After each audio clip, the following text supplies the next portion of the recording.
legen wir los mit all den Sidequests. Fangen wir doch mit ihm einfach mal an. August. Heard the bad news then, did you? What bad news? About Dravost. Blackthorn's old haunt. With the forge and all that. Das, was ich gerade Well, gerettet anyway, habe. the mine's just down the road from there, are spewing out ether like no one's business. And the village? Safe from the flood for now, but they've got other problems. Akashic. Every creature in the area's either turned, or on the way to turning, apparently. Zoltan and the others are living on borrowed time. They need help, and quick. Doris sent a few curse breakers to keep an eye on things, but there's only so much a couple of scouts can do. Except get eaten. If something ain't done soon, the whole place will be overrun. Na, das hat sich ja dann richtig gelohnt. Dann düse ich erstmal los. Hey, Dom. Na? I won't let that happen. Didn't think you would. Does Blackthorn know? I thought it might be better if he didn't. He'd only do something stupid. You reckon we should tell him? No. It's better this way. Yeah, well, I can't stand about knowing what's happening out there, so I'm off. I'll see you in Dravost. Eieieiei. Dabei haben wir denen doch gerade neue Essen geschenkt. Quasi. Indem wir sie mit dem Blasebalg beglückt haben. So, lass mal gucken, wo will er mich hinschicken? Anything catch your eye? Nordstedt, Marthas Rast und die Dalamel-Schenke. Das sind viele. Machen wir erstmal die, die da sind. Und düsen dann weiter. Ja, bei uns hat es letzte Nacht noch gewittert. Was super angenehm ist. Es ist gerade richtig schön kühl. Also nicht hier in meiner Ecke, weil in meiner Ecke staut sich leider die Hitze. Aber so insgesamt, ja. Clive, I wanted to give you something for the kindness you showed my mentor. Ich sollte öfter so mit denen reden, glaube ich. What's this? A chest of all the medicines you're ever likely to need. Seeing as you're so reluctant to come to the infirmary, I thought you might as well take a part of the infirmary with you. Ist aber I'm umsichtig. sure it will be very helpful indeed. Entire. Try not to work too hard. And work Rodrigue all the harder, you mean? He's a quick study, but he's got a long way to go yet. I'll take that particular piece of advice when you heed it yourself, thank you very much. Dann sind wir beide doomed. Besides, who else is going to see that your brother takes his medicine? Who indeed? Jote zum Beispiel. Die haben wir ja aber weggeschickt. War vielleicht auch nicht ganz so klug, aber hey. Du redest nicht mehr mit mir? Okay, ich würde auch nicht mehr mit mir reden, wenn ich mich für Spinnenaugen losgeschickt hätte. Please, Your Grace, Oh, stay hey. strong. Da ist sie ja. Wenn man vom Teufel spricht. Ah, my Lord Marquis. Ich dachte, wir hätten sie weggeschickt. It was the greatest honor of my life. Es war die größte Ehre meines Lebens, zur Beschützerin seiner Gnaden ernannt zu werden. Solche stand ich in seinen Diensten, seit er seine Reise durch Valisthea antrat. Dabei verfolgte ich 2 Ziele.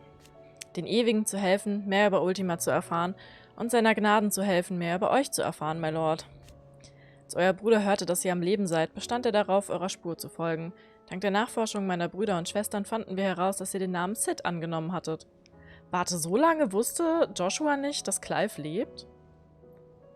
Also er hat diese ganze Weihwann-Periode gar nicht mitbekommen. Und dann ist da ja noch so ein bisschen was als Clive passiert, bevor wir dann Sid angenommen haben. Das ist ja wild. But now, Hey. Sorry, die Kuhns, düsen gerade. Doch jetzt ist unsere gemeinsame Reise zu Ende. Seine Gnaden hat mir aufgetragen, hier zu bleiben und für die Sicherheit der Menschen im Versteck zu sorgen. Ach ja, stimmt. so I bid you. Deshalb ersuche ich euch, my Lord, wenn ihr mir die Unverfrorenheit gestattet, bitte wacht an meiner Stelle über ihn. Mach ich. Ja, das waren schon allein 13 Jahre, ja. Und dann haben wir ja auf dieser Mission am Anfang, als er noch Weihwann war, Jill gerettet und unsere Gruppe da abgeschlachtet mit Tiamat und so und sind dann mit Sid ins Versteck gegangen und dann sind ja noch ein paar Wochen, Monate ins Land gezogen, bis es dann Sid verrissen hat. Und wir zu Sid geworden sind. Also, Ist ja kacki. Wenn die einfach 13 Jahre dachten, dass der, beziehungsweise Clive dachte ja, Doch, auch 13 Jahre, dass sein Bruder tot ist, ne? Weil er hat ihn ja dann bei Sid gesehen, als das mit Sid passiert ist, wobei er dann noch 5 Jahre gezweifelt hat, aber das ist schon heftig. Über das Versteck. Your companions are kind indeed. Alle geben mir das Gefühl, hier willkommen zu sein. Allen voran Lady Talia. Ich kenne mich zwar ein wenig mit Heilkunst aus, aber kaum genug, um die schmeichelhafte Zuwendung einer derart erfahrenen Heilerin zu rechtfertigen. I must admit. Zuerst hatte ich Zweifel daran, ob ihr Lob ehrlich gemeint war. Wir Ewigen werden in einigen wenigen Fertigkeiten geschult, die uns im Einsatz nützlich sein könnten. Ein Lob für das Beherrschen von solchen Grundlagen zu erhalten, ist bei uns nicht üblich. But I see now. Aber langsam erkenne ich, dass dies eure Art ist. Ihr ermutigt euch gegenseitig, damit jeder seine Talente für das gemeinsame Ziel einsetzt, egal wie gering sein Beitrag auch erscheinen mag. So ist das wohl. Ich komme immer noch nicht drauf klar, dass sie aussieht wie das kleine Mädchen, das ja jetzt auch noch Dions Arsch gerettet hat, ne? Dion, by the way. Dion, my boy. Yote, is anything the matter? You seem troubled. Perhaps I might be able to help. My lord. Vielleicht könnten wir die Ewigen mal nach Ultima fragen, ne? Yes. Perhaps you might. It's your brother. His condition continues to worsen, though he does his best to hide it. The lesion on his chest pains him more with each passing day. I had feared as much. There are certain elixirs which can ease the suffering of those afflicted by the curse, but his grace's case is severe. The drafts I have been able to prepare for him thus far have ceased to have any real effect.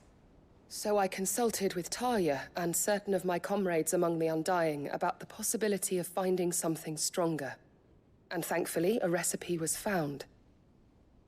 The only problem being that the critical ingredient is exceptionally Aber hard die to come Wunde by, ist ja nicht and einfach our von supplies seinem... are almost exhausted. Also das ist ja nicht Unless wie we can Stein secure werden. more Das ist doch soon. von Ultima, oder nicht? Your brother's anguish will likely become unbearable. My lord, I know that I have no right to make demands of you. But would you help? For Joshua's sake. Das ist ja nicht der normale Curse, den sie alle haben. For Joshua, anything. Thank you, my lord. So, what is this critical ingredient? A rare herb by the name of stonerwort. It grows only where the ether is densest. The vigor it stores in its stems helps to counteract the curse. We discovered a patch near the aqueduct in Rosaria.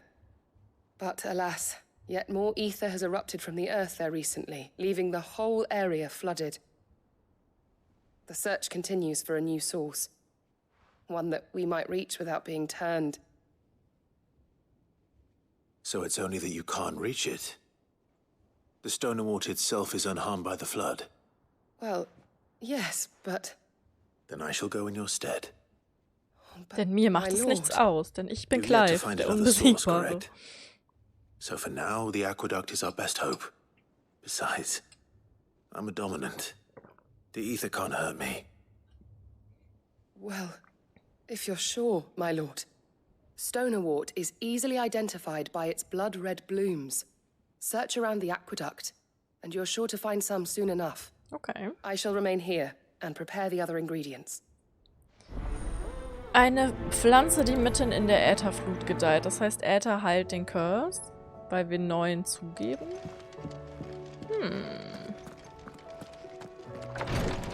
Kann es wirklich so einfach sein? Also zumindest klingt es ein bisschen so. Warte, mit dir habe ich auch noch nie geredet, oder? Then again, why settle for low-born chaff when we've honest-to-goodness royalty right here beneath our roof? If Prince Dion cannot see my love for him, then perhaps the Phoenix will. Ach so, sie ist eine ganz treue Seele. Wenn der eine mich nicht schwängern will, dann halt der nächste. Ist mir doch egal. Mädchen. Mai. Ich glaube, der Joshua hat schon ein Love Interest. Bei Dion wissen wir es ja. Aber ich könnte mir vorstellen, dass da zwischen Joshua und Jote so ein bisschen, eventuell, Knister.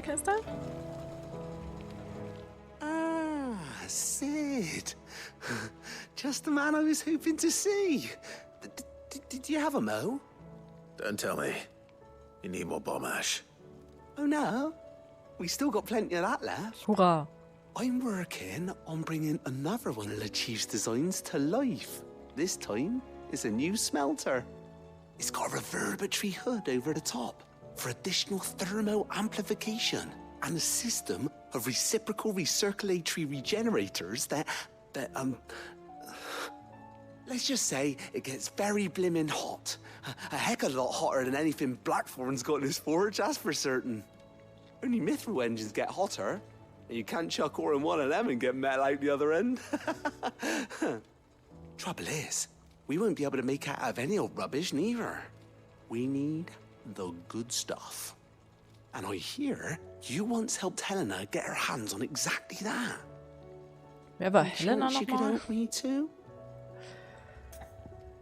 Aber ja, klar. Gern. Immer. If it's for the good of the hideaway, I'd be happy to. Oh, it is. I promise you. So, what exactly is this good stuff you need me to find? Natürlich. Got a couple of examples here. Echoes. Spherical echoes, we call them. More fallen materials. So this smelter is similar to the mithril engine in more ways than one. That's right. They're a bit Irgendeiner like muss the es ja machen, thermal ne? helms. Fallen ceramics deal with heat like nothing else, see? And what's more, they're directional, transferring heat from the inside to the outside. But these things, they're all outside. If we line the hood with them, they'll reflect the heat right back into the furnace. We've collected Aufregend. as many as we can, and I know where we can get the rest. Trouble is, they're all watched over by their bigger, uglier cousins. So you want me to visit some ruins, destroy some echoes, and Don't bring call back this them face they're ugly, guarding? it's rude. That's it in a nutshell, yeah. We're only 3 short, mind. And we know exactly where they are. Ja, und wo? There's one up Amber Way, in that ruin that they call Lost Plume, and another in the Silent South, over in Dalmekia. Last one is in the ruins of Advent, which is in the Empire. Ruine der then. Wiederkunft. Wish me luck. It'll do. I'll be keeping all my fingers and toes crossed. Aha. Ruine der Wiederkunft. Das klingt ja aufregend. So, wo war die letzte in meinem Zimmer? In den Briefen. Generell müssten wir eine Menge Post haben, weil ich schon länger nicht mehr reingeschaut habe, aber wir schon viele Quests gemacht haben. Phoenix? Möglich. Können wir auch gut vorstellen, dass Joshua sich super dramatisch einfach opfert.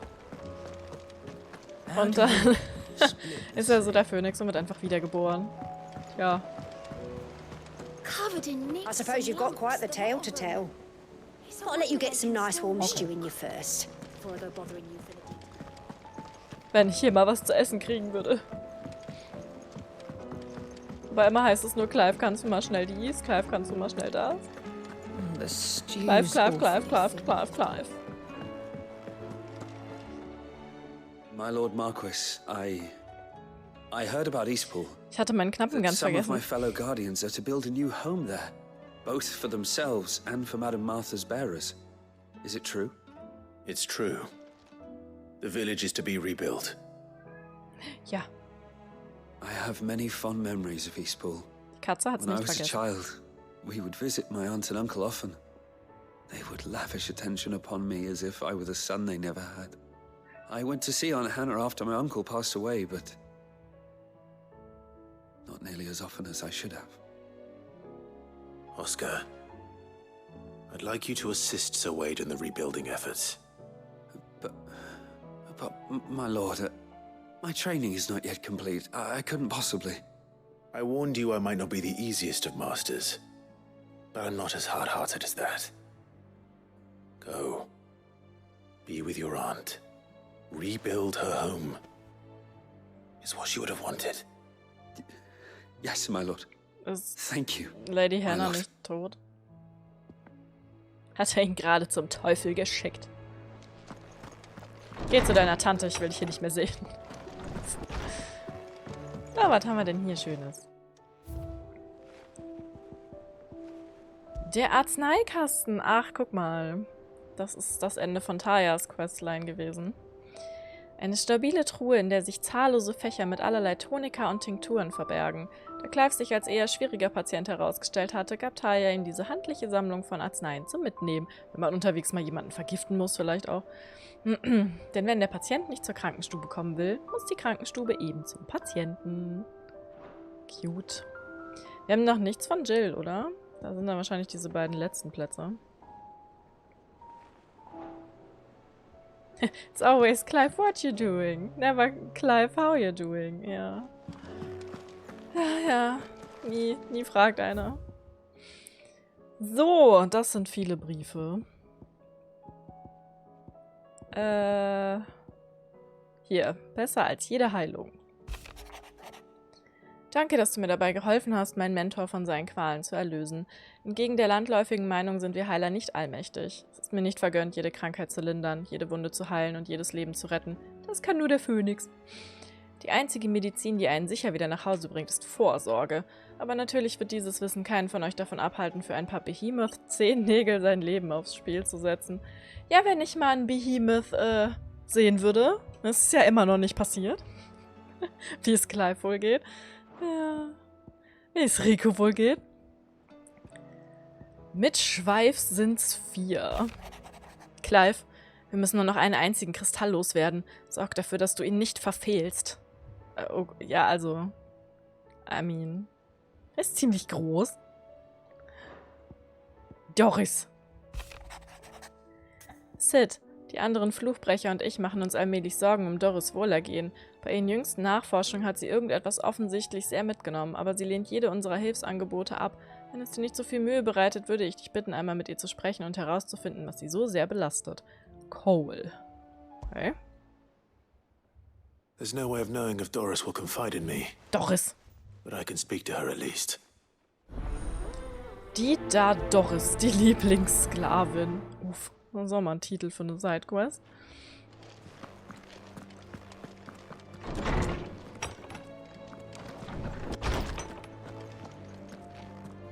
Wie hier so voll den Balkon hast, um auf dein Fußvolk herabzublicken. The stew's awfully thin. Hast du eigentlich noch was Neues beizutragen? Nein. Okay. Bitte hör auf zu singen. Bitte hör auf zu singen. Apropos, wir könnten ja mal... Wir haben ja jetzt ein paar Songs gekauft.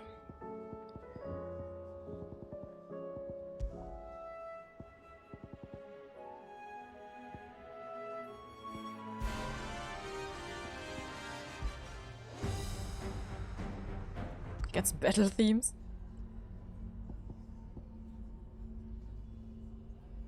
Ich höre nix.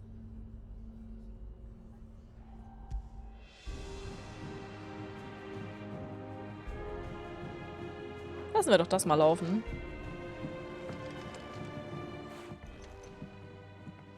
Ach, guck mal, das Brot. Sid! Look what the Cursebreakers brought back from Dalmekia. Said they were all the rage in Dalamil. Looks sort of funny if you ask me. Die Kristallbrote aus der Sidequest.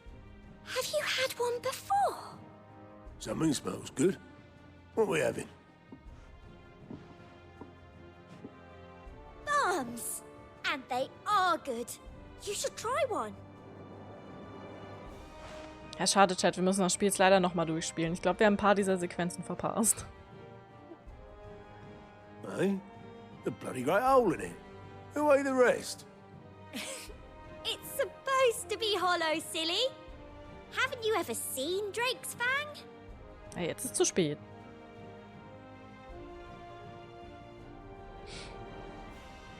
Jetzt gibt es Drake's Fang leider nur noch in Brotform. Weil das sie halt auch dafür so kleine Cutscenes gemacht haben. What do you recommend? A shirt. Welcome back, Sid. Ein Getränk bestellen. Komm, wir gönnen uns mal was. The usual, then.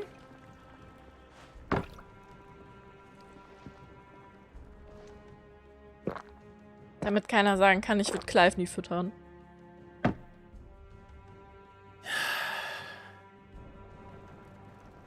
Oh, keep your mug handy. So.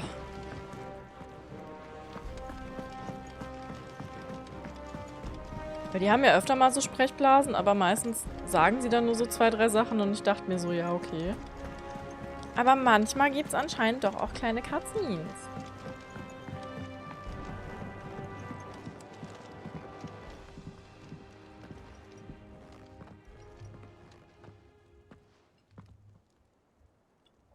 Where are you?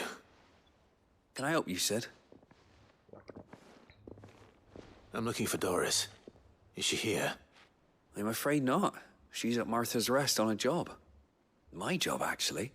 When she heard what the mission was, she insisted on going herself. Alone. Ach, das ist die Did Anführerin. she? What was the mission? Following up on some new information.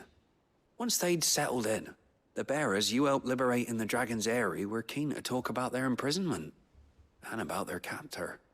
The slaver Cole's team were tracking when they were attacked by the Beastmen. I'll go and find her. She's at Martha's Rest, you say? If she's not moved on already, yes. I hope everything's all right. Das ist voll pretty. Why would Doris insist on going alone? Maybe Cole was right to be worried. I would have gone to Martha's Rest with Doris, but she ordered me to stay behind. And I'm not about to start disobeying orders. Das Gute ist ja, in Marthas Rast haben wir noch eine Quest, dann können wir die einfach nehmen und How you doing? Here you go. So, nämlich diese hier, die Flamme Neuer Hoffnung 2. Boop. Ich habe auch immer noch die irrationale Angst, dass ich irgendwas verpasst haben könnte, obwohl die Sidequests ja sehr klar strukturiert sind und du eigentlich nichts verpassen kannst. Aber eigentlich heißt ja bekanntermaßen nichts. Doris should be somewhere nearby. Assuming she's still here. The Guardians of the Flame were true friends to the rest.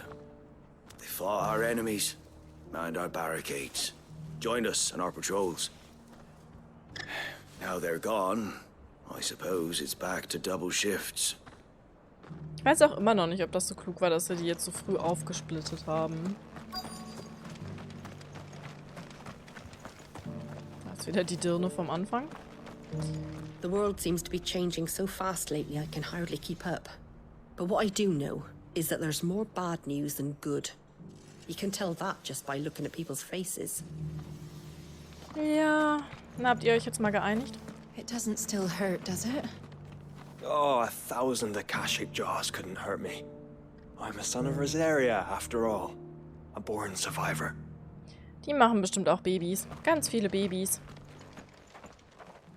Irgendjemand muss den Planeten ja wieder bevölkern. Doris. Just like old times. I'll give your offer some thought, my lady. How goes the investigation? Sid, what brings you to Martha's Rest? Sidequest. You. I heard you were out here on your own, tracking our slaver. I trust you're being careful. Of course. And it had to be me. The bearers from the Dragon's Eyrie confirmed a long-held suspicion of mine that the slaver we've been tracking is an old acquaintance. She's no fool. If we'd come in force, she would have spotted us straight away, and then vanished without a trace. That was her just now, wasn't it? So, was it a fruitful reunion? I'd say so. She tried to recruit me. Seems her time in Rosaria is coming to an end. She's abducted bearers from across the region and is looking to smuggle them back into Sambrek. After her brush with those beastmen on the road to Northreach, she hired herself an Imperial escort, which she wants me to join. She's dangerous, Sid, but I think I can stop her. Then I'm going with you. I'll take care of the escort.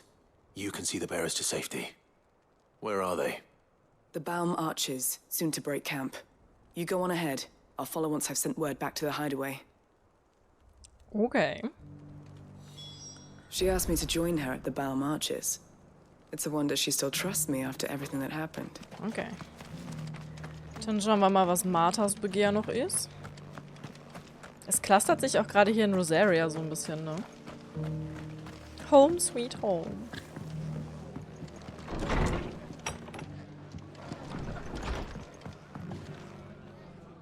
Ah, Clive. I was just about to send for you. I'd like you to take something to Sir Wade up in Eastpool. Seeds for planting. Thought it was about time they started growing their own food. I'll keep providing them with whatever they need in the meantime, of course. But if Eastpool's going to survive, it's got to be able to fend for itself. As have those poor bearers. They've lived their whole lives in servitude, but now they're their own masters. Small wonder they ain't got the foggiest how to provide for themselves. So it's up to us to teach them. And if you're wondering why you, well, the Wagoneers taking supplies up that way have been coming back with more and more reports of Akashic around the village of late. Wollte schon fragen, Sir ich bin Wade's kein putting a Farmer. brave face on it, but I think even he's starting to worry. And if he's likely to share those concerns with anyone, it's you. Ich glaube nicht, dass Clive weiß, wie man Saatgut ausbringt. All right. Thanks. Wouldn't ask if I didn't have to. There. That should be enough to keep him in Gazal Greens for a few years at least. Das kann man auch als Mensch essen? Ich dachte, das ist nur Gazal Chocobo-Futter. Not the most mouth-watering crop, I'll admit. But they're hardy, they grow fast, and they fill a hole. Better that than something that'll wither away at first frost. And chocobos love 'em too, which is no small thing. When I say all of us need to pull together to get Eastpool back on its feet, I mean all of us. They ain't exactly succulent, but cook 'em right and they're just about bearable. I'll take your word for it. Anyway, Sir Wade'll know what to do with them. And if he don't, well, I'll go up there and show him myself. I'm sure you will. Dann kommt Martha und macht ihm Feuer unterm Hintern. Okay. Das ist mal eine Ansage. So. Hoho. Die anderen sind da unten. Ich meine, nach Eastpool kann ich mich ja porten. Das heißt, wir fangen einfach damit am besten mal an.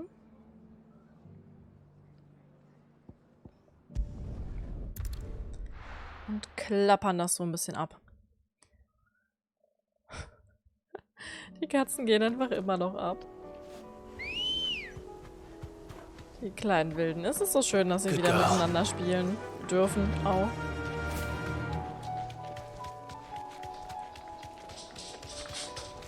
Vorsicht, ich sitze hier noch, ja. Die werden auch immer größer, die Scheißviecher. So, das Problem ist nur, ich glaube, hey, nicht unterm PC rumrennen. Ich glaube, die Quest, die ich gerade mache, habe ich keinen Marker mehr für.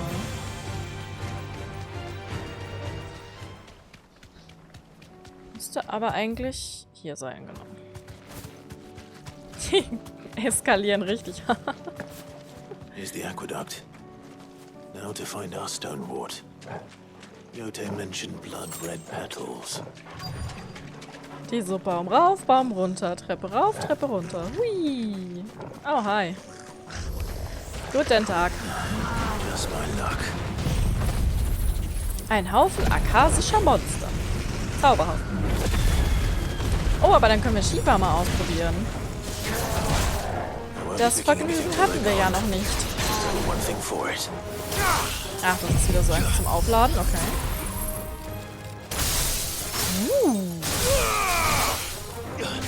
Falls ihr euch gefragt hattet, wie Schifrit wohl aussehen würde. So ähnlich. Ah, okay. Gedrückt halten. Klappt's gleich.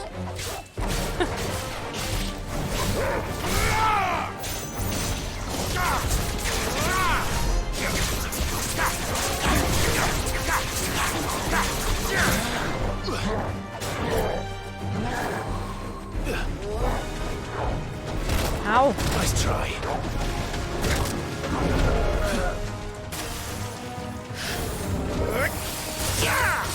Ja.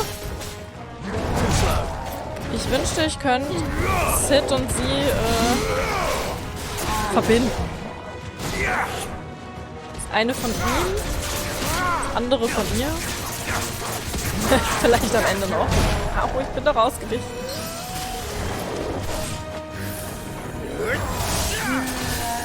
So ein Schlingel.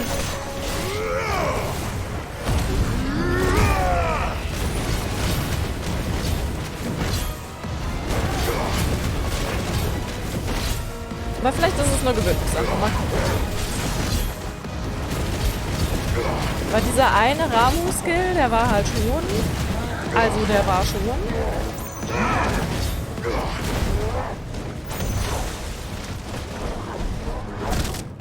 Nice try. Kinder, lasst doch das Haus ganz bitte.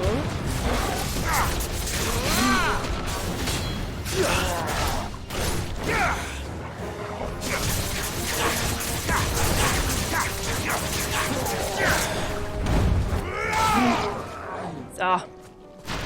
Den Rest hat Torgel schon weggeräumt. Ich hätte fast Repeat gesagt, ne? Ich hätte fast Repeat gesagt. Das ist der falsche Hund. Das ist auch ein sehr guter Good Doggo. Aber der falsche. Here it is. Better collect as much as I can before reinforcements arrive. Ach, Repeat. Irgendwann muss ich Tales of Vesperia im Stream wohl auch mal zu Ende bringen. Alright. That should do it. So. Da porten wir am besten von unten. Ja, wobei. Wenn ich da tatsächlich durch kann, finden wir raus. He's back to Yote. Okay. Wollte ihn nicht unterbrechen, Entschuldigung. Das war sehr unhöflich von mir. Man soll Leute ja immer ausreden lassen. So, wo bin ich denn? Wo will ich denn hin? Nee. Dahin.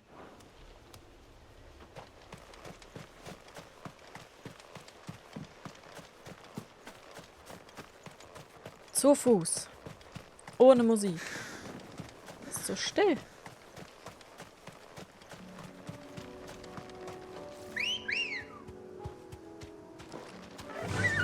So, mein Mädchen. Ja!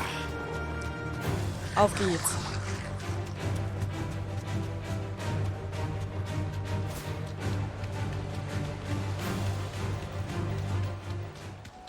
Was ist da oben? Komme ich da überhaupt hin? Ein Chocobo-Karren.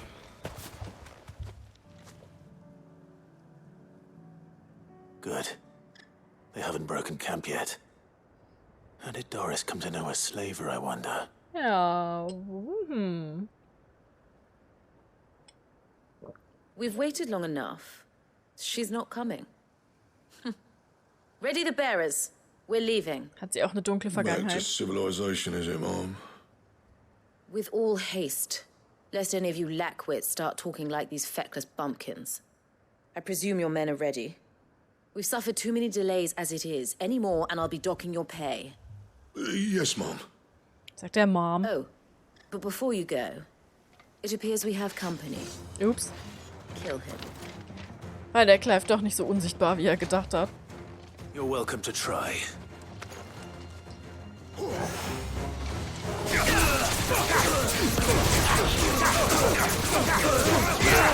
Das war schön.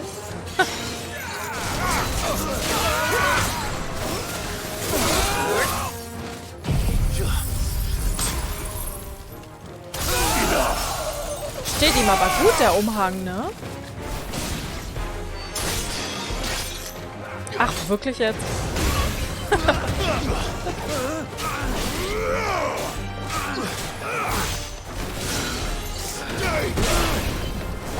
Dein Proteus kann mir gar nichts, Schwester. Ey.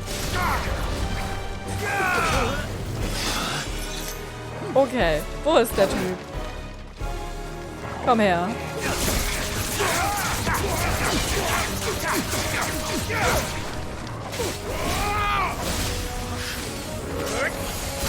Eigentlich soll man armen kleinen Astrologen ja nicht wehtun, aber der hat es wirklich drauf angelegt. Ihr habt es genau gesehen.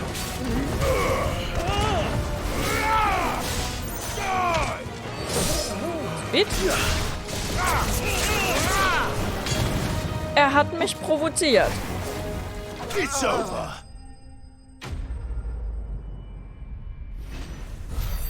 Der kleine Astromann. Schatz, kannst du auch Proteus?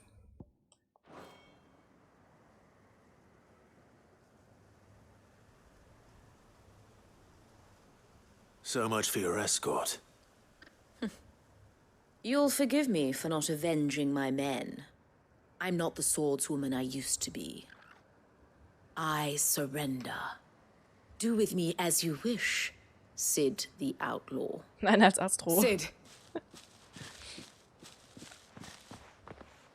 Ah, Doris.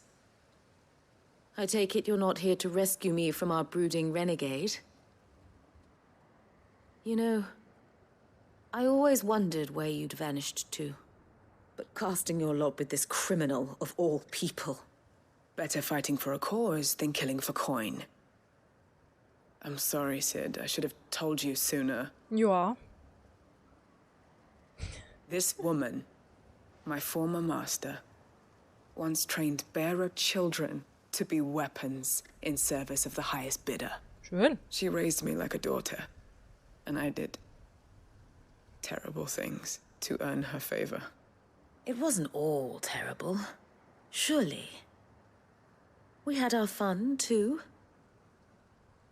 You were always so eager to learn, and had such clever hands. All my other children took either to the blade or to the books. Always either or. But you proved yourself a master of both. That's why I kept you for my own. How about it, my little dagger? Care to swear that blade to me again? I never swore my blade to you, nor will I ever. I fight for a higher cause, to liberate the bearers of this world. Farewell, Master. Thank you for making me the weapon I am. You always were a righteous child. Perhaps that's the reason I loved you so. Ich würde die ja jetzt nicht einfach weglaufen lassen. What do you want to do with her? I am not the killer she wanted me to be. Not anymore. Soll ich? And she no longer has friends in high places. The Dame does, though. Her connections at the Imperial Court will see that justice is done. All right. If you're certain. I am. And thank you for everything.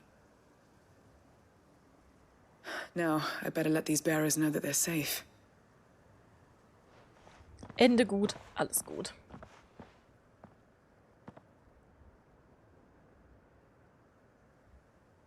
Then I should head back to the hideaway and put Cole's mind at ease. Gleich. Immer ruhig mit den jungen Pferden, Clive. Wir haben hier noch ein bisschen was zu erledigen, bevor wir zurückfahren. Vielleicht, außer ich werde jetzt genötigt. Okay. Na gut, Clive gewinnt.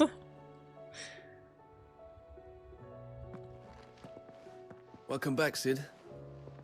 Doris's message just arrived. I hear you saved more bearers from being smuggled across the border. With any luck, they'll be joining us in the hideaway shortly. Oh, and your letter. You don't need to worry about Doris anymore. I'd been hoping as much. She mentioned one or two things in her report. So the slaver we'd been chasing all these months was her former master. Wish I'd known. She's been arrested, by the way, over in Sunbreak. Went quietly, or so we're told. And she won't be getting off lightly. The Empire may have no love for bearers, but it's none too fond of black market traders either. Can't have been easy for Doris. I'm sure it wasn't. But don't worry. She'll be all right. I hope so. Suppose you should know, eh? You had quite the past yourself before you came here, or so I understand. Anyway, thanks again, Sid. The Cursebreakers would be lost without Doris. And you, of course. Keep up the good work, Cole. Ich finde es auch ganz spannend und cool, dass sie alle unterschiedliche Narben haben, wo das Branding weggemacht wurde. Sie alle so ein bisschen unique aussehen. So, wenn ich jetzt eh schon da bin. Hey, Wife. Karen says she'll provide what she can for our voyage to Ash. And has even agreed to forgo payment. Until our return, that is. So, irgendwas konnte ich doch hier schon abgeben. Genau, die Krankenstube. Wenn wir jetzt eh schon da sind, kann ich es auch gleich abgeben. Dann haben wir eine Sorge weniger.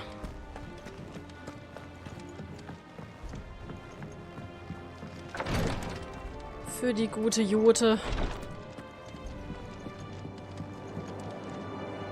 Yote, I brought back all the stone and water I could find. Will this be enough? Steinampfer. Als eine der wenigen Pflanzen, die hohen Ätherkonzentrationen widerstehen können, ist dieses Kraut am häufigsten in und um Ätherfluten zu finden, wo die Tiere, die sich an seinen nahrhaften Wurzeln laben wollen, oft entweder von ihren akasischen Vettern angegriffen oder selbst verwandelt werden. Uff.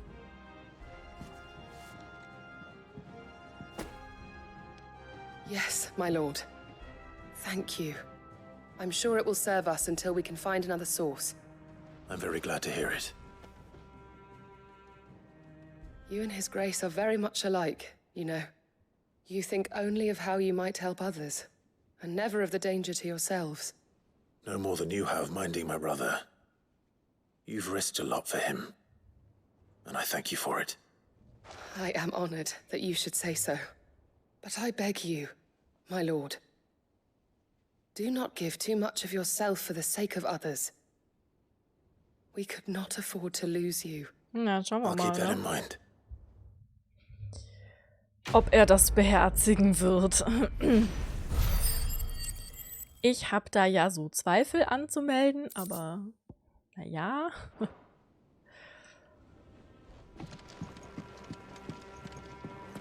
So. Ist dann irgendwas davon? Oh, eine Belohnung. In der Nähe. Oh, I wasn't expecting you back, sir. Eine überzeugende Vorstellung.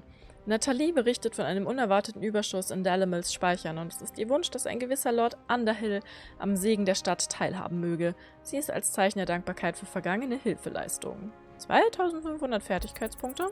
All yours. Nehm ich. Come again. I may have more. Nehm ich.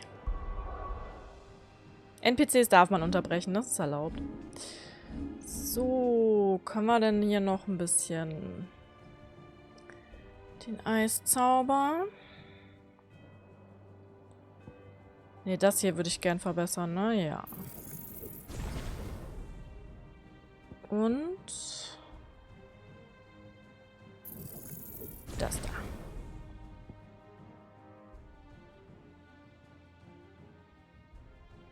Okay.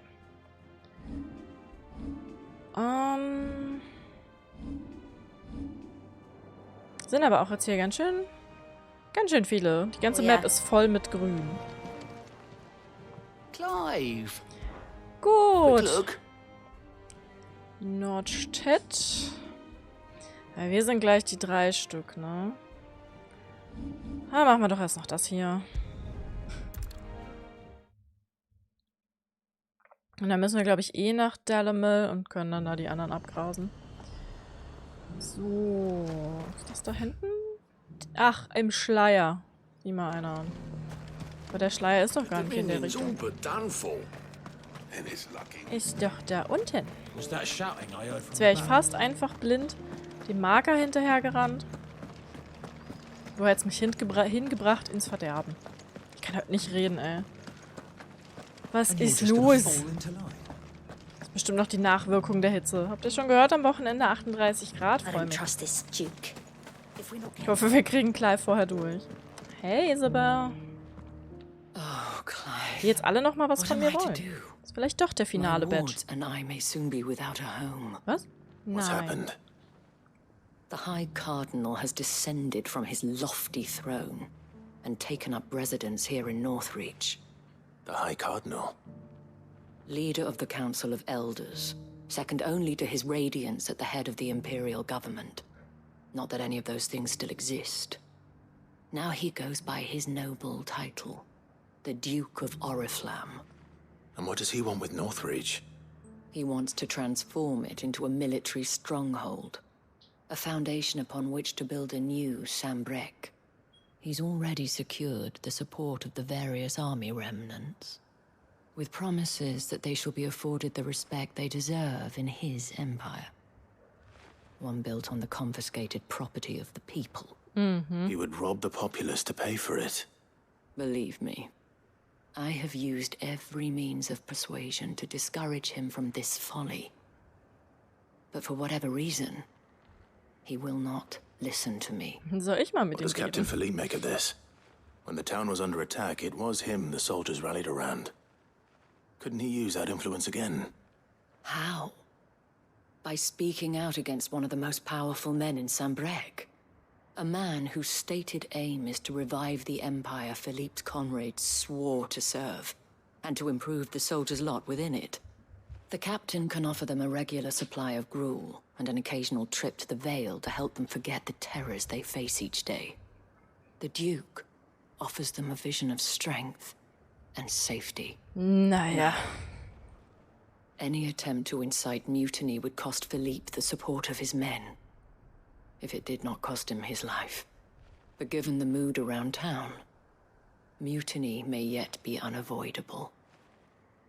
The people have little appetite for further deprivation, least of all when it serves only to elevate others. Who could blame them? Clive, would you appeal to the Duke on my behalf? For your services to Northreach, you have the respect of the soldiers, and they will take you to His Eminence if you ask them. And unlike Philippe, no bonds of loyalty prevent you from speaking your mind to the man. Well,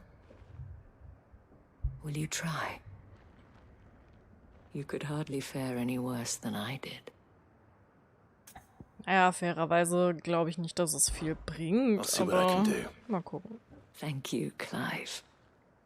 Tell me then, where will I find this Duke of Oriflamme? In the garrison? Overseeing the troops, yes. All right. Wish me luck.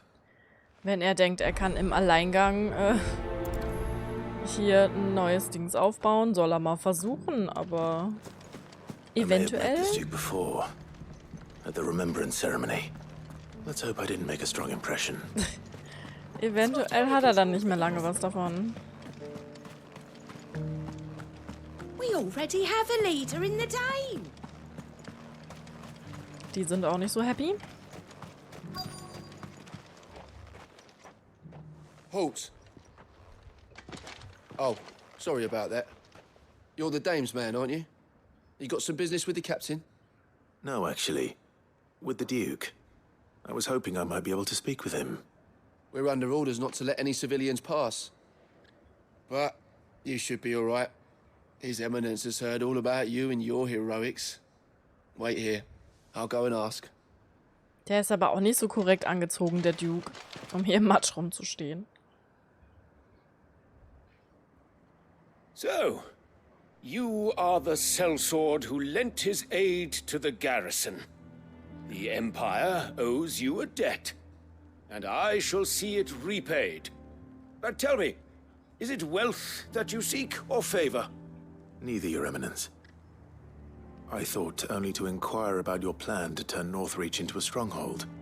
Ah, I see. You are worried the expanded garrison will render your services redundant. Yet you needn't be. A proud fighting man like yourself shall always have a place here. Pride of place, in fact. For too long has the contribution of the noble soldier been under-reckoned. But no more. For it is they who shall see the Holy Empire rebuilt, beginning right here in Northreach. Yay. Why here, Your Eminence? The town has been fortunate enough to escape largely unscathed from the recent troubles. Her defenses are sound, and her garrison well prepared.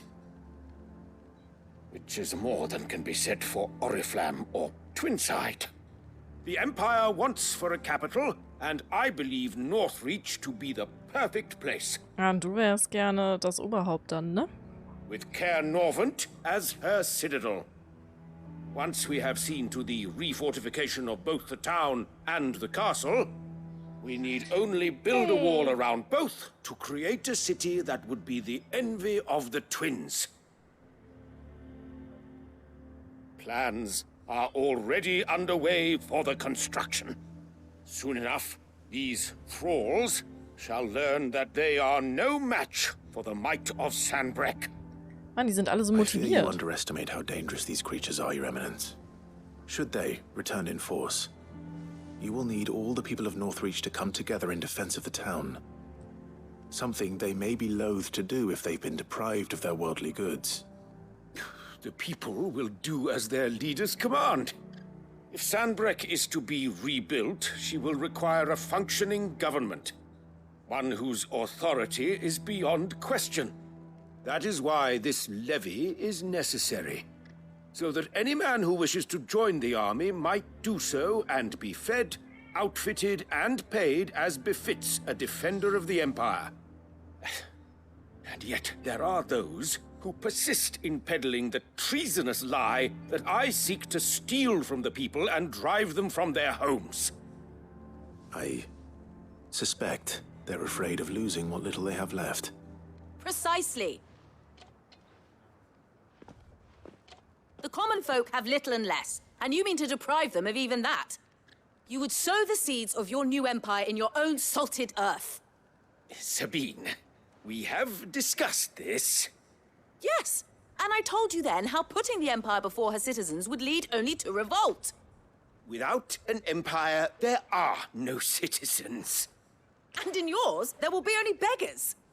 Is that what Griga wills for her people? Do not take her name in vain, Sabine.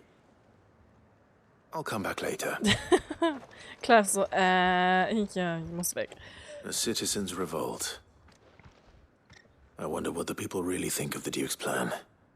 It wouldn't hurt to ask them, I suppose. Ach, Let's begin with those on the other side of the wall. Clive. Sabine, you are embarrassing me.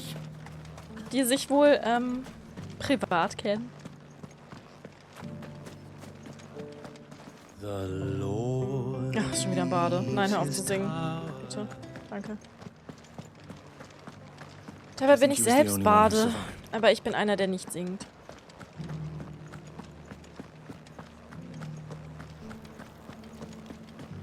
Was halten denn die Händler davon?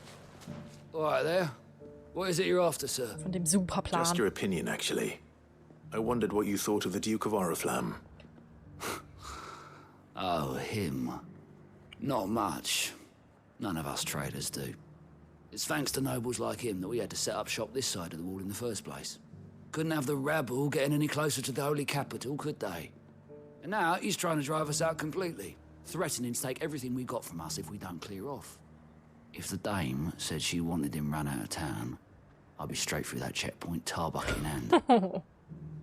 Dann wird der geteert und gefedert. Katzen sind baden, they sing the song of their people. Ja, das stimmt, der Mini singt im Moment sehr viel. Hast du nicht ganz unrecht. So ein schöner Song auch noch. I've been hearing a lot of talk about a certain Duke. Nothing good, I'll wager. Going around acting like he owns the place. And with hardly a word to the dame. This is her town, not his. I take it you'd rather she was in charge. As far as I'm concerned, she still is. Just need his eminence to sod off back to Oriflamme. Ich finde, eigentlich sollte sich Dion hier drum kümmern. Das klingt nach einem Dion-Problem. Sell anything today? Ich meine, in gewisser Weise ist er ja jetzt hier, ne? Der Herrscher von Sanbreque, so mehr oder weniger. A question, if you don't mind. What do you think of the Duke of Oriflamme? Don't get me started. You build a life for yourself somewhere, only for some noble to turn up and tell you you've got to hand it all over to him. If he thinks his name and his chains give him the right to empty our purses, he's in for a rude awakening.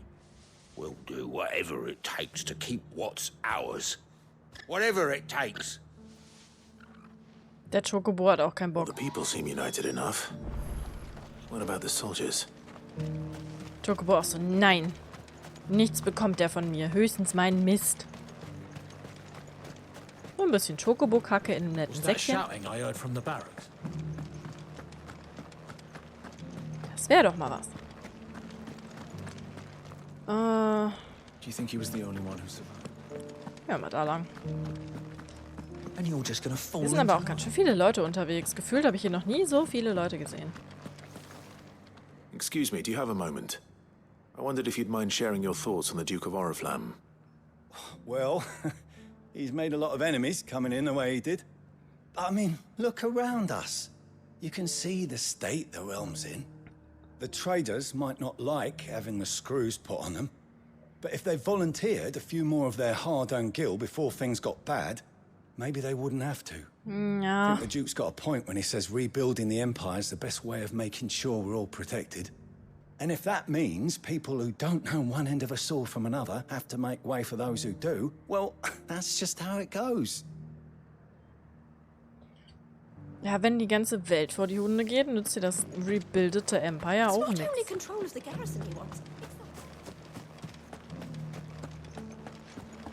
We already have a Dann leader in sitzen the ja doch Dame. wieder alle im selben Boot, ne? One at a time now. There's enough for everyone. Ah, schön, die Kurtisanen füttern alle. We won't forget this. You. You're the one who was talking to His Eminence. On the Dame's behalf, yes. I was trying to persuade him not to take the people's goodwill for granted, but it seems my words fell on deaf ears. What do you think of his plans? I'm a soldier, mate. He tells me what to do, not the other way round. Listen, I've got nothing but respect for the Dame, but I've got a family to look after. That's where my loyalties lie, not with the town or the Empire, but with my wife and children. If the Duke can get us the men and the equipment we need to fight off those blue-skinned bastards, I don't care how he does it. Ja, ist ein Statement, ne? Kann man so sagen? Sabine, you are embarrassing me. Aber vielleicht macht er sich da ein bisschen zu einfach. I hear the Duke of Oriflamme plans to turn this town into some sort of fortress. Do you think that's a good idea? It's not for me to say. All I know is that unless the Emperor orders me otherwise, His Eminence's word is law. Look, no one likes all these taxes and tariffs, but empires don't come for free. Once Sanbreque is back on her feet, we'll all reap the benefits. Let's see what Philippe makes of all this.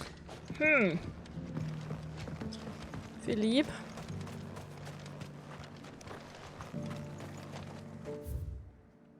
Was macht der denn da hinten? Der Lümmler. A whole day to dry some. Doof, wenn man die Wäsche nicht trocken föhnen kann, dauert das voll lange. Uff. Welcome back. Uff. Captain, do you have a moment? For you? Certainly. Shaking my Clyde, head wasn't it? indeed. Thank you for last time. How can I help you? I wanted to ask you about the Duke of Oriflamme. Do you intend to go along with his plan? But to tell you the truth, I'm in two minds. It's my sworn duty as a captain of the Imperial Army to obey his orders. But I can't say I agree with him. Philippe, I remember you saying that you became a soldier to protect the people you loved. The Dame included. That's right, I did. Well, she doesn't agree with the Duke's orders either. She thinks they could tear Northreach apart.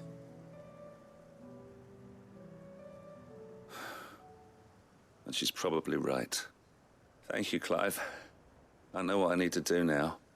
Protecting the people I love is what matters. Doesn't matter how. Well, duty calls, so I better go. Thanks again.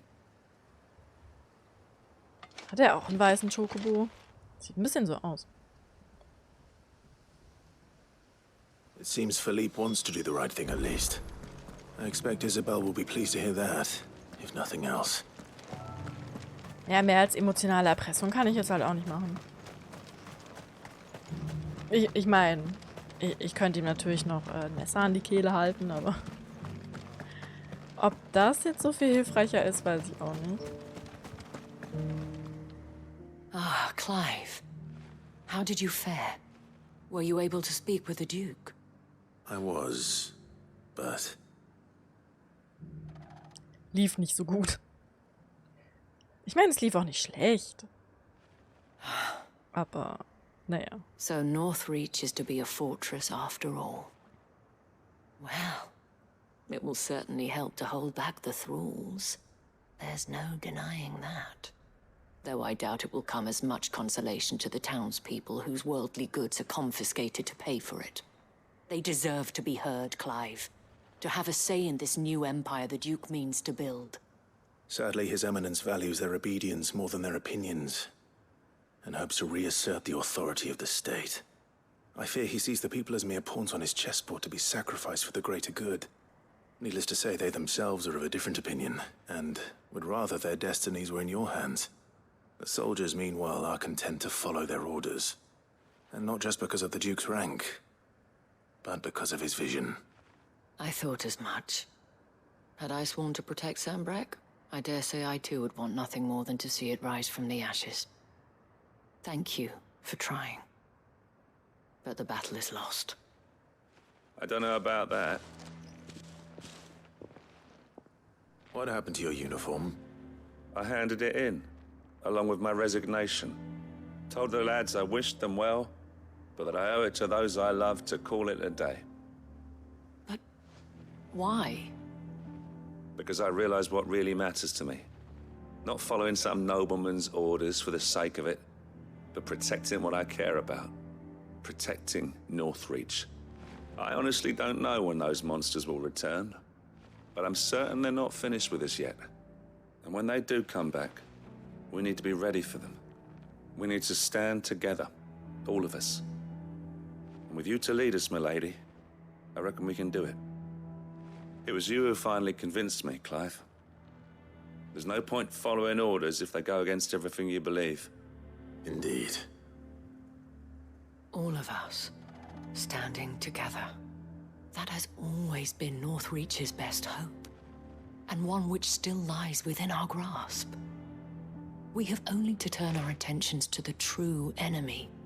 Thank you, Philippe, for showing me what I must do. Sind die beiden Anything for you, süß. milady. Speaking of standing together, would you mind if I borrowed a few of the lads from the Vale to help keep watch around the town? I fear His Eminence has loftier tasks in mind for the guard. Not at all. Be my guest. Wouldn't be the first time. Die machen auch noch ein paar Babys, pass mal auf. Für die Welt nach der Apokalypse. There may be hope for Northreach yet.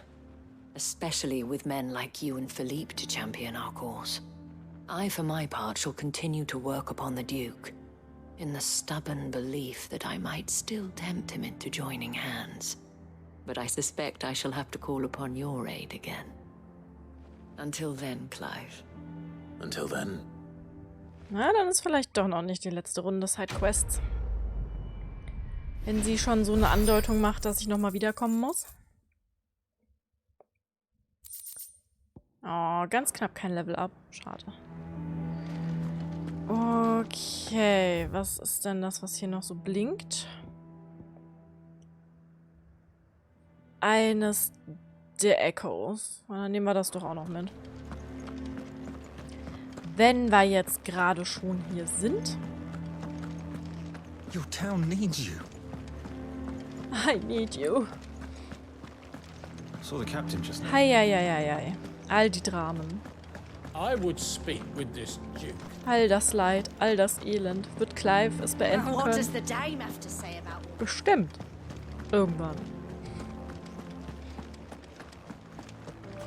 Sich Barnabas wohl auch mit sowas rumschlagen muss. Vermutlich nie. Let's go.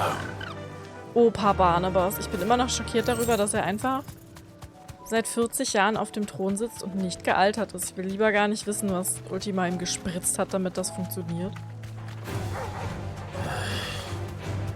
Straight home now. Ich glaube, den da haben wir noch nicht für die Sammlung. Hat das immer schon Sakura gemacht?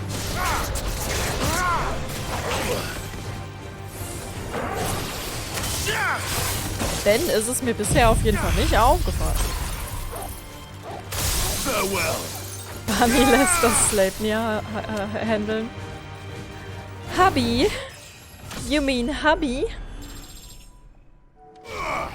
Ich meine, Pferde sind klug. Das wussten wir alle. Good girl. So ein kluges Horsi.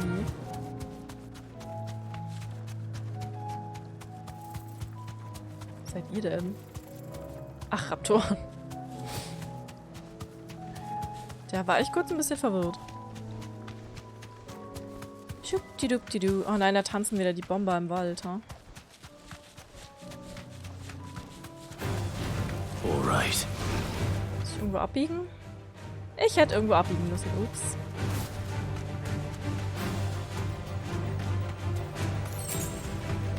Minimap, Yoshida. Wo ist meine Minimap? Bitte. Sie wollen ja noch Updates machen. Also noch kann man nach einer Minimap fragen. Die erleben wir zwar wahrscheinlich nicht mehr, wenn sie passiert. Aber, you know. I'll need to deal with these ones first. Au. Au.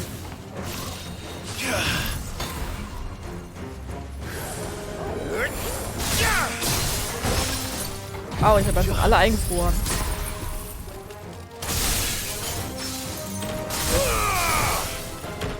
Bin halt auch echt mal gespannt, ob sie noch DLC machen.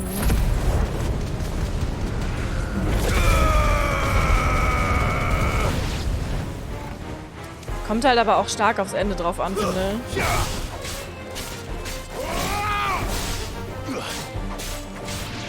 Ich meine, wenn Clive jetzt tatsächlich stirbt und nur noch das Baby übrig ist, zum Beispiel. Now to find this spherical echo. Einfach Baby-DLC.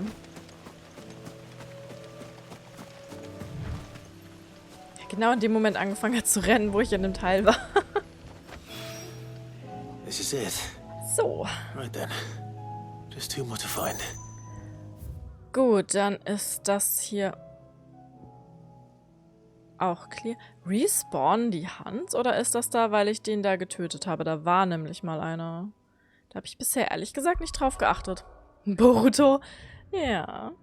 Baby-DLC. Oder Golden Sun. Golden Sun hat das auch gemacht.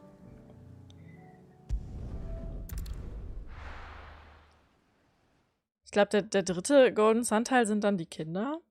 Von denen aus dem ersten Teil. Irgendwie sowas.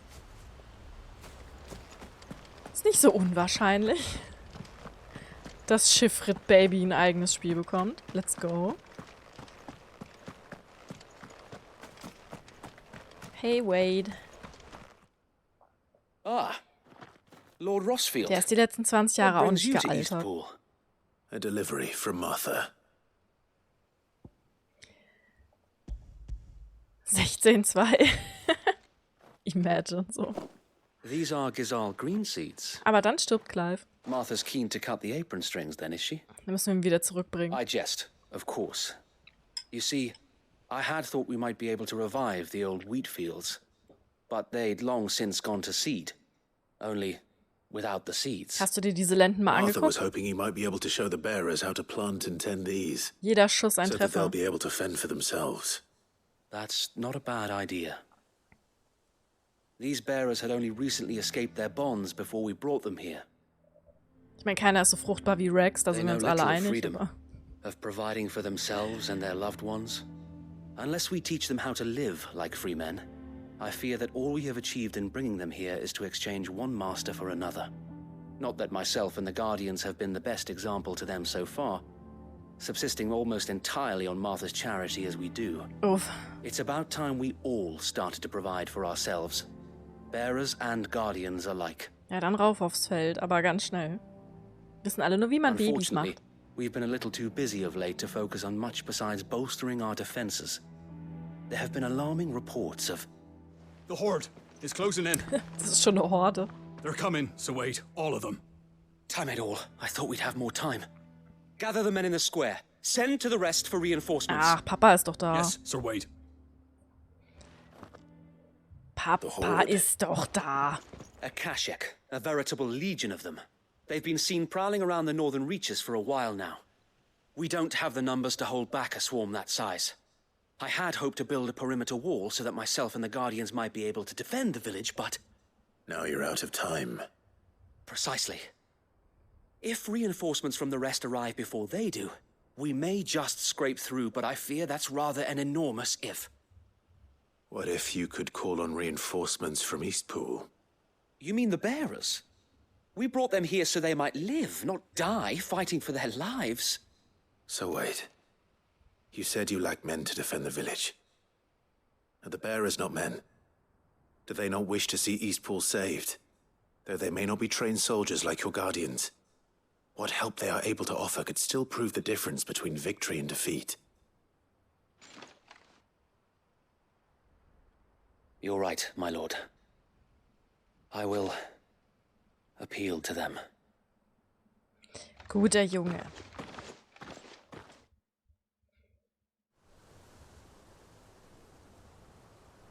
Brennt schon wieder an allen Fronten, merkst du? My friends, I humbly beg your aid. We Guardians are few and our enemies many.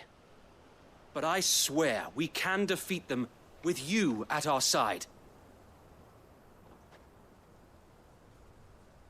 Oh, Begeisterung. Send us to the slaughter. Sich in Grenzen. To serve as bait for those fiends so that you and your men might be spared. And to think we trusted you. Say what you will. A home is not worth dying for. But it is worth fighting for. Sir Wade fights to give you lot a chance. Just like I do. Just like Sid does. We all wanted to give you a home where you could be free. And you got one, didn't you? This place, Eastpool. This is your village. Your home. And if you don't fight to protect what's yours, you'll lose it. You know I'm right. This world wants to take everything from you. Everything. Your homes, your freedom, your very lives. So then, are you going to stand by and let that happen to you? Are you going to accept fate like good little Bran did and die, having never stood up for yourselves? Ja. Or will you fight like free men and women? Mit der Bratpfanne. Let's go. Oh, Martha. Ja, die haben Angst, Mann. Die haben halt richtig Angst. What are you doing? All right. Give me a sword. I never dreamt I'd have a home of my own. And now that I have, I don't want to lose it. I will protect what's mine, or die trying. Yeah, baby. We all will. Free men and women, fighting together.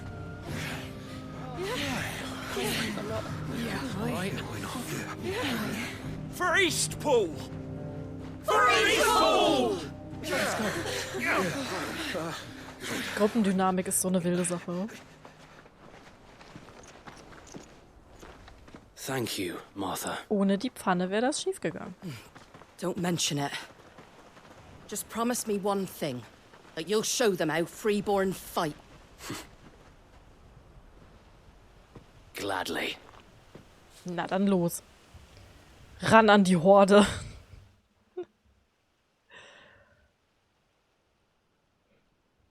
Well, if it was numbers you were lacking, you certainly won't be now.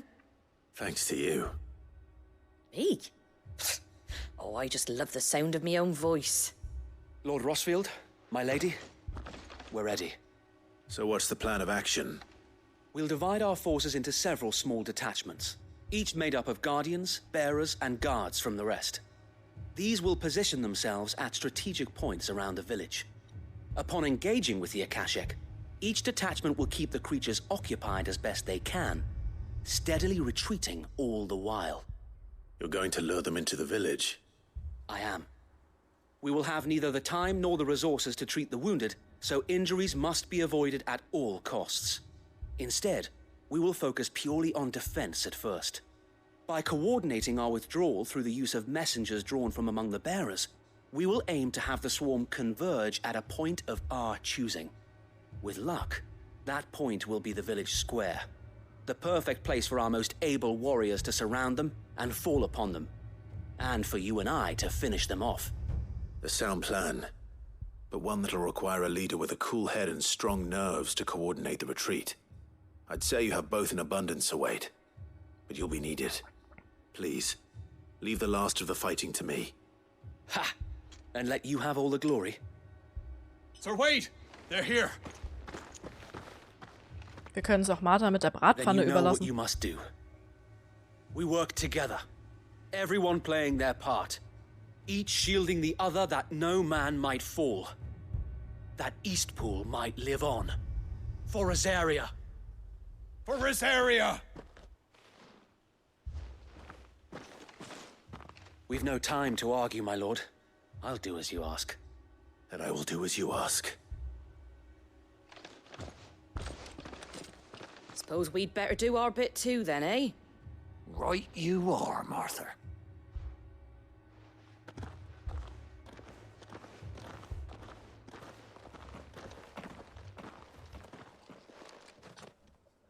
Na, ob das gut geht.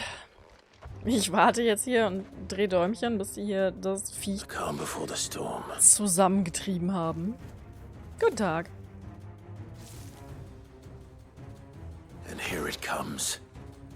I will not let this village fall.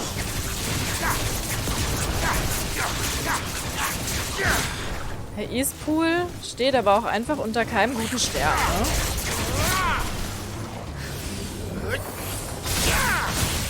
Was bei denen hier einfach die ganze Zeit abgeht.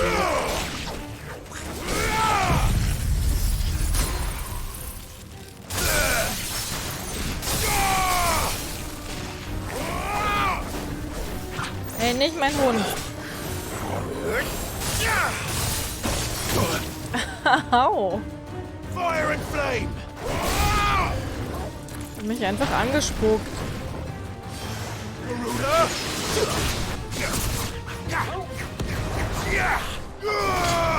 Das lief nicht so gut.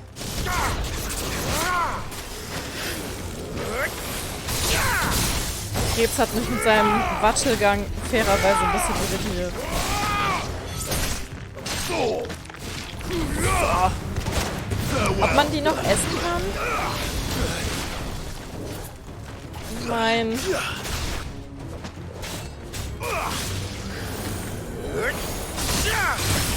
Das Zombie-mäßige ist wahrscheinlich nicht so gesund, ne?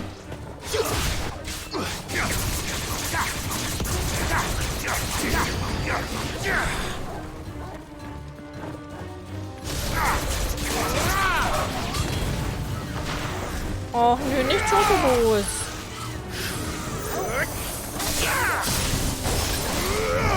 Könnte Nebenwirkungen haben.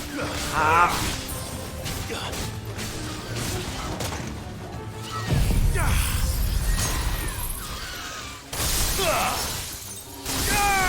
Die essen doch sonst auch alles. Kann man jetzt nicht anfangen, wählerisch zu werden. Ach, das war's schon? Oh, okay. Ich habe irgendwie noch mit einem großen, bösen Endmonster gerechnet, aber dann wiederum hätte das wahrscheinlich die armen, kleinen Möchtegern-Bauern getötet. Das hier ist doch schon die Zombie-Apokalypse. Change of plan. Huh? What is it? Owl from the rest. An Akashic curl's been sighted on Rhiannon's ride and is headed in their direction. Well, the better half of her guard is here. So wait, how many Akashic remain in Eastpool? Hard to say. My men are still facing some resistance, but I think the worst is behind us. I could order a detachment or two to fall back and... Oder ich gehe. No. Let them finish the job. You stay here too, Sir Wade. Your men need you. I'll go after the Curl. Join me only when Eastpool is won. If you're sure, my lord. Clive ist einfach zu May the mächtig, founder Mann. protect you. Clive ist einfach zu fucking mächtig.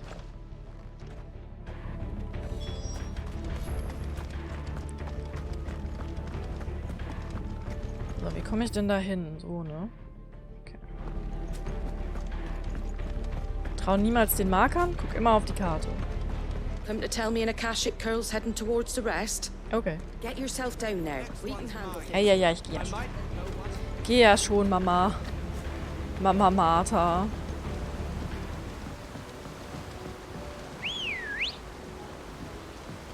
Ich und mein getreues Ross. Mein getreues Chicken.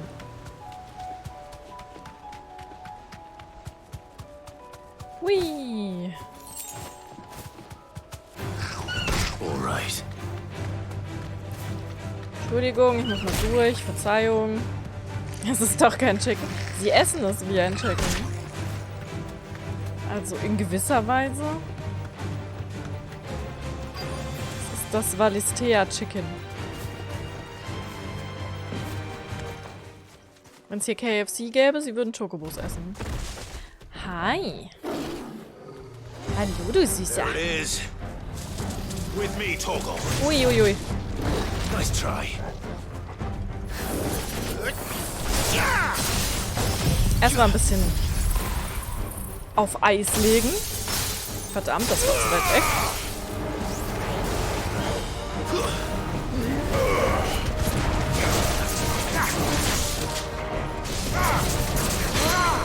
Oh Gott. Ja, womöglich. Einfach bei KFC ein Chocobo-Weihnachts-Special. Ich meine, wenn der Yoshi Dank einen Deal ausgehandelt hat.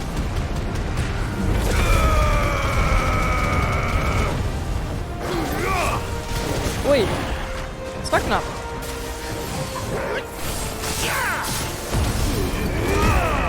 Nein, der Zaun. Das wäre fast schief gegangen.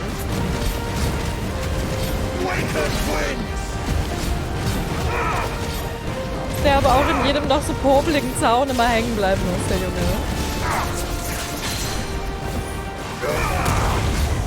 Kannst du halt auch keinem erzählen.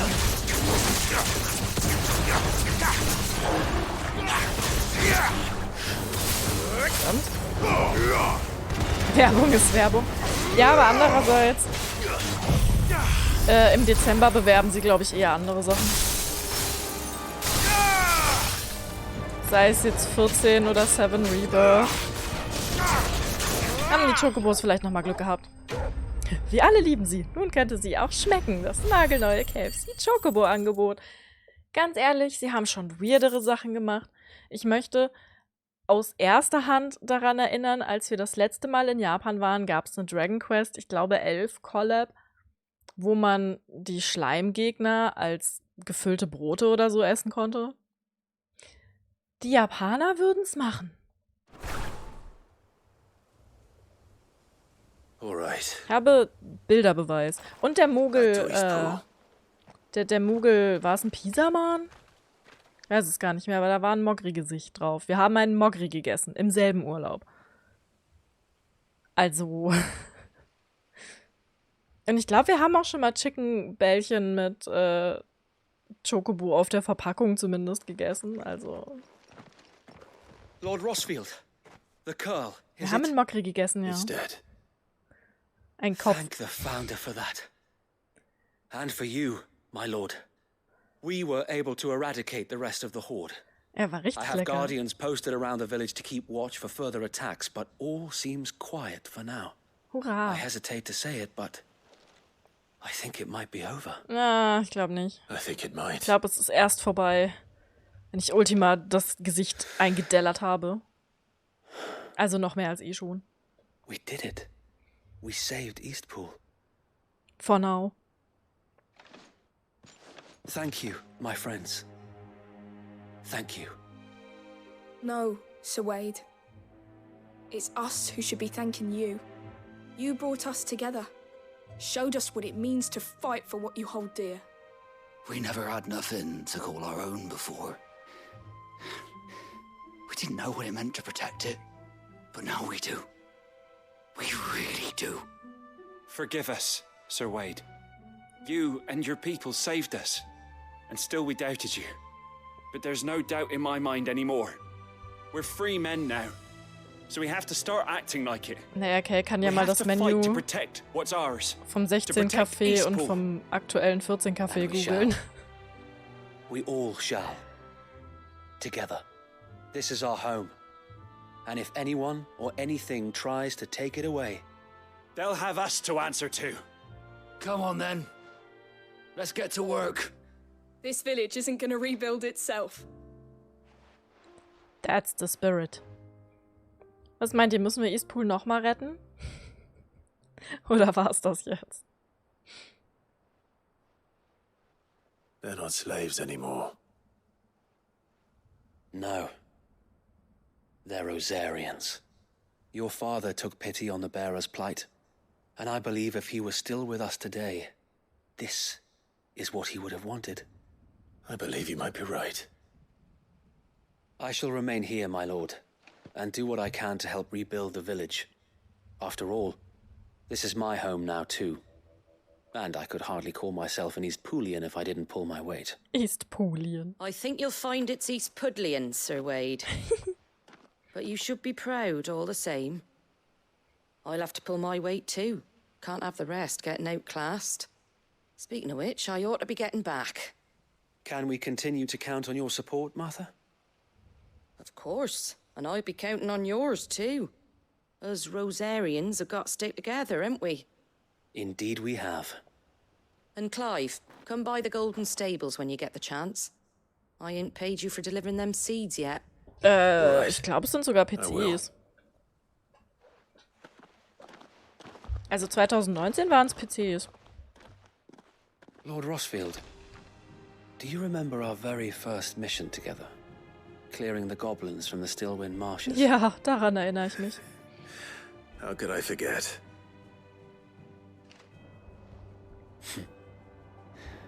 There's one sight that I shall never forget. You, facing off against that giant Morble. Ja, es gibt ja 3 Eosia-Cafés und ich war nur in einem, also. Since that day, there have been more than a few times when I felt like giving up. When the odds seemed so stacked in the enemy's favor, I thought I may as well just lay down my sword and surrender. But every time, I would think back to the look in your eyes that day and remember what it means to be a shield. Know that whatever trials Eastpool may face, I shall never lose courage. Thanks to you. So Wade, you have always been a true shield. Ja, wie sappy. I know that Eastpool, and indeed all of Rosaria, will be safe in your hands. Thank you, my lord. I know the rest of the world will be safe in yours. I'll do my best. Clive macht das schon. Thank you again for all you have done for me and mine, my lord. You may rest assured that Eastpool will be safe in my hands. Thanks to you. Gut, Torgel. Dann können wir uns ja jetzt die Belohnung von Martha abholen. Ne, Eosia-Café war halt schon echt cool. Das ist bestimmt in den letzten 4 Jahren einfach noch cooler geworden. Café-Foodies. Okay, zeig mal. Das aktuelle Akihabara-Menü. Gibt's das in Osaka? Und das andere war in Yokohama, glaube ich, ne? Und guck mal, man kann Mugel essen. Und trinken. Curlwurst. Sehe ich das richtig? Eine Curlwurstplatte. Da geht's nämlich schon wieder los. Hierhin bekommt einen Haufen Wurst.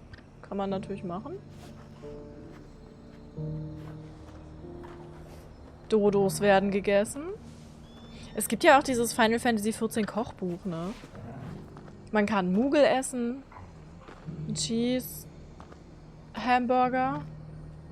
Mugel Cheese Hamburger kann man essen. Oh nein, man kann die fette Katze essen. Und noch ein Chocobo-Pan? Mann? Ein Chocobo-Mann? Mittlerweile Osaka, Kyoto, Nagoya und Yokohama. Wow, die haben ja richtig expandiert, weil ich kenne nur das in Tokio. Leider. Man kann Raubarn essen. Eieieiei, so viel Zeug hatten die aber letztes Mal nicht auf der Karte. Ja, die Dinge werde ich wohl auch nie sehen. Und du kannst sie dir als Bild angucken. Ich muss aber sagen, also das Problem an so Theme-Cafés, und ich war jetzt in einigen, und das Eosia-Café ist noch eins der besseren, weil es halt permanent ist. Also immer und nicht nur Pop-up. Die Qualität ist halt leider nicht so gut. Also es sieht alles geil aus und du gehst dafür die Erfahrung hin, aber du gehst da nicht hin, weil du echt Hunger hast und das Essen richtig geil ist. Also das wollen wir nur mal festhalten. Es ist, The hero returns. Dafür geht man da nicht hin. It's lucky you came by when you did, eh? Wie immer. Not only did my seeds get delivered, but you went and saved Eastpool and all. I just did what I could. And it's only right that you get rewarded for it. Take it before I change my mind. Ja, der Bahamut-Drink macht gay. Da muss man ein bisschen aufpassen. So, Eastpool's finally back on its feet again. And a home to free bearers. Who'd have thought we'd see the day, eh? Well, it was your idea. I know that, but Toggle I shake. never stopped to think what it would mean. Bearers in charge of themselves, thinking for themselves, working for themselves. Like your hideaway, but not even hidden away. Though I suppose the rest ain't much different nowadays. You know, bearers living free like that reminds me of when I first met Sid. Loath as I am to recall that particular day. I take it you didn't always see eye to eye. What happened? Well, if you really want to know, I started doing what I do long before I met Sid. In fact, that's how I met him. Or at least how he came to meet me. Ich muss aber sagen, das Menü finde ich nicht so cool. Im He Vergleich showed jetzt. up at the stables one day, asking questions about who'd been buying up bearers. Founder knows what he thought I was doing with them. Running a hunt, poking around in their innards. Something awful, anyway. Me, I thought he was a new constable. Thought the game was up. But somehow we both managed to work out what each other was about. And before I knew it, the cheeky arse was rattling on at me about how I was doing it all wrong. After all my hard work. Das klingt nach Sid, Told me ja. I was giving them relief, but not freedom. That my bearers were still dying as slaves. Got right under my skin, it did. Told him if he didn't like it, he could bugger off and report me to the garrison. And you know what he did? He smiled. And then he laughed. And then I did the same. We made a pact that day, that whenever one of us was in need, the other would always be there for him.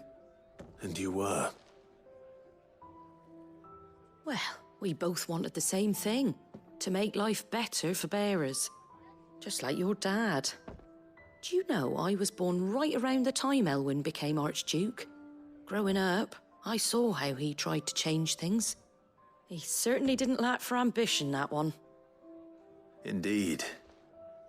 But the loftier one's ambitions, the harder they are to achieve. Which is why those of us who follow in their footsteps need to finish what people like Sid and my father started. Suppose you're right, aye. And if we don't manage it, there's always them who come after us. Good thing we've got a few half-decent sorts waiting in the wings, eh? Ja, so ein Glück. It's almost enough to give you a little bit of hope. Chiffred Baby confirmed. Just a little. Anyway, enough nattering. Better get back to work. Let's see about making everyone some dinner, shall we? The least the folks who saved Eastpool deserve is a hot meal. And you and me ain't gonna save the world on an empty stomach neither. That sounds like a wonderful idea. Ja, füttert den Clive, der hat sich's verdient. So einen schicken Ifrit-Teller oder so. Hui, Schild von Marthas Rast. Das Schild von Marthas Rast, dem persönlichen Landsgut der Herrin des goldenen Federbetts. Einer der wenigen sicheren Rückzugsorte in dieser gefährlichen Welt, besonders für jene, die sich dem Kaiserreich nicht beugen wollen. Das war dann wohl das Ende von Marthas Quest. Eieiei. Ich werde ein bisschen sentimental gerade. Erstens wegen dem ganzen Kaffeekram, weil ich Japan noch ein bisschen sehr vermisse.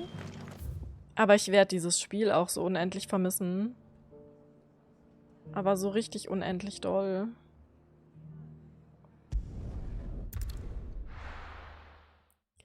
Wenn es dann fertig ist. Ja, wer viel rumkommt, der kann viel vermissen. Und in die falsche Richtung laufen.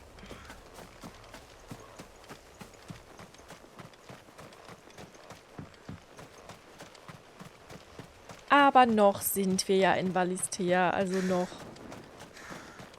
können wir die Welt genießen. Zugegeben, im aktuellen Zustand ein bisschen schwieriger. Ich glaube, so lange hat die Weltuntergangsphase auch noch nie angehalten. Also die gibt es ja in jedem Final Fantasy, aber normalerweise ist die so auf der letzten Disc 5 Minuten vor Schluss. Jetzt haben wir ja tatsächlich auch mal was davon. Vom Weltuntergang. Ja, du bist noch so jung. Das weißt du doch gar nicht. Wo es dich noch hin verschlagen möge. Ach nö. Jetzt bin ich dran vorbeigeritten. Kommando zurück. Ist über die Brücke? Ich glaube schon, ne?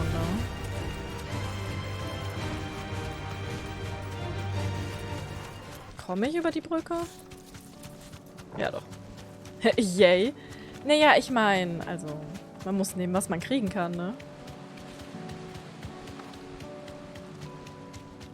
Das Spiel könnte jetzt auch schon vorbei sein. Das wäre sehr traurig.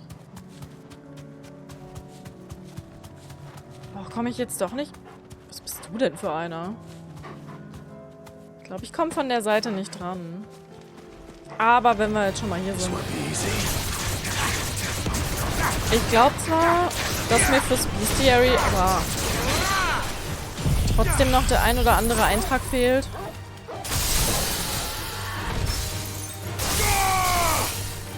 Aber was man sieht, kann man ja mal mitnehmen.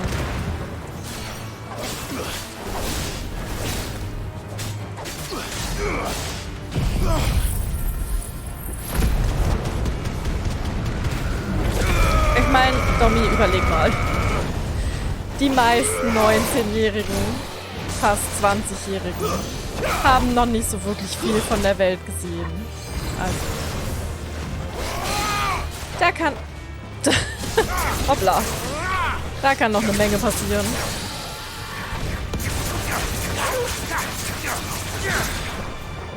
Ich hatte mit 19... Lass mich nicht lügen. Auch nur Frankreich und die Schweiz.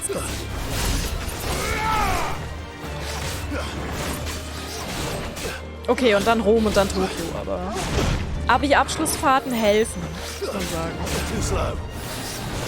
Au! Arsch. Merke, ich bin nicht unverwundbar, während ich das mache.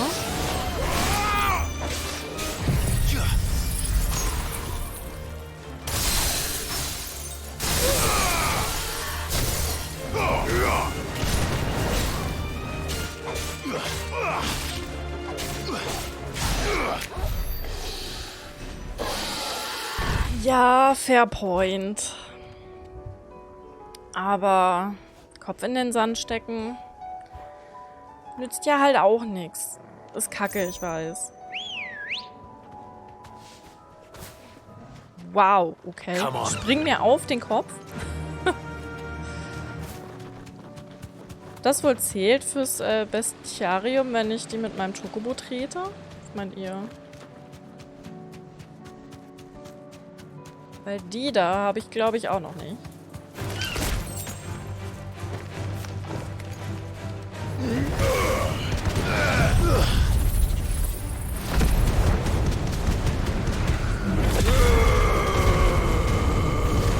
So, hat einer überlebt? Sehr schön. Die Arkasischen lösen sich aber auch immer direkt in Äther auf, ne? Das heißt, warte mal. Da kann ich mich eigentlich auch gleich porten und dann von unten hingehen. Ist das da, wo diese Ruine war? Ich glaube schon.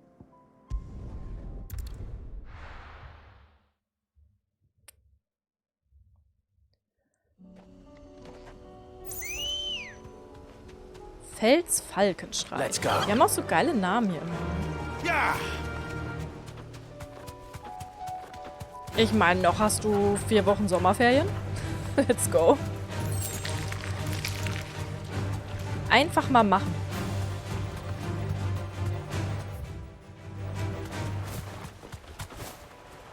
Damn it. The whole village is turned. No need to ride from here. Oh, ja stimmt. Ich kann ja nicht durchs Dorf reiten. Selbst wenn es überrannt ist und hier gar keine Leute mehr leben, die sich dran stören könnten. Clive hat Manieren, okay. Clive reitet nicht einfach so durchs Dorf. Der treibt vielleicht eine Sau durchs Dorf, das war es dann aber auch.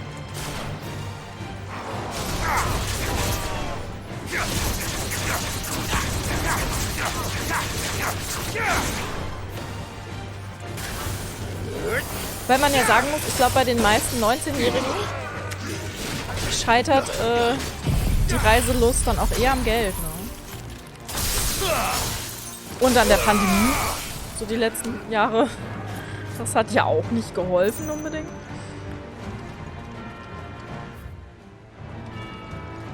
Ich glaube, ich bin schneller, wenn ich einfach zu Fuß gehe. Lauf, Clive.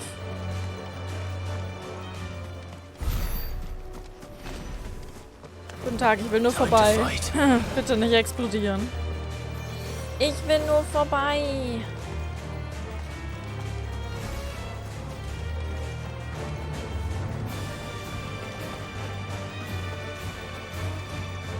Aber ich dachte, ihr jungen Hüpfer seid so spontan. Einfach einen Flug buchen und fertig. Ich bewundere diese Leute. Es gibt ja diese Menschen. Du kannst ja, wenn du am Flughafen fährst, spontan auch einfach irgendwo hinfliegen. Meistens sogar relativ günstig. Du weißt dann halt nur nicht unbedingt, wo du rauskommst. Solche Leute.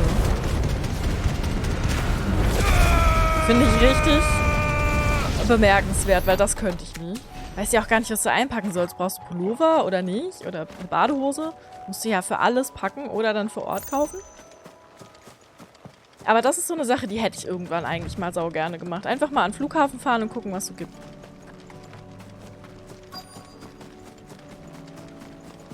So, habt ihr meine Kerne? Ihr seht ein bisschen so aus. Hallo? Guten Tag? Das ist auch mehr so ein, Root Awakening hier. Au.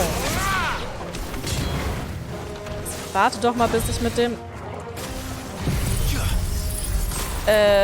mit der Vorspeise fertig bin.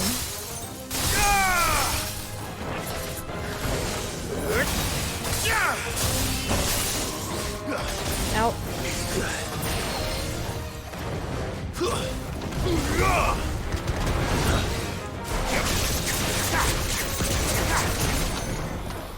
Okay, das war knapp. Ja, der ist ein bisschen sauer.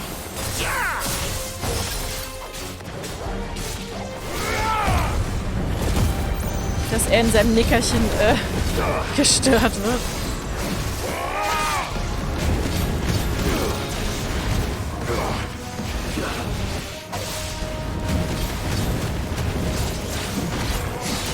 Der wollte einfach nur noch mal ausdrücken, wie nicht spontan wird.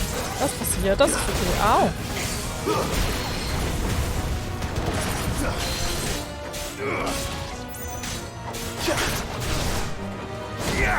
Ey, geh mir weg, Mann. Das mit der Switch fand ich wirklich creepy. Sie hat es zum Glück seitdem nicht nochmal gemacht. Aber dass meine Switch einfach plötzlich random einen Blutmond exorziert hier. Fand ich schon ein bisschen schwierig.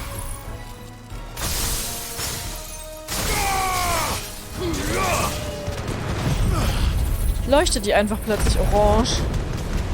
Sie hätte auch zum Beispiel blau leuchten können.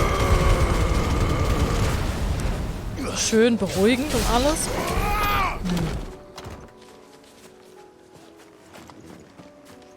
Mach mal lieber den ganzen Raum orange. down. One to go. Ich meine, damit rechnest du ja auch nicht, dass du da so reinkommst. Und plötzlich leuchtet der ganze scheiß Raum orange. Mit rechnet ja keiner. Ist dabei noch nicht so diskret wie Google. Ja, ja. Werden einfach von allem und jedem ausspioniert, Mann. So, was geht denn jetzt hier ab? Delemilchschenke? Da ist noch was. Davos. Tabor. Bocklad. Dann fangen wir halt mal hier an. Timini hat einfach eine Opferung gemacht, ohne dass ihr es wusstet. Wer weiß das schon?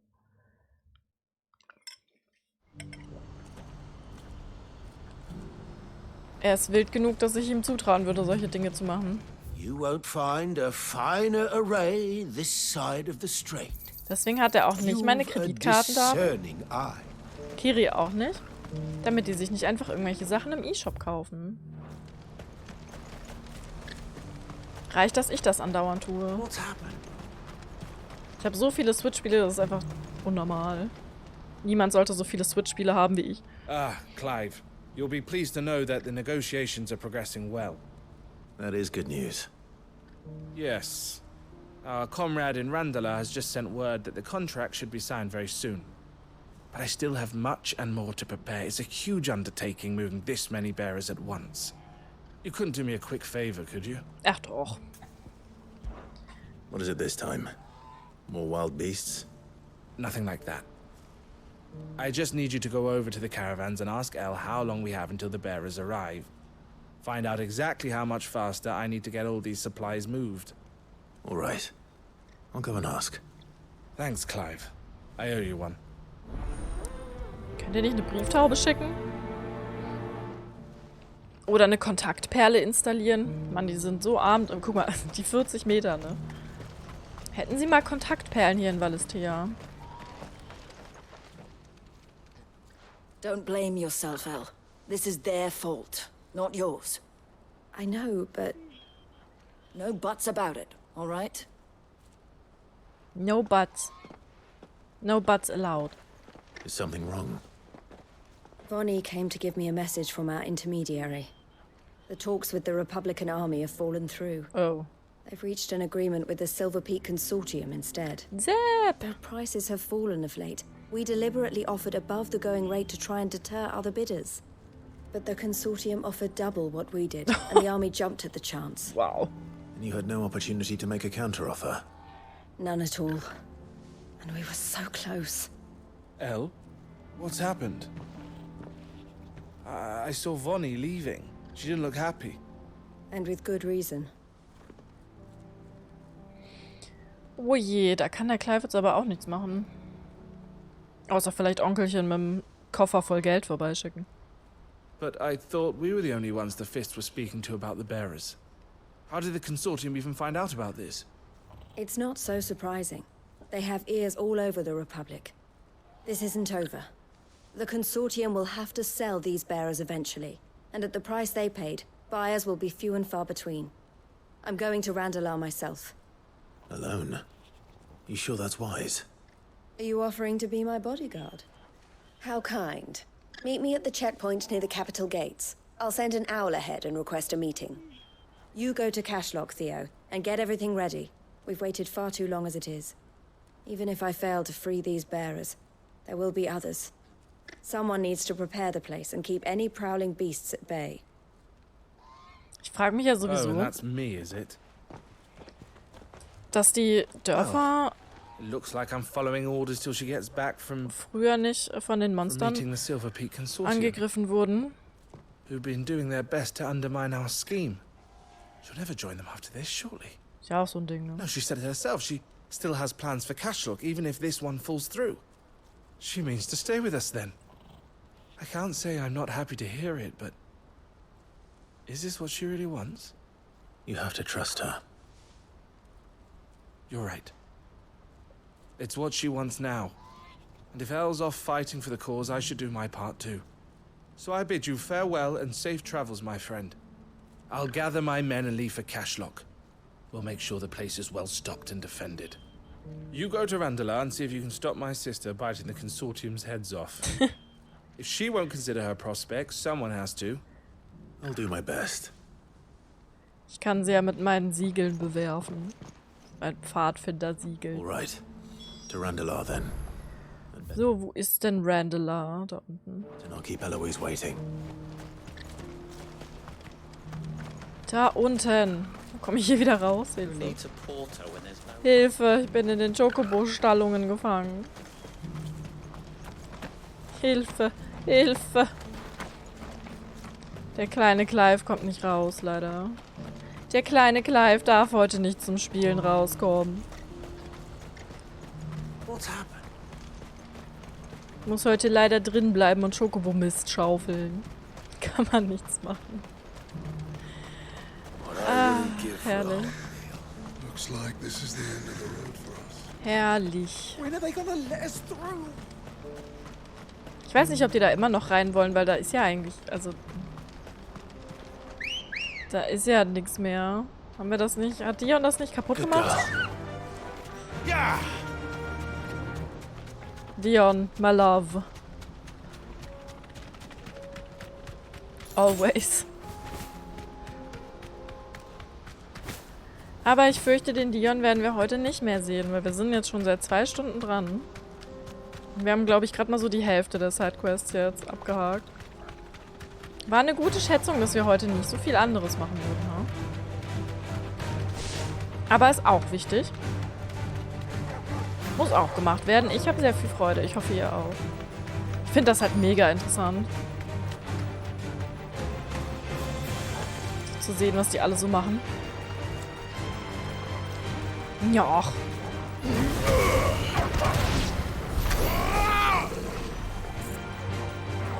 Verdammt. Da waren sie schon im Rückzug, aber nein. Ich musste noch mal draufschlagen. Jetzt abhauen? Gebt ihr die Gelegenheit? Gut, Torgal hat ihm die Kehle durchgebissen. Kann man nichts machen.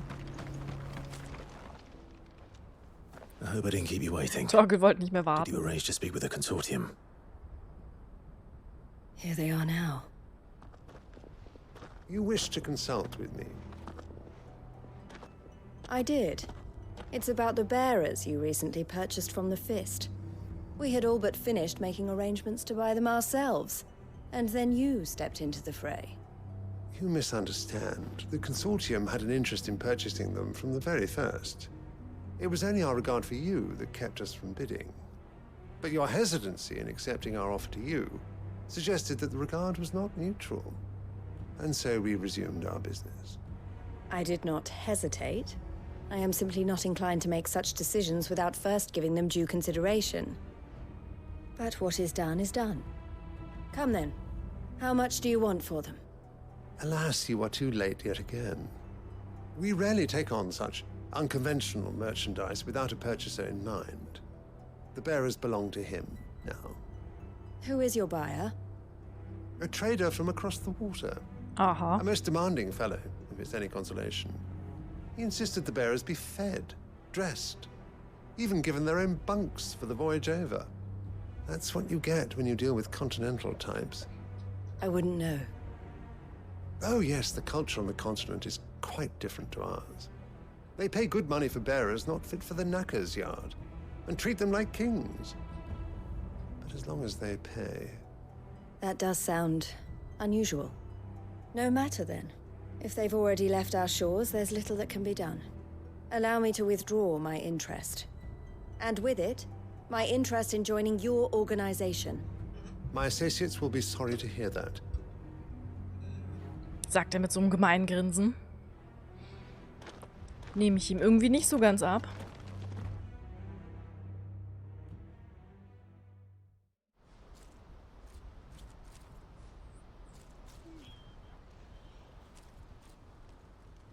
I'm sorry you weren't able to save them. As am I. But I only have myself to blame. He was right, you see. The Silver Peak Consortium did intend to buy those bearers before I did. Their representative hinted at a possible purchase when he came to recruit me. I feigned interest in joining them in the hope he might be encouraged to tell me more. And he did just that. As soon as he left, I sent my own offer to Randalar. So you never... No. I entertained the Consortium's proposal solely so I could learn more about those bearers. But I was a fool to think they wouldn't find out. I knew exactly who I was dealing with. You tried. I did. And if what he said was true, the bearers are to be well treated. Which is something, at least.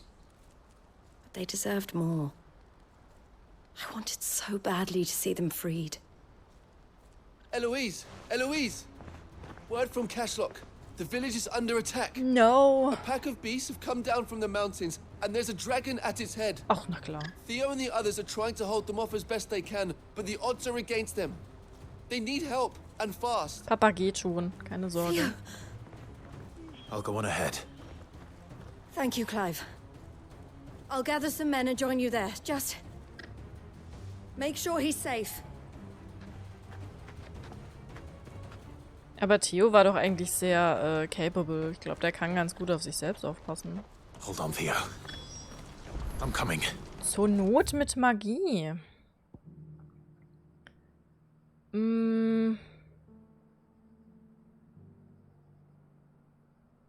bin das letzte Mal halt runtergefallen. Geh mal von hier rein. Deswegen haben wir, glaube ich, immer noch nicht diesen einen Teil der Karte aufgedeckt, weil ich immer so dumm da reinfalle. Stimmt, da haben die einen eigenen Obelisken. Och ja, die Hitze ist anstrengend gewesen. Sommer halt. Aber sonst. Ich darf 16 spielen, ich kann nicht klagen. Wie geht's dir? So, wir machen das jetzt einfach wieder so. Ui. Nein, das klappt nicht. Warum nicht? Gegen den Typen?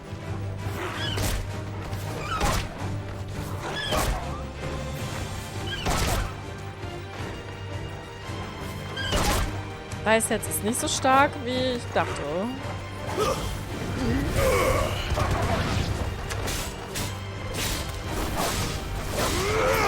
Bloß, ich muss diesmal ehrlich da reingehen. Das wäre ja skandalös.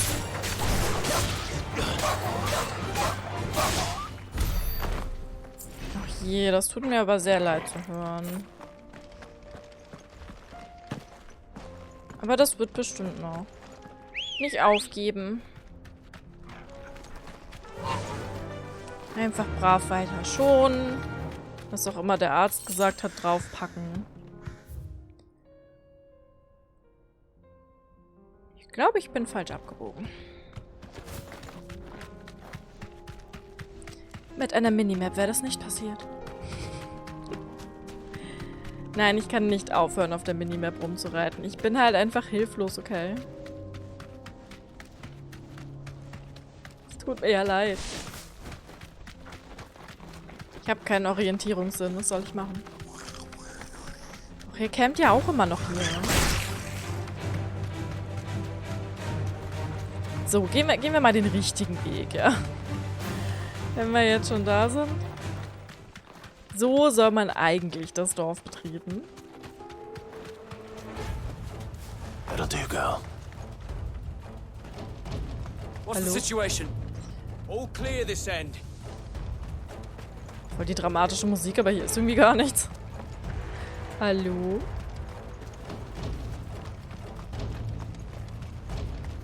Ich habe gehört, hier ist ein Monster, ein Drache, der geslayed werden muss. Ne, also hier wäre eine Minimap schon echt okay gewesen. Eigentlich. Upriver! He led the dragon that way to keep it from the village, but the whole area is flooded with Oh, Isa. shit. We just have to pray he makes it out in one piece. Aber er ist ein Bearer. Do better than that. Torgal, with me. Er ist ein Bearer.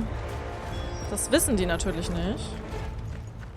Aber das könnte ihm gerade den Arsch retten.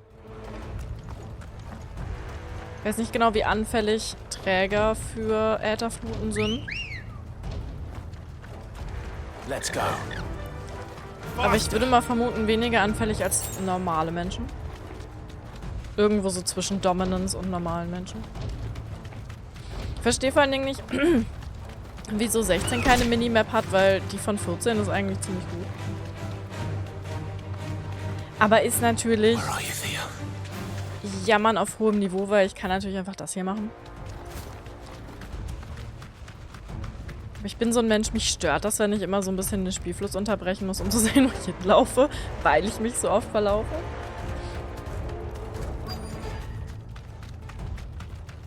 Aber wenn man sich natürlich nicht so oft verläuft, dann braucht man das nicht. Kann ich also auch verstehen. Bitte nicht Theo töten. Das verzeiht mir Eloise nie. Sich selbst auch nicht.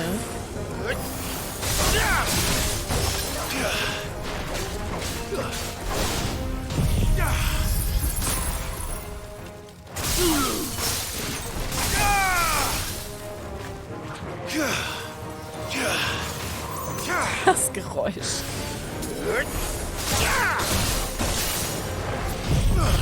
Ach, Clive. Da muss man Ben Starr aber auch mal loben, ja. Der ist ja die Stimme von Clive. I can't waste any more time. I need to find Theodore before that dragon does. Schon ein ziemlich großartiger Synchronsprecher. Oh, hi. Hast du Theo gegessen? Uiuiui. Oh, der hat einen Namen. Hatten die Drachen bisher Namen? Au.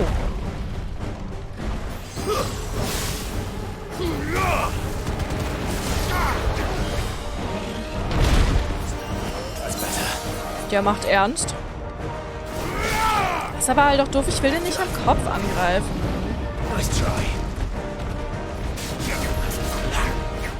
Das macht nur Probleme.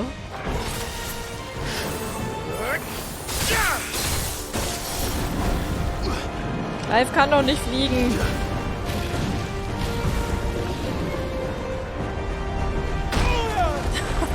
Au. Ich treffe den voll oft einfach gar nicht. Können wir nicht einfach sein dickes Bäuchlein angreifen? Komm ich wenigstens auch dran.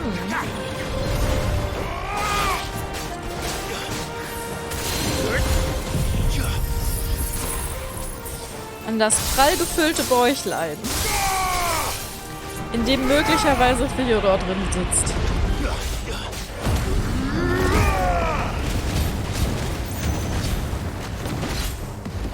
Ich will jetzt nicht hoffen. Aber hey, ist das einer der 7 hohen Drachen eigentlich? Bärensuge. Ist der zufällig mit Fräsberg verwandt?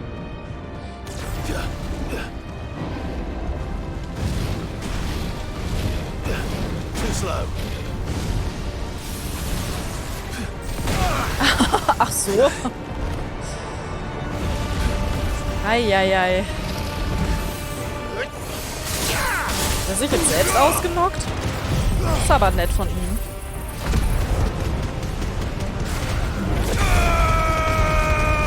Also nicht nach 14 Lore. Schade.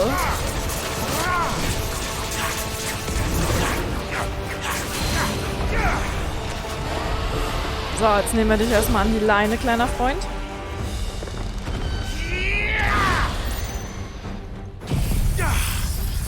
Nochmal vereisen.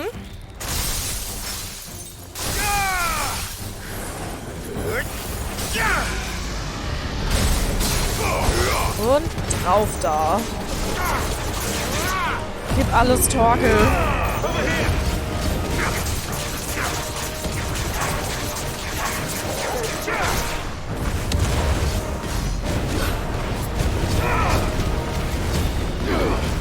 Danke, Kamera. Das war der beste Blick überhaupt. Oh.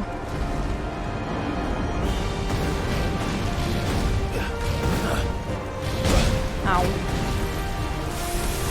Vorsicht.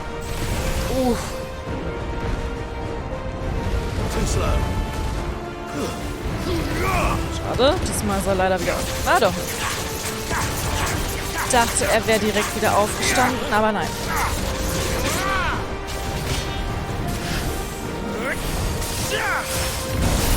Schade. Ja, Vorsicht. Guck mal, er kann das auch in einer anderen Reihenfolge. Ist flexibel. Selbstverständlich. Kamera? Ich kann nicht sehen. Danke.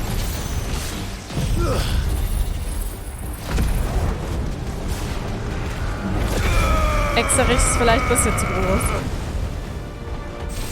Ja.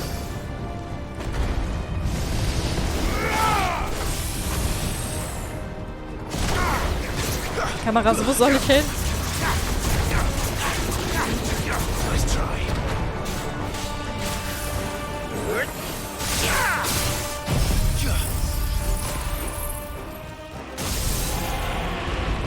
Aber auch bestimmt nicht der letzte Drache, den wir zu Gesicht bekommen.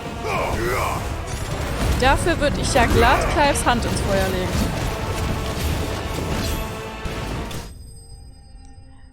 Clives süße kleine Hand.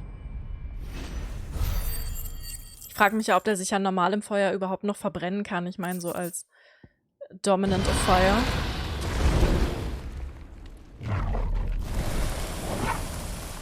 Clive? Theodore! Oh nein. Theodore, you had me worried for... Na toll. Kaputter. Ach, fuck. We have to get you out of here. Ich glaube, dafür ist es ein bisschen zu spät. I think it might be a little too late for that. Bearer or no, there's only so much ether a man can take, and that Drake just wouldn't let me leave. You have my thanks, Sid, for finishing what I could not. For keeping Elle's dream. Theodore!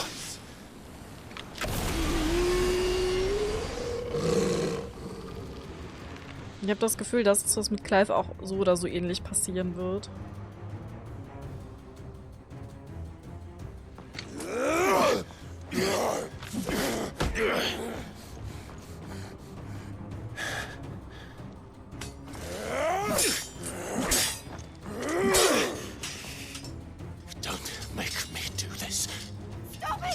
Zumindest ist das, was Ultima gerne hätte, das mit Clive passiert. Stay back, Eloise! He's turned. And so will you!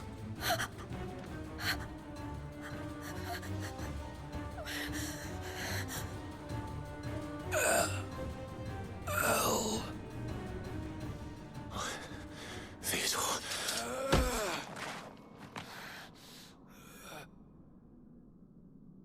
Take care of my sister. Theodore, wait. Goodbye, Elle.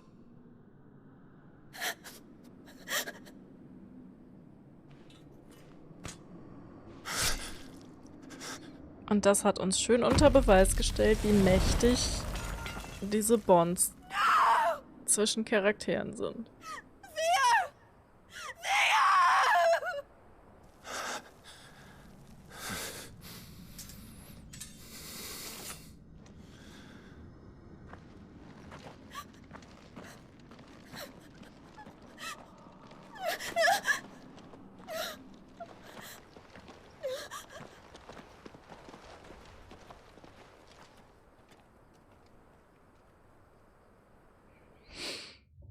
Foreshadowing oder nicht? Was meint ihr? Ich hab so Angst. Ich hab so Angst um Clive und die Rasselbande.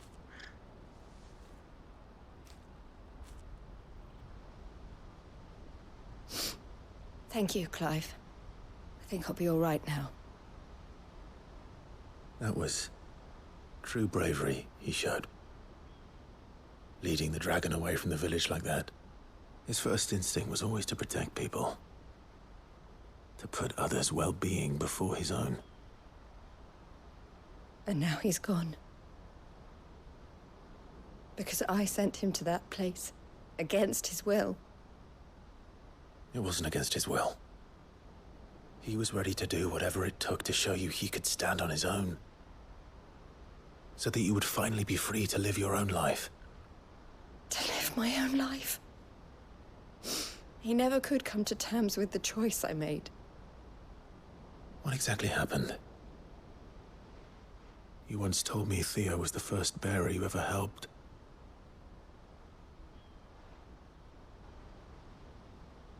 We grew up in Canva. We were born to one of the great trading houses. And I was chosen to inherit the family business. I had my father's head for figures, you see. Theo did not. While I studied the art of commerce, he played at soldiers instead. A late bloomer, in more ways than one. For unlike most bearers, it wasn't until his 15th summer that his powers awakened. My parents tried to drive him out of the house and into the care of the constables. But before they could, I took him into mine. Theo told me something else. He clearly admired your devotion to the cause of freeing others like him from slavery. But he said you deserved a better life than this. He wanted to free you from what he called your bonds, just as you freed him from his. I would be lying if I said I had not wondered from time to time how much easier my life might have been if I had allowed Theo to be taken and devoted myself to the family business instead.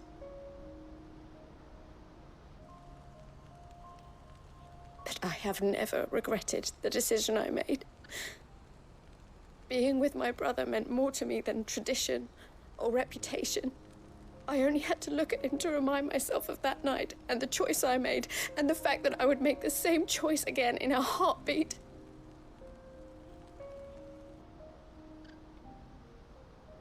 He was never a burden. How could he even think that? If anything, I was the one who weighed him down. You weren't, Eloise. He said it himself, that he had always been grateful to you for saving him, and that he wanted to repay you by letting you live the life you were denied. Neither you nor Theo weighed each other down. You loved one another. You did whatever was necessary to continue living your lives together, and you always would have. You're right. All I ever wanted, all I ever did, it was so we could be together. Oh, Theo, why did you have to...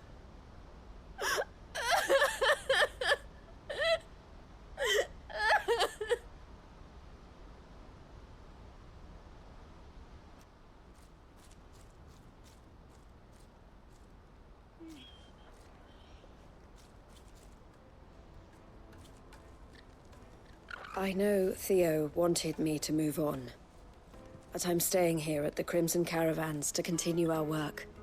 We can make a difference here. We can help people, save them. I need nothing more from life than that.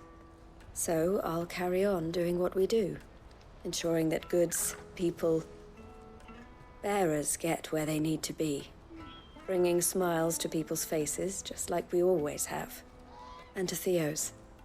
Wherever he is. This is the life I have chosen. The life I will always choose. I've made a choice of my own. To continue helping you however I can. Whenever you need it. Thank you, Clive. Let's go on together then. For Theodore. Alter, wieso sind die Sidequests so gut? Ist ja schon richtig frech einfach. Schild der roten Karawane. Das Schild der berühmten roten Karawane. Sie hat Bokla zu ihrem Sitz auserkoren, wo sich Händler aus ganz Valisthea treffen, um die 1000 Tische zu durchstöbern und ihre Waren entweder ins Dominium oder über den Kristallpass in die ganze Welt hinaus zu transportieren. Die Sidequests hier sind besser als die Mainquests in anderen Games. Ist halt echt so. Ist halt wirklich so. Es ist insane, wie gut diese Sidequests geschrieben sind. Uff. Weiter geht die wilde Questerei, though. Wo müssen wir hin?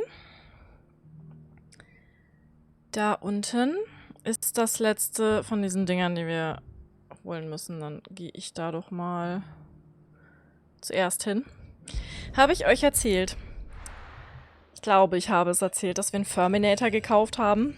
Hashtag not sponsored. Für den Mini. Ready, go? Weil Kuhns haben bekanntermaßen richtig viel Unterwolle und wenn die shadden, dann shadden die so richtig. Naja, eventuell haben wir möglicherweise gerade spaßeshalber den Ferminator mal an der Katze ausprobiert. Und möglicherweise wird Kay gleich ein Bild in den Discord posten, wie das Ergebnis davon ausgesehen hat. This might take a while.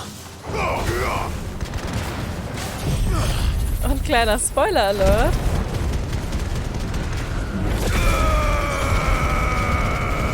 Da kam mehr raus als aus dem Mini. Und dabei ist die Katze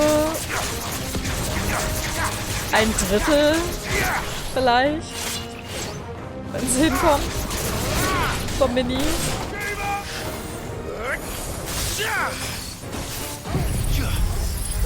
So von der Größe her, von der Masse. Das war ein bisschen wild.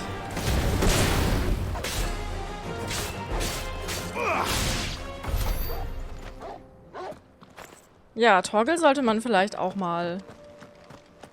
Der shaddet bestimmt aber auch. Das ist von der Katze.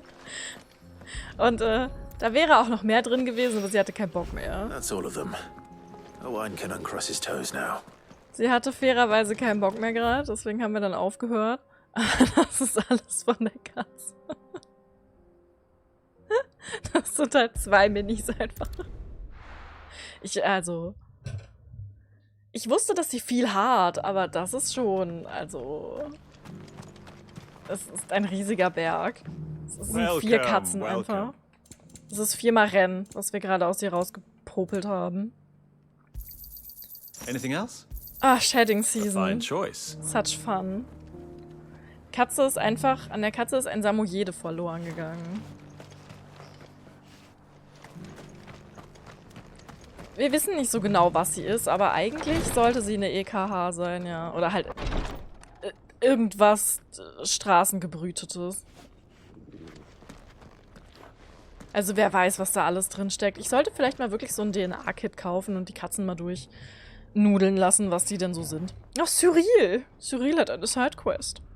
Das war ihr innerer Kuhn. Halt, ohne Scheiß. Kiri ist ein Kuhn. Und ich bin mit dem Ferminator auch bei Kiri durchs Fell gegangen. Da kam nichts raus. Der hat einfach keine Unterwolle. Ich weiß nicht, wie das funktioniert. Der hat aber einfach keine. Und dann gehst du so an die Katze. Sicher, dass sie jetzt nicht nackt ist? Ja! Sie sieht ein bisschen weniger gerupft aus als vorher. Sie ist jetzt wieder smooth. Aber also, das ist halt insane. Ich will es auch nachher noch am Dicky ausprobieren, aber ich glaube, beim Dicky kommt auch nicht so viel raus. Lord Rossfield, is there aught the Undying might assist you Das war with jetzt schon ein this day? bisschen Perhaps. wild. My brother said that your order was helping him with his quest to uncover Ultima's origins. Have you learned anything of note since Wenn ich last we gleich spoke? an Allergie Little sterbe, less, I regret to report. das ist der Grund. I see. Be assured, however, that we will not rest until the truth is known.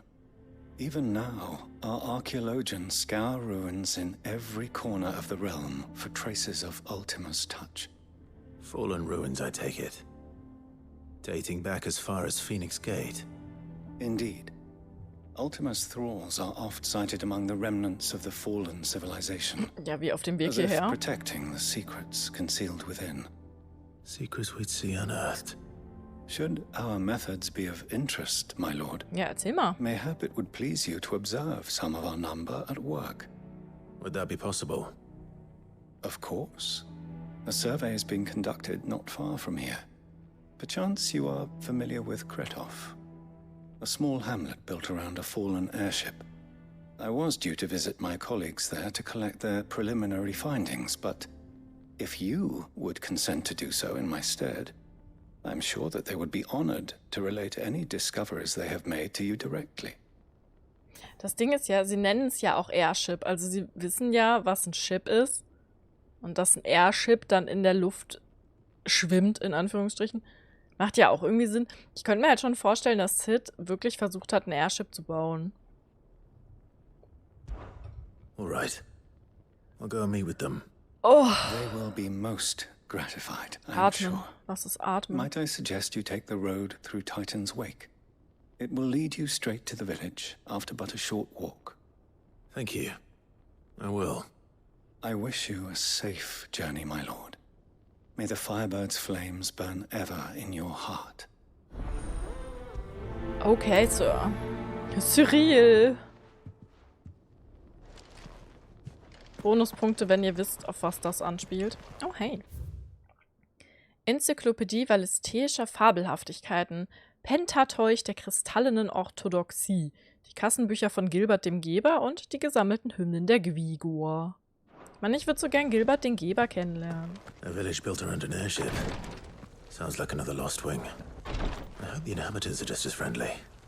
The bearer of the burning quill is within, my lord. Okay. Prithee enter. Ja, ich war schon drin. So, aha. Lass mich raten, das ist dieser Weg, den wir noch nicht gegangen sind. Dann machen wir das doch mal. Damit wir auch die ganze Welt gesehen haben, bevor wir sie ins Verderben reißen. Muss sich auch gelohnt haben. Dass wir auch wirklich jeden Winkel gesehen haben.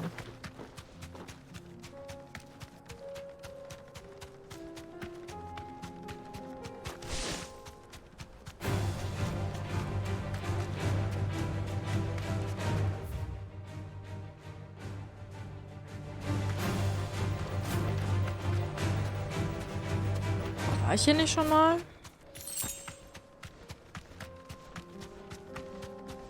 Wie auch immer mehr von den Viechern hier Stress machen. Diesen Monster Hunter Viechern. Ab! Junge! Bist du irre? Alter, ich hab mich zu Tode erschrocken. Kommt das Scheißviech da einfach angerannt und schmeißt mich von meinem Chocobo. Ich glaube, es geht los. Alter. Let's go. Run like the wind. Der war aber ziemlich angry, du. Den hab ich wohl ein kleines bisschen wütend gemacht. So, an den Ruinen wären wir schon mal. Aber auf der falschen Seite, wie es aussieht. Oder einfach an den falschen Ruinen. Na gut. Ich meine, to be fair, gibt's hier eine Menge. Ich habe auch so ein bisschen das Gefühl, also die Akasischen sehen ja so, also die werden ja so ein bisschen kristallisch, ne? Aber die sehen auch ein bisschen so aus, als würden die langsam aber sicher zu dem werden, was unsere gefallenen Viecher hier auch so ein bisschen sind, ne? Ich meine, die haben noch diese Ruinen-Schutzhülle drumrum. Aber so essentiell ist die Ähnlichkeit nicht von der Hand zu weisen. Das Bild im Discord muss out of context aber auch weird sein, ha? Ich glaube, wir sind zu spät.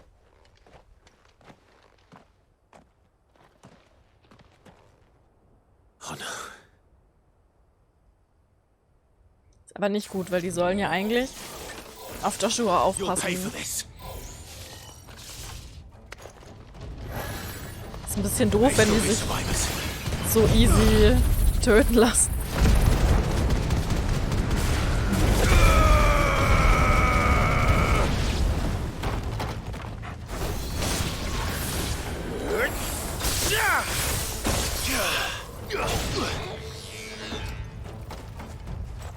Weil die sind literally alle tot.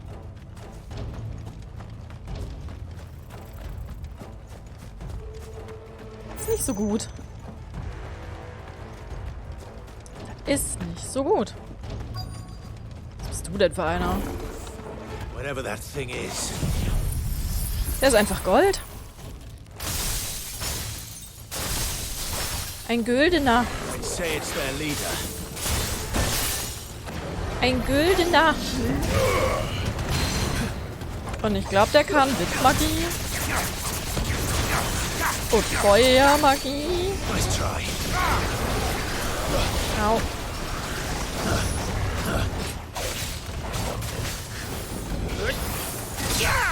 Das war gut gedodged, das gebe ich dir.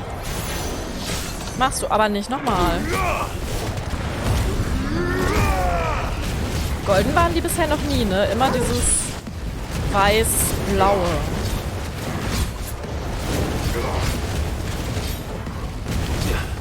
Ich meine, er hat auch die Kristalle in seinem Dings drin.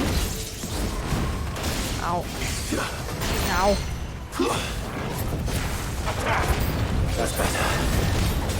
Reinforcements? Das ist nicht gut. Toggle. Muss mal die Krabbler besiegen. Okay.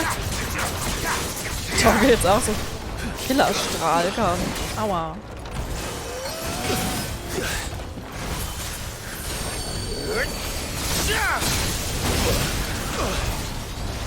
Das war unfair. Der hat mich einfach festgenagelt. Was soll ich machen?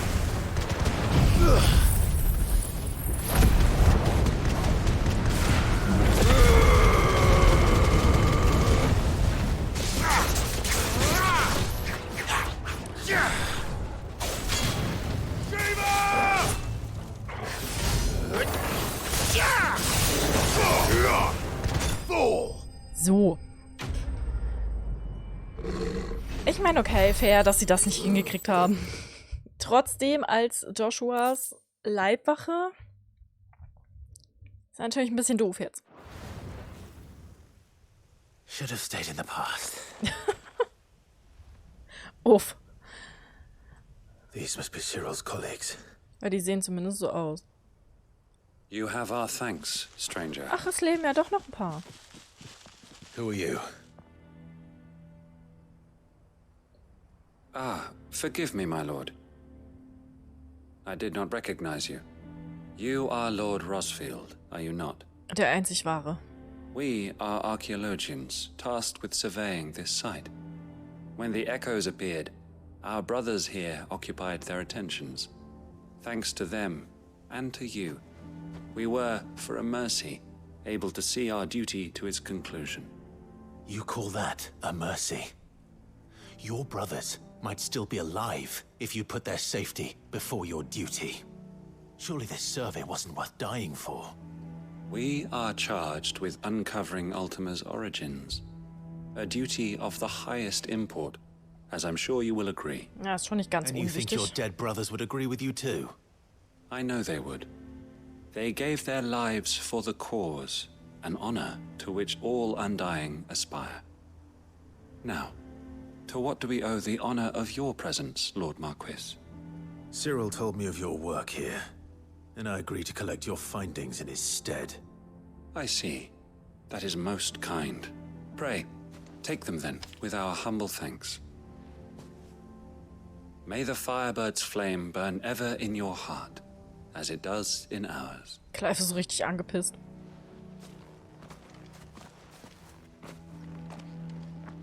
Ich habe dann noch eine It's one Kiste thing to lay gesehen. down your life for another, but for a survey, I suppose I'd better get this back to Cyril. Aber ich meine, so gesehen, Ultima zu finden und rauszufinden, wieso, warum, weshalb Ultima da ist halt gerade schon eigentlich somit eine der größten Fragen. Think die no wir so more of haben. us, my lord. Only deliver our findings to the bearer of the burning quill. Nein, ach, das passiert mir jedes Mal. Das muss man leider schon noch irgendwie mal so sagen, ne? Schon nicht ganz unerheblich, das zu wissen.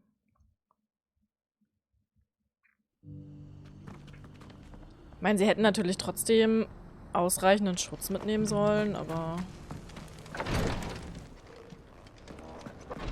Jote kann nicht überall sein. Ah, you are returned, my lord. I collected your colleagues' preliminary findings. Here, take them. Krethoff-Report. Eine Schriftrolle mit den vorläufigen Erkenntnissen der Ewigen, die sich in die Ruinen von Krethoff vorgewagt haben, versiegelt mit dem Wachsabdruck einer Phönixfeder. Phönix. My thanks. Phönixe. I shall study them and inform you forthwith if I discover aught that might aid you in your fight against Ultima. Cyril, your survey party suffered several losses in Kretov. Losses which could have been avoided, had the others not chosen to complete their work instead of saving their friends. Were these your orders? No. This was their choice. Every Undying devotes his life to the service of the Phoenix. It is our sole duty, and should we die in discharging it, so be it. Even when death is avoidable. My lord, I fear that this is not a point over which it would be fruitful to argue. Ja, ich fürchte auch. The Undying have served the Phoenix for countless generations, and your opinion of our methods, however earnest, is not like to change them. We live to serve the Phoenix. Our very order exists for that purpose, and that purpose alone. Cyril, I know that you and your brethren answer only to Joshua, but allow me to offer you a word of advice. It does not further the cause of the Phoenix to have his loyal followers surrender their lives without good reason. Provide your survey parties with an escort, that they might live to do their duty for years to come. Think not only of how you can serve the Phoenix, but how Joshua would want you to serve him. Please. For all our sakes. I thank you for your advice, my lord. If you will permit me to respond, our faith in his grace, Joshua Rossfield, is absolute. Die sind so verblendet, den kannst du And nicht we mehr of the helfen. Undying will do what we believe is right to fulfill our duty unto him. As first shield to the Phoenix, I am sure you understand what it means to do one's duty. I do. Then we are of the same mind. And it is my hope that we may continue to do our duty together. Schwierig. Ich meine, es ist schon irgendwie verständlich, dass sie so ein bisschen radikaler sind, aber Clive hat schon nicht ganz unrecht, dass sie ihm Tod halt auch nichts mehr nützen, ne? Aber ich sag mal, ich verstehe, woher das kommt, dass sie so drauf sind, wie sie drauf sind. Wenn sie genug Leute haben, um sich das leisten zu können. Und irgendwo, ich meine, Clive kämpft ja die ganze Zeit dafür, dass jeder so leben und sterben darf, wie er möchte. Dann soll er das den armen Leuten bitte aber auch hier zugestehen. Die ja anscheinend ziemlich genau wissen, wie sie leben und sterben wollen. Auch wenn er es vielleicht ein bisschen unnötig findet. Aber die sind ja alt genug, ne? Clive! To what do I owe the pleasure? I just wanted to see how the town's been faring since you brought everyone together. Hey, die haben wieder aufgeräumt, ne? Brought everyone together. All is absolutely wonderful. Conrad and Natalie's hands remain safely away from each other's throats. Hurrah. And firmly at the helm. Our stores are full, and the bandits still too disorganized to raid them.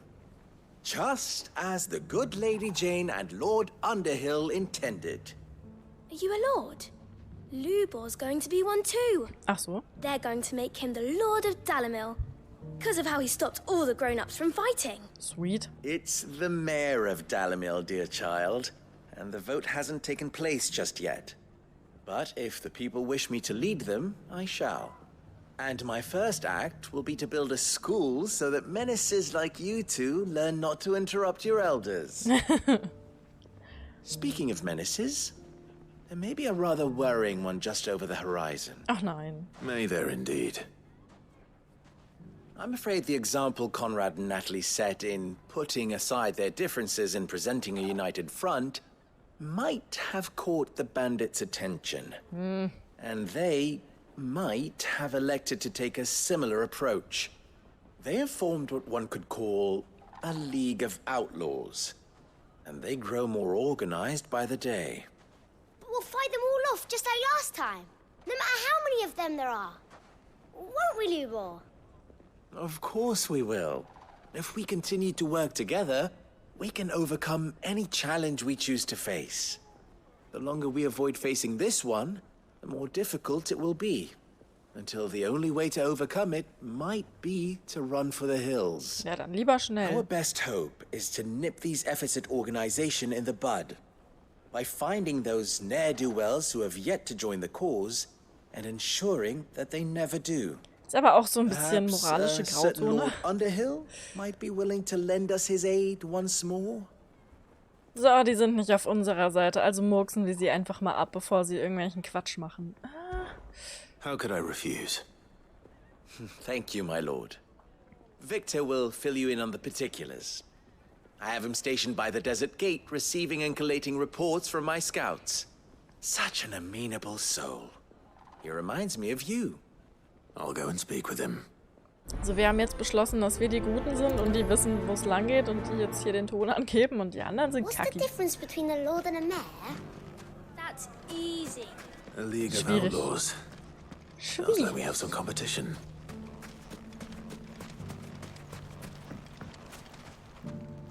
Still in Dalamil, Victor? Ah, Sid. I thought you'd have returned to Cosnis by now.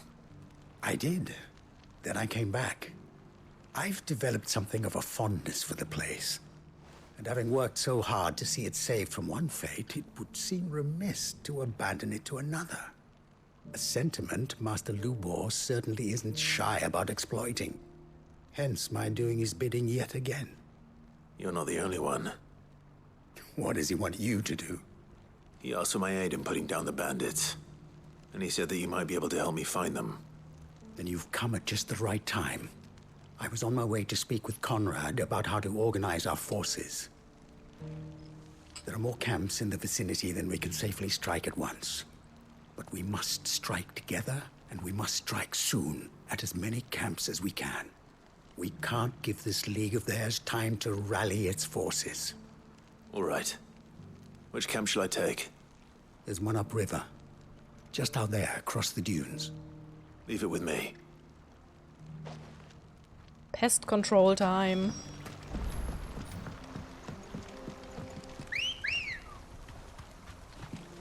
Wupp. Was hat die Kamera jetzt komisch umgedreht? Ui. Ui. Ui. Ich weiß gar nicht, ob ich so tatsächlich schneller bin. Es fühlt sich schneller an.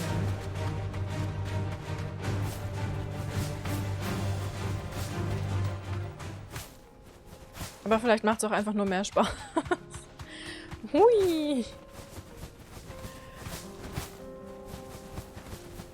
That must be the camp Victor mentioned. Come on then, Toggle. Los, Torgel. Zerreiß sie alle.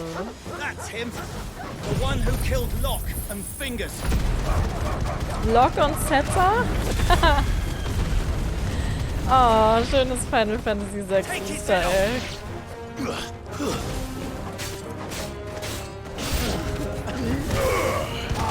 Können doch nicht einfach Locke und den Glücksspieler umnieten.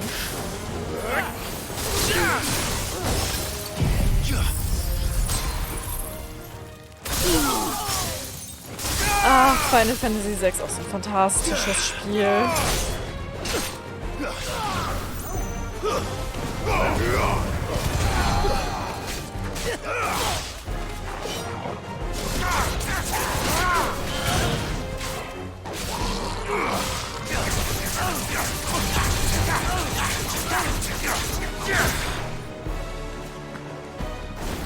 die Magier aber auch immer als letztes erwische.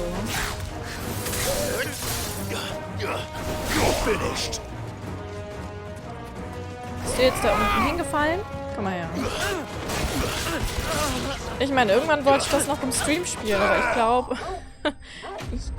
die Leute sind ein bisschen übersättigt vielleicht mit Final Fantasy. Aktuell. Also 3 will ich auf jeden Fall diesen Sommer noch fertig spielen, aber so 5 und so, Crisis Core, lassen wir vielleicht erstmal. I'd better let Victor know. Sid, where are you? Victor. Ah, I see the bandits didn't pose you any trouble. Ach bitte. No, but that's not why you're here, is it? No. Something's happened. We need you back in Dalimil. What is it? The whole town's in uproar.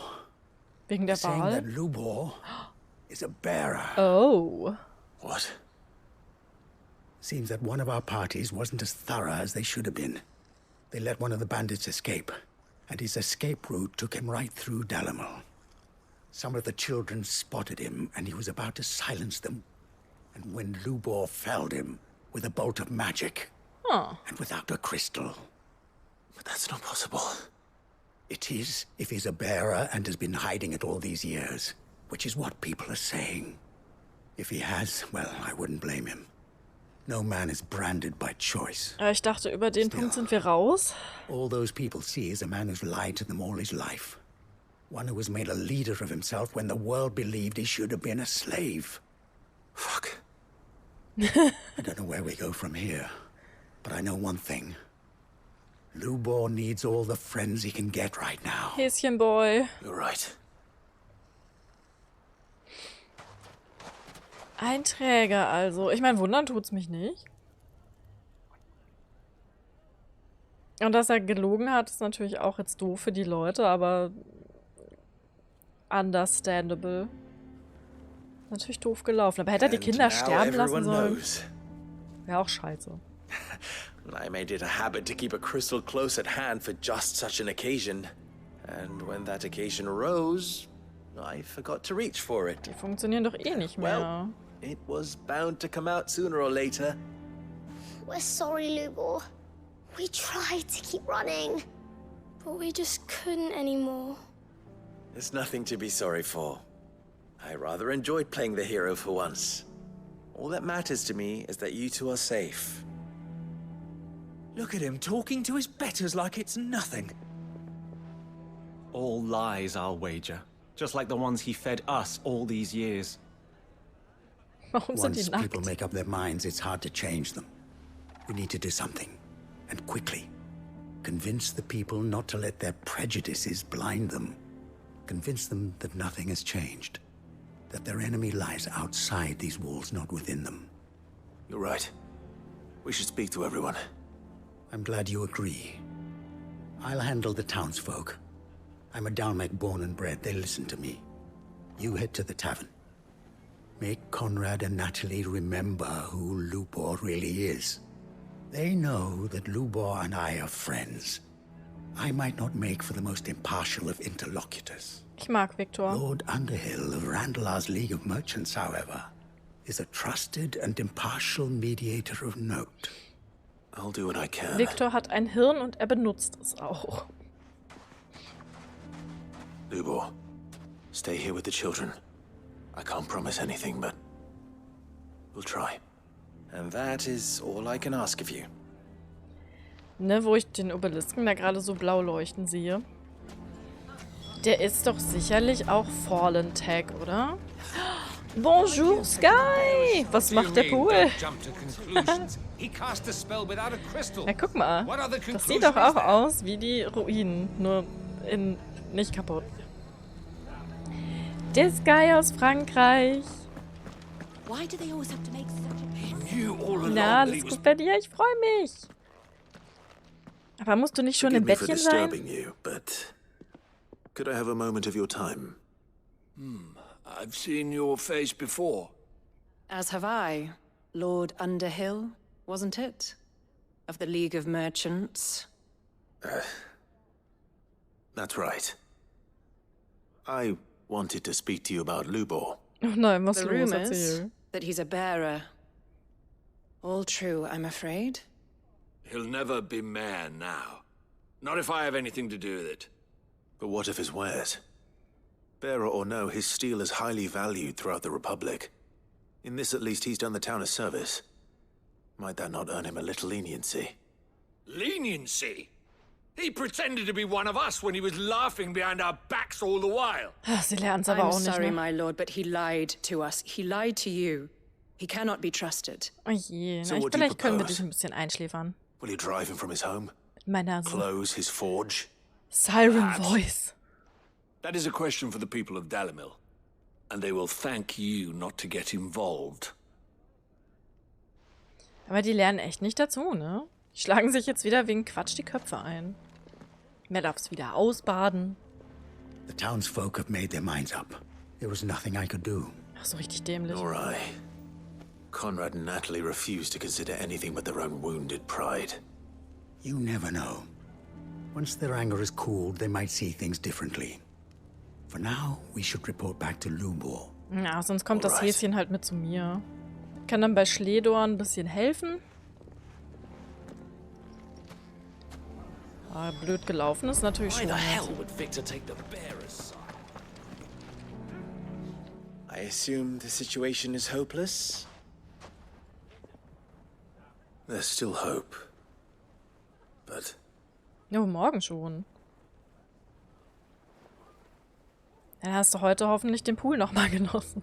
But perhaps not in this lifetime, I think it's fair to say. You mustn't think like that, Lubor. Give them time. They'll come around. We'll talk some sense into them in the end. You'll see. Bin mir da nicht so sicher. No, you won't. And your efforts would be better spent elsewhere. But Lubor... Rosina would often tell me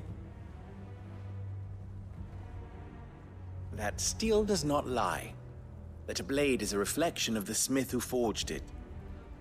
To yourself be true, that was her point. Rather an ironic one when you consider that her life was taken with a blade of her own making. But I do not doubt that she was always true to herself and what she believed in, right to the end. And so must I be. I must do what I know to be right, no matter what others might think of me. And now, I know what that is. I must embrace my new role of villain so that the people of Dalimil have something to unite against. For only united can they hope to stand against the threat that awaits them. I'll need to make a suitably dramatic exit, of course. Aber war der nicht Don't überdacht? go, Lubor. You're the only one who was ever kind to us. We'll be all alone. Again. Trust me, little ones, it is for the best that I go. Not only for the town, but for you, too. Das ist doch doof, How could ey. it possibly be for the best? These children need you. The least you can do is give the townspeople a chance to change their minds. I would not take it, Victor. It's over. Over, you say? And so just like that, you're going to throw this town and these children to the wolves? I thought you were better than this. But it seems you had me fooled as well. Victor. Forget it. Do what you will. Oh, Victors kleines Herz einfach in der Mitte durchgebrochen. you sure you're making the right choice, Lubor? Of those available to me, I believe it's the best one. Yes. Ah, but where are my manners? Here. Your reward for clearing out that bandit camp. Ach, Lubor. Right then. I have packing to do. If there's anything I can do. Anything. I'll bear it in mind. Thank you. Ach, ich meine, er kann doch wirklich zu uns kommen, oder nicht? Wo soll er denn hin? Ja, Sky, das tut mir leid, dass heute doof war. Ich hoffe, morgen wird dann nochmal schöner. Oder zumindest weniger stressig. Also, von 4 bis 5 ist schon heftig. Why is everyone being mean to Lubor? He didn't do anything wrong. Na, er hat gelogen. I'm going to go with him. Nicht, dass ich es nicht verstehen könnte. Aber er hat gelogen. Es ist kompliziert. So, was haben wir hier noch? Seines Glückes Schmied. Ach ja, August, richtig. Die August-Quest.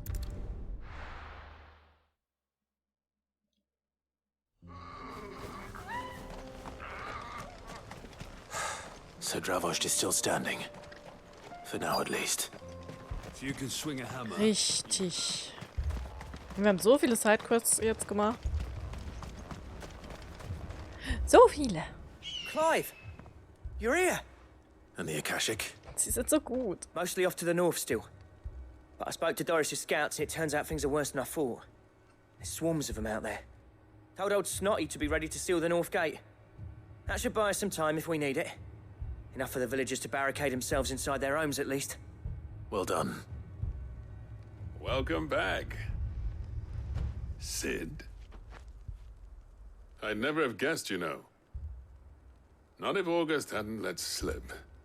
Who'd have thought that the savior of Dravost would turn out to be the realm's most infamous outlaw? Nun. Keen to help us out again? I am. Thought you could sneak off without me, did you? Oh je, das tut mir leid, Sky. Aber hab eine gute Nacht und morgen einen guten Tag und komm sicher wieder heim. What are you doing here? Dann gibt's morgen auch spannenden Stream. Unlike my best mate who didn't think I deserved to know. So then, how long's it been? Long enough for us two to turn into a pair of old coaches. Aber danke, dass du es versucht hast. Your idea of an apology. Prick. Don't listen to him. You only did what you thought was best. For the village and that. I did, yeah. But that ain't the whole of it. Ooh. Vulcan, our master, didn't leave the chiefdom to the two of us. He left it to me. The best blacksmith in Dravost, barring himself, of course. Bloody stupid tradition, in my opinion. If someone's got talent, you should let them practice their craft, not ask them to settle petty feuds and barter for grain. Our master wasted half his life that way. I wasn't about to let that happen to me. So you wasted half of mine instead. You're what Dravost needed. Under me and my precious ideals, this place wouldn't have lasted a year. So I left to devote myself to the work and spare you lot the consequences. Ein bisschen egoistisch ist es aber schon. But I only did what I felt I had to. What you had to do was your duty! Even if it meant we all starved? Enough. This is no time for bickering. You can finish beating each other up once Dravost is safe. Fine. I've said my piece anyway. Yeah. So have I. Sorry, Clive. I shouldn't have stuck my nose in. We're short enough on time as it is. Still, give us a mo, would you? I need to get my head straight before any of them Akashic try to bite it off. Oh je, Mini. Prick or not, I won't abandon Dravost to a swarm of Akashic. Just say the word. The villagers know to keep out of sight when the fighting starts. Ob das hilft. Dann wollen wir mal aufräumen. You, ready for the off then? Immer. Ready when you are. We can't afford to waste any more time. Right you are. Might be worth having one last word with the scouts, though. Don't want any nasty surprises, do we? Oh, and Blackthorn, you and Zoltan might be better off staying inside the... Akashic on the move. How close are they? Within sight of the walls, and there are more coming up from the mines. What was I saying about nasty surprises? They'll wash right over us if we stay out in the open. We're pulling back behind the gates. Good idea. Get yourselves inside, but keep your weapons handy. Understood.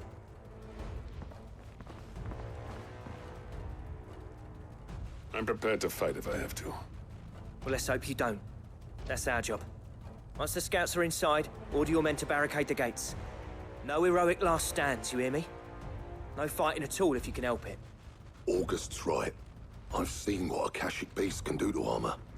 The people here are tough and willing, but they ain't equipped to face what's coming. I'm going out there. Start work on the gate as soon as I've left. I'll give you as much time as I can. And if they kill you? You evacuate. But it won't come to that. I promise. Hab ich's denn jemals nicht geschafft? You'd better be right. Take good care of Dravoj till I get back. Leave it to me. And give those things what for, yeah? August glaubt anscheinend nicht an mich. Aber wie halt wirklich jetzt jeder Ort auf der Welt, der noch steht, entweder von Äther geflutet oder von Akasischen überrannt wird. Das ist so krass. Oh, hi, was bist du denn?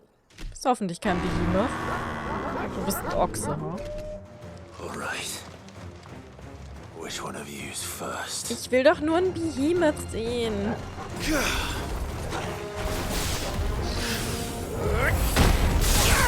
Hat der mich gerade gerammt?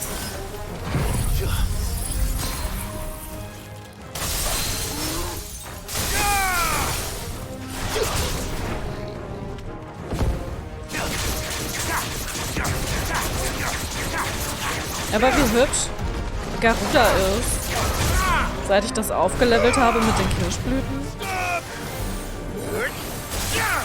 Das ist übelst hübsch.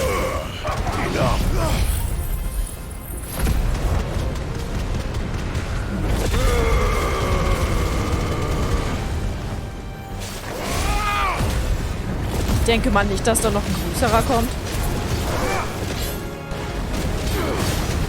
Get him, Torgel.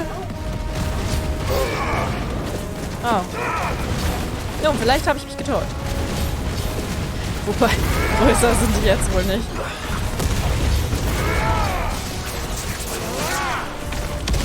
Ja, Benedikta ist halt echt viel zu früh aus dem Spiel genommen worden.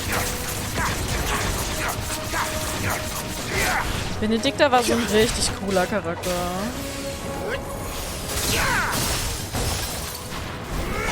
Ich meine, to be fair waren alle Dominants echt cool. Aber ich habe das Gefühl, von Benedikta haben wir am wenigsten gesehen. Das täuscht vielleicht auch. Oh, hi.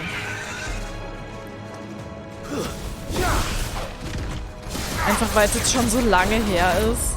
Aber... Oh. So, Benedikta war halt schon echt cool.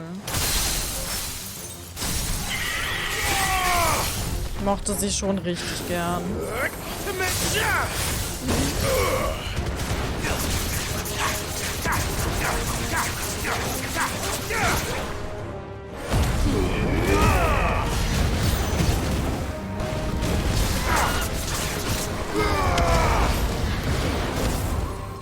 Was auch so eine Sache ist, die sie bestimmt nicht machen werden.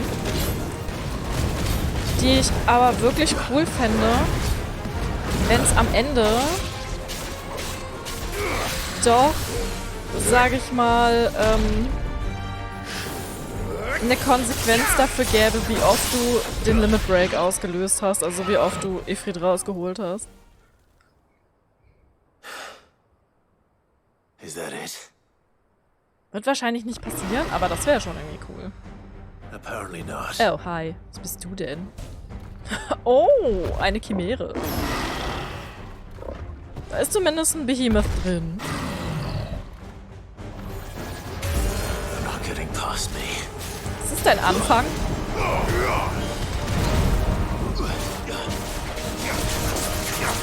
Ich glaube, der Körper ist tatsächlich ein Behemoth. Mit Additional Paths.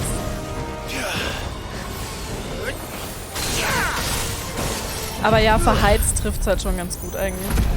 Ich meine, sie hat das Spiel sehr geil eingeleitet dafür auch. Aber sie und Sid hatten viel zu wenig Screentime. Ist jetzt aber auch Jammern auf hohem Niveau. In der Chimäre ist alles drin. Ja, nicht alles. Bisschen Drachen, bisschen Behemoth, bisschen Schlängli. Bisschen Schlängli.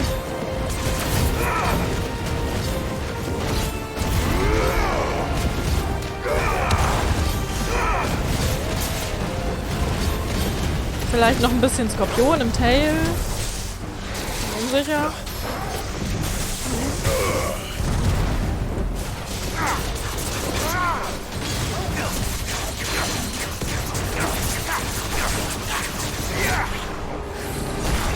Nicht schubsen, ich muss doch aufladen.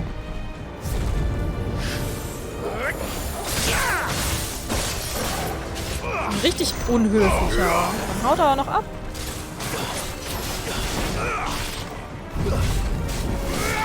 Bei der Masse sollte der nicht so wendig sein dürfen.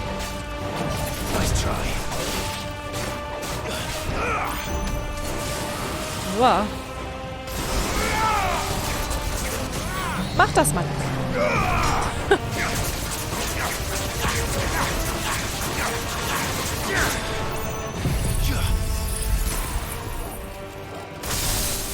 Bisschen traurig, sich nicht alle Tricks von denen mal so anzugucken, aber wofür gibt's YouTube, richtig? Richtig.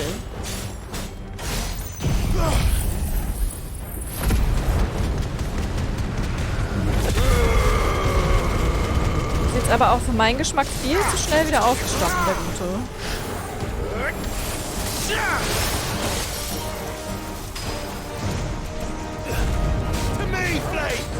Wuhu. So, komm mal an die Leine, mein Schatz.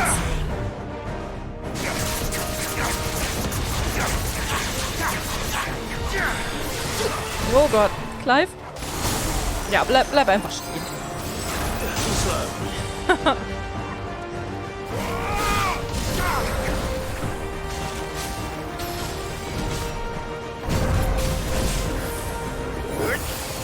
So, erstmal einfrieren. Auftauen. Und dann machen wir das einfach mal so. Für den Rest. Sweet. Aber ich meine, sie haben über Behemoths gesprochen, also deutet es an, dass es welche gibt. Also ich habe noch nicht aufgegeben, dass Barney vielleicht doch einen als Haustier hält. Ich habe es noch nicht aufgegeben. Dass wir noch einen ganzen sehen und nicht nur einen halben. Now, the question is, did I miss any? Ist ja halt richtig gut. Ich liebe Behemoths. Man alive! You're still in one piece! Das können sie eigentlich nicht bringen, keinen reinzupacken. I slew as many as I could. As many as I could, he says. The old bleeding lot, more like it. Well, almost. Only almost. Yeah, one or two did try to sneak over the wall. But we got the bastards, don't you worry. Good. Though you do know, more will come in time. In time, yeah. But we can think about them later. Let's get you back inside. Aber wir spielen ja halt schon ein Spiel gegen die Zeit, ne? Weil wenn wir die Wurzel nicht ausreißen, kommen die halt immer und immer und immer und immer und immer weiter.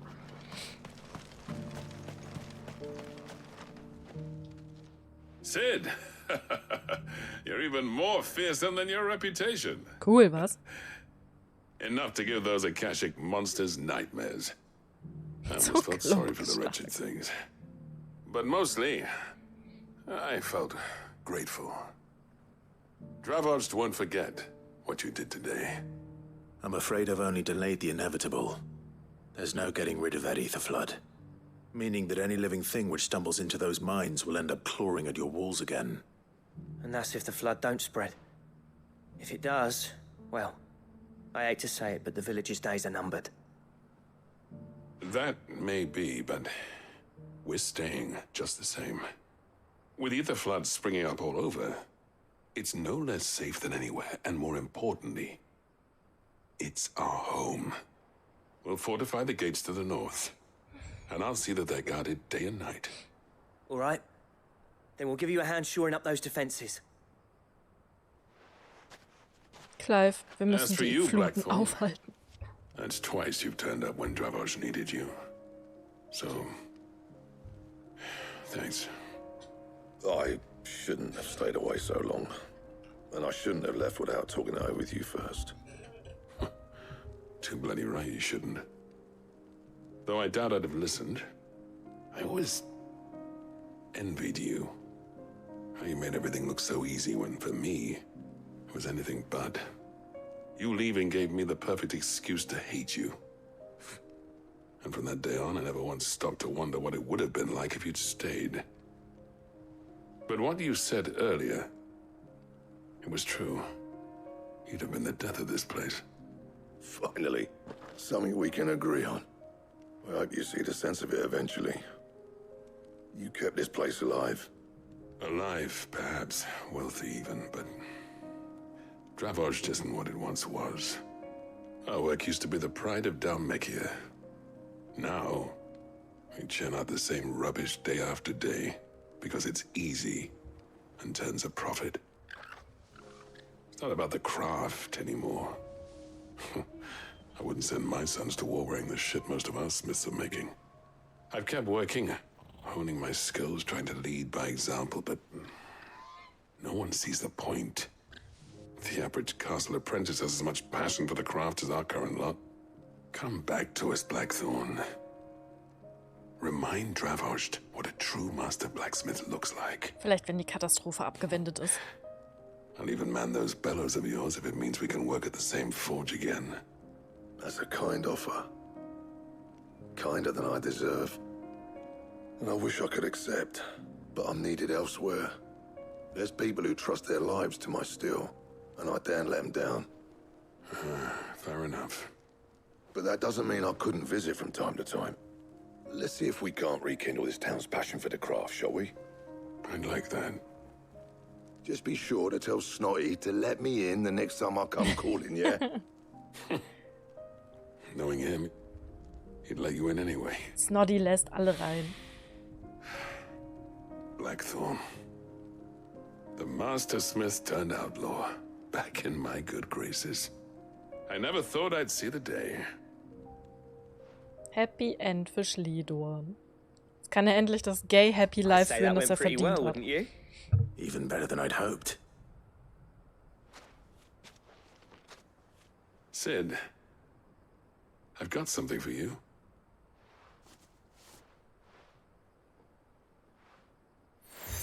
Noch ein Siegel. Hurra. And this is a token of our lasting gratitude. But I'm of a mind to make you a far grander gift. Designs for a certain sword have been passed down from chief to chief for generations. Now hold on, Zoltan. Ultima weapon. There's a reason no one's made that blade in centuries. There's not been a craftsman equal to the task. I'll admit your cinders make impressive steel, and I've learned to own an edge Odin will be proud of. But the engravings on that thing are enough to make a jeweler cry. And they're not just for show, either.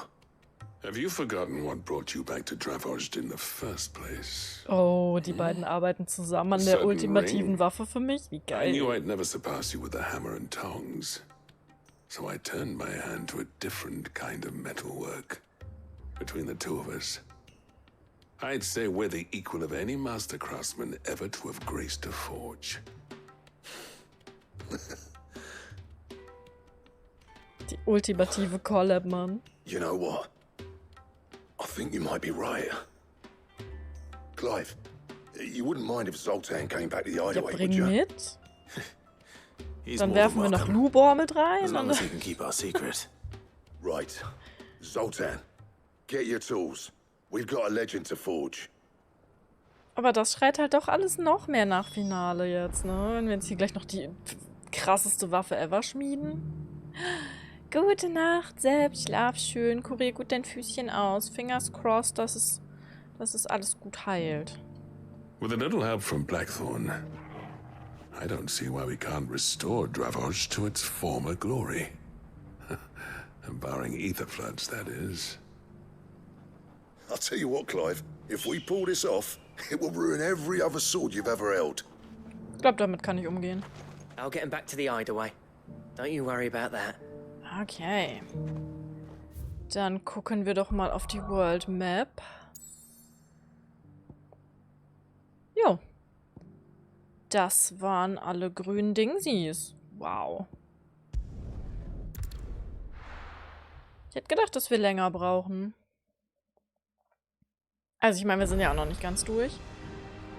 Ich gebe mal zuerst... Wo ist denn Owain mit? Ich gebe mal zuerst Owain ab. Und dann schauen wir mal, ob Schledorn und sein Homie uns tatsächlich die ultimative Waffe schmieden. Oh Gott, was ist denn mit dir los? Is there out you need? Über Karen. There's no one like our Nan. Sie kann ein bisschen mürrisch sein, aber sie hat ein Herz aus Gold. Meine Eltern haben mich wie einen Ochsen schuften lassen und gesagt, es wäre besser, wenn ich nie auf die Welt gekommen wäre. Sie haben es so oft gesagt, dass ich angefangen habe, ihnen zu glauben. Aber Tante hat mitbekommen, wie sie mich behandelt haben, und das hat ihr überhaupt nicht gefallen. Sie hat ihnen einen dicken, fetten Beutel voll Gil vor die Füße geworfen. Your lad's worth double that. Euer Junge ist doppelt so viel wert, hat sie gesagt. Und wenn ihr das nicht sehen könnt, dann überlasst ihn jemandem, der es kann. So viele glänzende, glitzernde Gil, und Tante hat gesagt, dass ich mehr wert bin. Ich war noch nie in meinem Leben so glücklich gewesen. And I've never looked back. Also bin ich mit ihr gegangen. Seit damals arbeite ich für Tante und ich bleibe gerne weiter bei ihr, bis ich sterbe. Oh, die zwei sind aber auch so süß. You take care now. Die haben sich auch gesucht und gefunden, die beiden. Have you tried Molly's Götz ist halt so ein cooler Charakter, ne? Aber alle im Hideout eigentlich. Ich hab die alle lieb, die ganze verdammte Rasselbande, selbst die Kinder. Selbst die Kinder. Wobei, fairerweise, der Preis für bester Nebencharakter geht wahrscheinlich an Mid. Schon alleine, weil Midadol, ich meine, komm schon, Sid. Aber, ne? Die sind alle cool. Ah, Sid. Wasn't expecting you back so soon. Ich hab mich extra beeilt, ja. So, is it good news or bad? Sphärisches Echo. Zweifellos hatten die Gefallenen einen anderen Zweck für diese Erfindung im Sinn, als einen Schmelzofen damit auszukleiden. Wahrscheinlich würden sie uns dafür auslachen, so wie heutzutage ein Mensch über einen Goblin lachen würde, der ein sorgfältig gefeiltes Zahnrad als Hutschmuck benutzt. Ich frage mich, ob die Gefallenen vielleicht so ein bisschen wie die Sonai sind. Es fühlt sich ein bisschen so an. Mit ist fabulös, das ist sie allerdings. Hallo, bist du gelandet? Okay. Minnie hat eingeparkt. Good, thankfully. Here. Ah, that's brilliant! Thanks a blimmin' million! I'll fit him to the smelter right away! Mit einfach Best Girl so. Hab die unendlich lieb.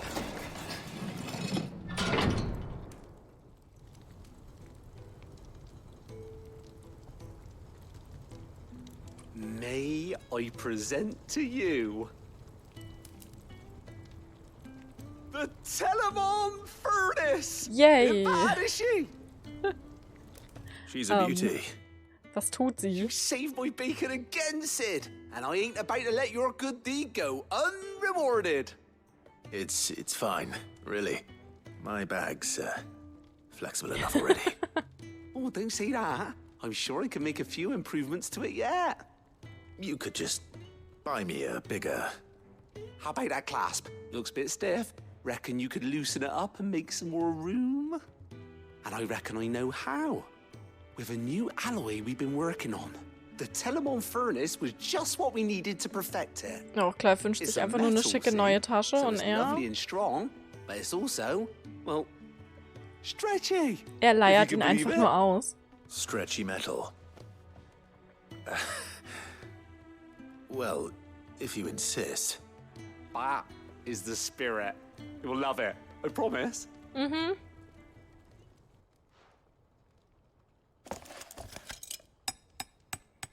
Er leiert ihn einfach weiter aus. Was soll ich da noch sagen? Da fehlen mir die Worte. So, what do you reckon? It's actually quite ingenious. Thank you, Owain. Shh, don't mention it. You earned it. And I wanted to get some practice in using that metal anyway. Reckon we'll have all kinds of uses for it around the hideaway. Can't think of any right now, but that's our job, innit? Dreaming up new ways to make life easier around here. Was man hat, hat man. Maybe even out there, too. One day, the whole world's gonna know about the inventions you've helped us put together. That bag of yours will be the first of many. You mark my words. They'll hardly believe their eyes, I'm sure. Ich weiß nicht so genau, welchen Nutzen ausgeleierte Taschen in der Welt danach haben werden, aber es lohnt sich bestimmt. Geräumiger Trankbeutel. Würde man aus der Legierung, aus der die neue Schnalle für Clives Beutel besteht, einen Brustpanzer schmieden, würde er vermutlich selbst den wohlgenährtesten Rittern passen. Das ist aber ein bisschen gemein. Inventar maximal vergrößert. Owain sehen wir also nicht wieder. Jetzt können wir 8 Heiltränke, 5 Supertränke, 4 Stärke Tonika und Steinhaut Tonika tragen. Edle Tröpfchen. Siehst du mal. Das hat sich gelohnt. Hat eine Trophäe gegeben. Vielleicht kriegen wir für Schledorn auch gleich eine. Schlie-Schla Schledorn. Miss, can we read Miss Editor's story for us? Canva lost. Was heizen denn da jetzt da draußen die Motorräder so rum? Um die Uhrzeit. Have you tried Molly's lemon tart? Das sind ja auch richtig wilde.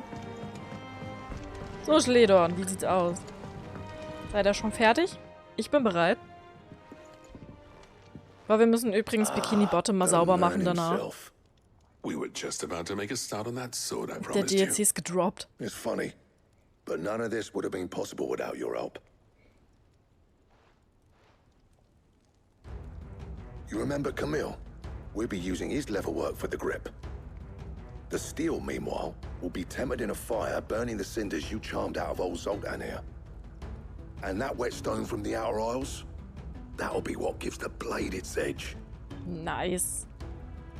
Sie alles nochmal aufgreifen, ist halt auch voll geil. Talented colleagues engraving. A team effort led by the greatest blacksmith alive. Now, save that talk till the thing's finished, yeah? Right. I'm ready if you are. To the bellows it is then. Wie cool das einfach ist, Mann. Ich weiß, ich wiederhole mich, aber ich mag sowas halt so gerne.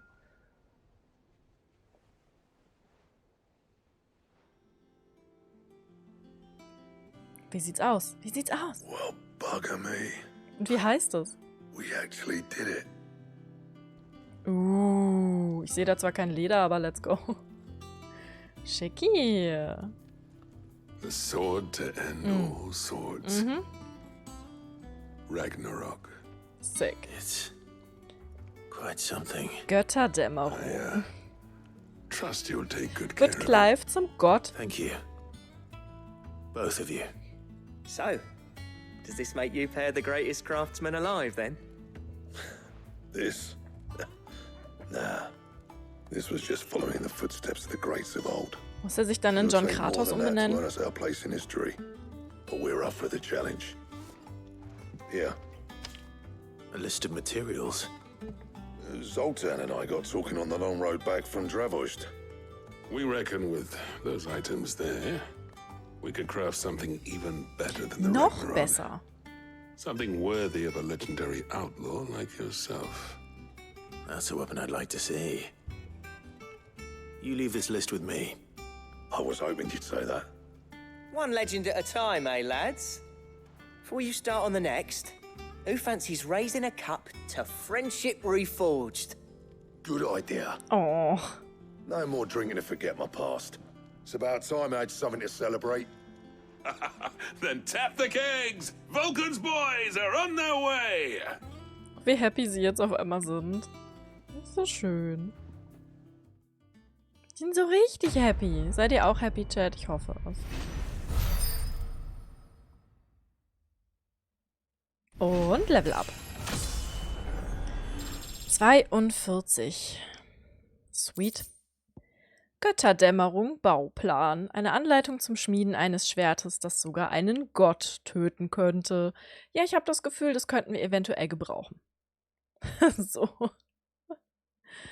Und Ragnarök. Einer alten Prophezeiung Ashras nach wird die Ära der Domini eines Tages von einem gewaltigen Kampf zwischen den Espern beendet werden.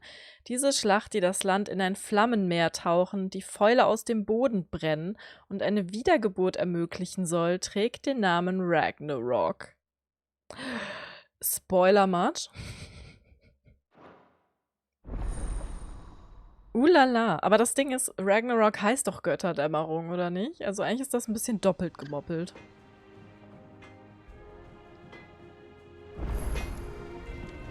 Was brauchst du denn dafür? Trouble with your gear, or...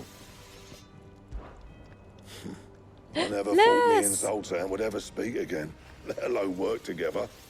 And if it hadn't been for you, we wouldn't. You've been a good friend to me, Clive. The best. Oh, es wird so traurig sein, wenn wir sie einfach verlassen. What do you want? So, was haben wir hier noch so? Götterdämmerung. Ach, schon wieder Orihalkum. Dunkelstahl, primitives Jagdhorn. Wenn Ragnarok als Sinnbild für den Krieg der Götter geschmiedet wurde, dann ist dieses Schwert ein Symbol für ihren Fall. Wenn ich jetzt mal wüsste, wo ich den Kram herkriege. Also Dunkelstahl und das Jagdhorn bekomme ich anscheinend von Hans. Aber ich wüsste jetzt nicht von welchem.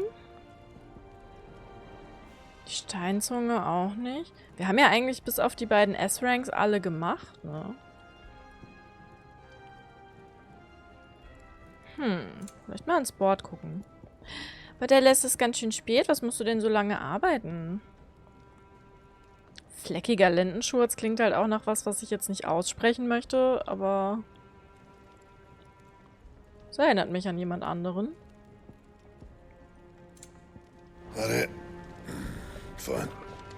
So, lass mal gucken.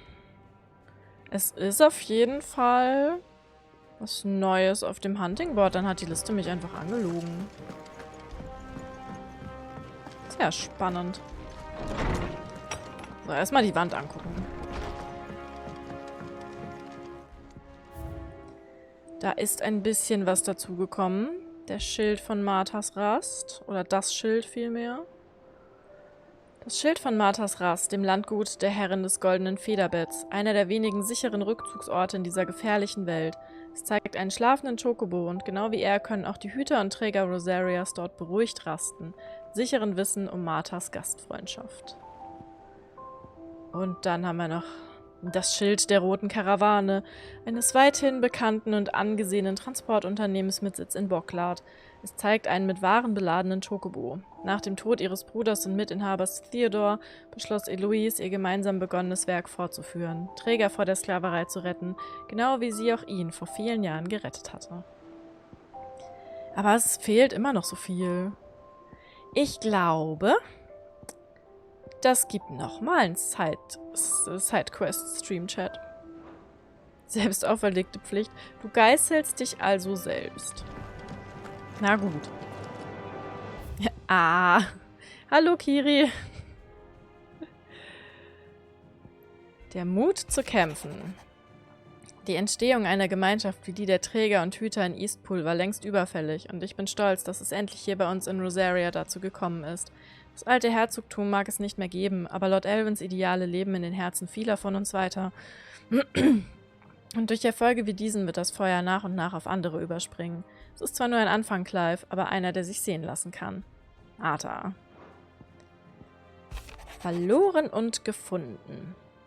Ich kann immer noch nicht wirklich fassen, dass Theo nicht mehr da ist. Jeden Morgen denke ich, ich sehe ihn sicher gleich in den Ställen beim Füttern der Vögel oder beim Packen der Fracht. Und jeden Morgen werde ich aufs Neue enttäuscht und es kostet mich all meine Kraft, nicht auf die Knie zu sinken und in Tränen auszubrechen. Trotzdem muss ich irgendwie weitermachen, aber das heißt nicht, dass ich ihn vergessen muss. Mein Bruder und ich haben alles, was wir hier haben, zusammen aufgebaut und solange ich die Karawane habe, wird er immer bei mir sein. Ich werde seiner gedenken, indem ich dem Beispiel folge, das er mir vorgelebt hat. Er hätte sich das sicher auch so gewünscht. Eloise.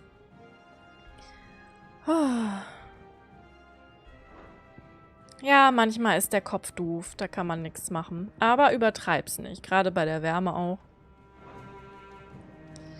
Da musst du auch ein bisschen auf dich aufpassen. Wir haben es geschafft. Die Sidequests haben wir alle abgehakt.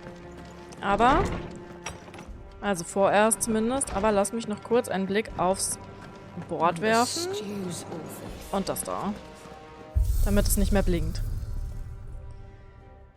So. Damit es denkt, ich hätte mich tatsächlich mit ihm beschäftigt, obwohl ich das gar nicht habe. Dann lass diesen Mystery Hunt mal sehen.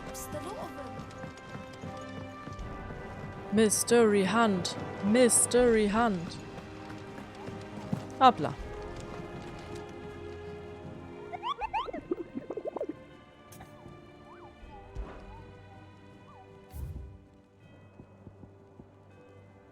Der dreiköpfige Schrecken. Eine Handelskarawane auf dem Weg durch die Velcroy erzählte mir von einem furchterregenden Biest, dem sie auf ihrer Reise begegnet waren. Laut ihrer Beschreibung glich es Drache, Löwe und Skorpion zugleich. Nun, wo haben wir das nun schon mal gesehen? Ich vermutete, dass sie ein Trugbild gesehen hatten, eine Illusion ausgelöst durch die Wüstenhitze. Doch auf ihren Stirnen stand kalter Angstschweiß und die Furcht in ihren Augen war echt. Also doch ein dritter S-Rank, hm? Warum habe ich das Gefühl, dass die Materialien haben, die ich brauche? Weswegen ich mich also doch mal irgendwie dazu aufraffen muss, das zu machen. How you doing? So, du hast auch wirklich nichts mehr? Okay. Think you can help? Dann war's das jetzt zumindest mal mit den Sidequests für diese Runde. Reckon we're better off not knowing. Lass mich mal gucken. Hat das jetzt irgendeinen Fortschritt gebracht? Nö.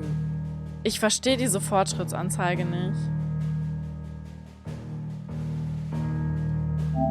Ich habe nämlich Dinge erfahren, die macht, dass sie keinen Sinn mehr macht. Aber okay. Chat, wie sieht's denn aus? Habt ihr noch Bock? Sollen wir noch ein bisschen Main Story machen? Okay, Planänderung. Joshua darf noch ein bisschen chillen. Und wir gehen noch ein bisschen hunten. Aber bevor wir das tun, kann ich noch was upgraden. Das hier.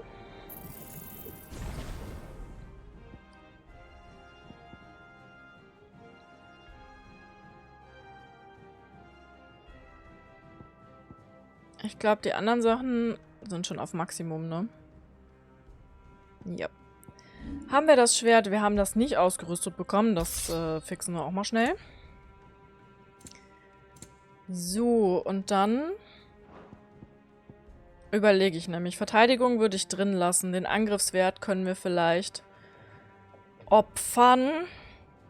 Weil der hat uns... Die S-Ranks sind ja echt hart. Die haben uns letztes Mal schon ein bisschen Aui gemacht.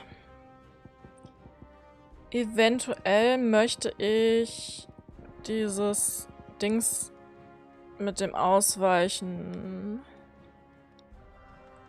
Nicht das. Hier, verlangsamt die Zeit vor vermeidbaren gegnerischen Treffern. Weil das zeitige Ausweichen, dann würde er automatisch ausweichen. Das, also, wenn ich verzweifelt bin, okay. Aber das ist vielleicht ganz gut.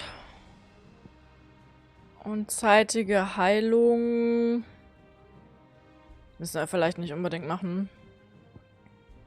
Aber das hier würde ich mal ausrüsten wollen. Und da wir ja jetzt eine größere Tasche haben, gehen wir vorher noch schnell einkaufen. Damit wir auch bestens ausgerüstet sind, weil die S-Ranks sind nicht ohne. Ich finde, die Hunts bisher waren echt alle okay. Die C- und B-Ranks sind nicht der Rede wert. Die A-Ranks waren okay.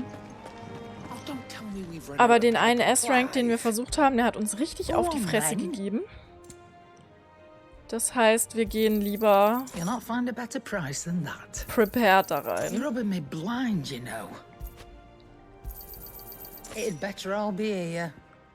So.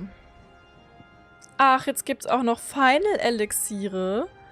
Ist dieses Elixier einfach zu beschaffen? Ganz sicher nicht. Doch für solch ein Wundermittel lohnt sich die Mühe. Wenn die LP auf 0 fallen, werden sie automatisch mit der Limit-Rauschleiste wieder voll aufgefüllt.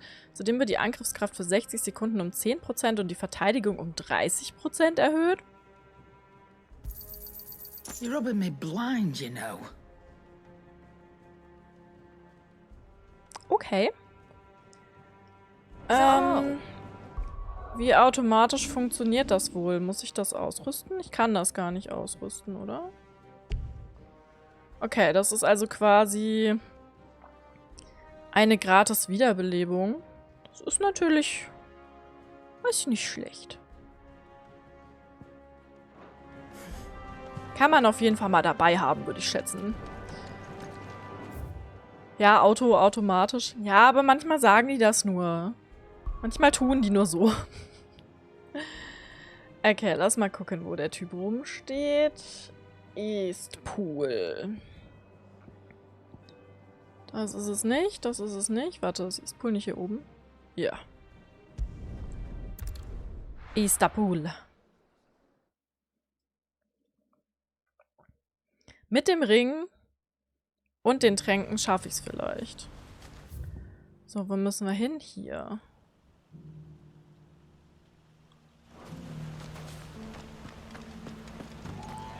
Das sollte doch machbar sein. Mit dem Elixier haben wir ja 2 Chancen auch. Ich meine, ich habe so viel Geld. Da kann ich mir das, glaube ich, erlauben. Ready, go? So, jetzt müssen wir da lang. Ich werde mich wieder verreiten.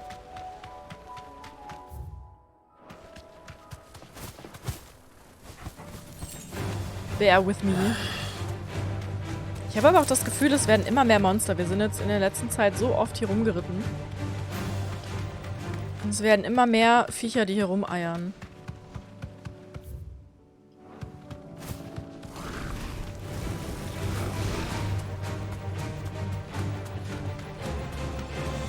Zumindest kommt es mir so vor.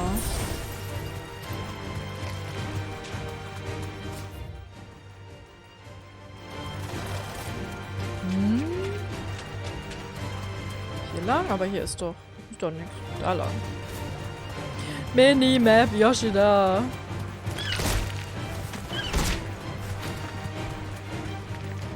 Es werden auch immer mehr Spinnen, habe ich das Gefühl. Also jetzt mal no joke. I can walk from here. Warum halten wir an? Ach, weil hier das Dorf ist, ne? Einen magischen Kompass? Ja. Gute Frage. Nächste Frage. So wie bei Xenoblade wäre auch schon hilfreich. Das stimmt. Oh Gott, jetzt ist er so langsam. So langsam. Ich meine, ich kann natürlich hier die ganze Zeit das hier machen. Oh, warte mal. Die Gloom Widow ist dann die akasische Einsiedlerspinne. Frag mal Jack, der gibt dir vielleicht seinen magischen Kompass. Der gibt mir ja nicht mal sein Glas voll Dreck. So, hier sollte der Typ eigentlich irgendwo sein. Warte, lass mich speichern. Für den Fall, dass es schief geht, dann müssen wir nicht nochmal herlaufen. Okay, Chat, ich gucke auf die Straße und ihr haltet die Hände hoch für Maridama, ja? Hallo? Ja, da ist er ja.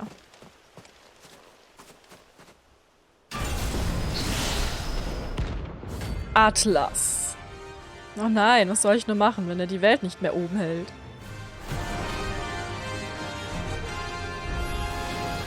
Another relic of the fallen. Well, it seems this one has a little more life left in it. Ja, der ist ziemlich lebendig.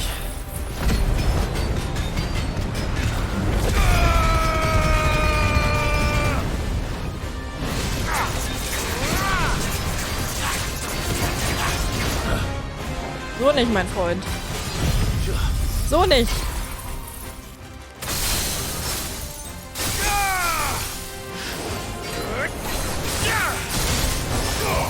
Einfach konstant abbrechen. Das scheint mir jetzt nicht die schlechteste Taktik zu sein.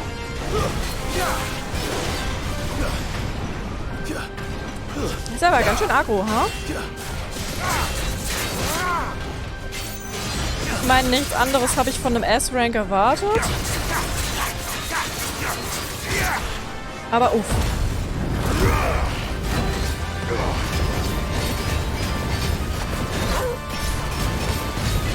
Komm schon, Torge. Ran da.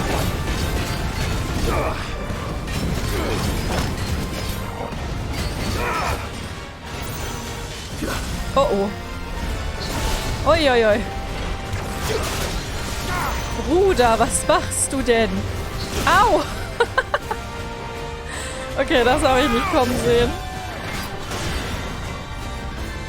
Muss ich fairerweise gestehen, das habe ich nicht kommen sehen.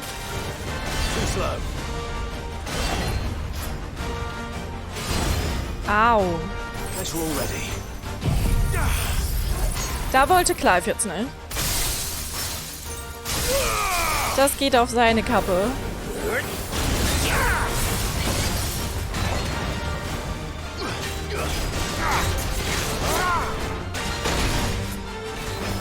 Okay. So weit, so gut.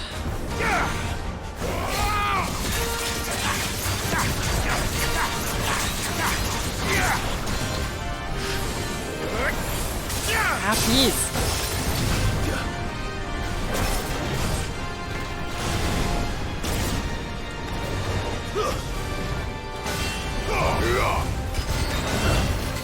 Aber bisher läuft es eigentlich ganz gut. Bisher haben wir den Ring noch nicht wirklich gebraucht. Aber er ist halt auch erst halb down, ne? Ach, einfach.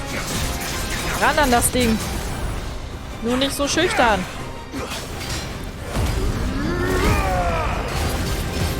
Vielleicht hätte ich lieber in Stärketonikum investieren sollen. Statt meine Verteidigung so krass zu boosten.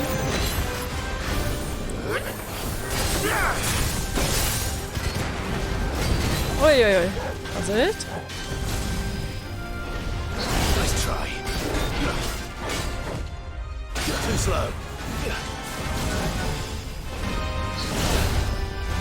Okay, danach bin ich sowas von bereit für Dark Souls. Habt ihr Bock?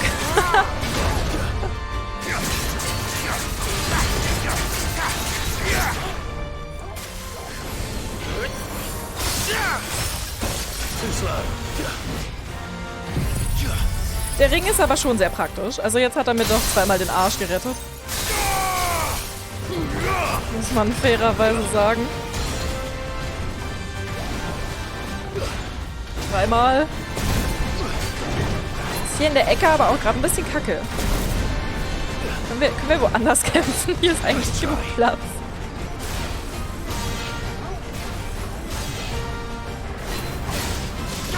Aber er mag seine Ecke. Okay.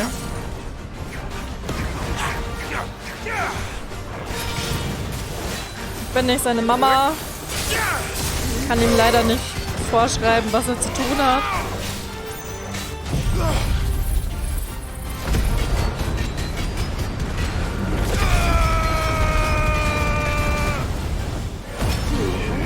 Aber ein bisschen vermöbeln können wir ihn auch.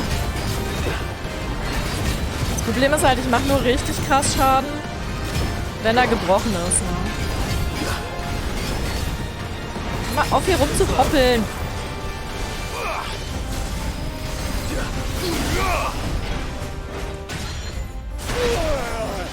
Du hast den falschen Knopf gedrückt.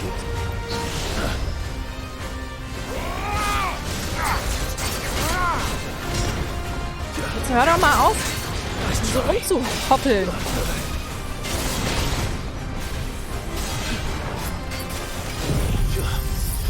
Das Geile ist, ich kann mich heilen, während ich zaubere. Das fühlt sich ein bisschen wie Cheaten an.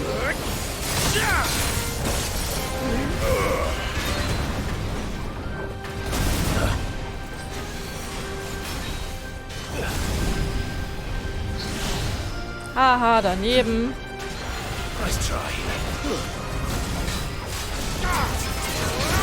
Ja, ich dachte, ich wäre drüber gesprungen. Okay, ich schätze, man kann nicht drüber springen.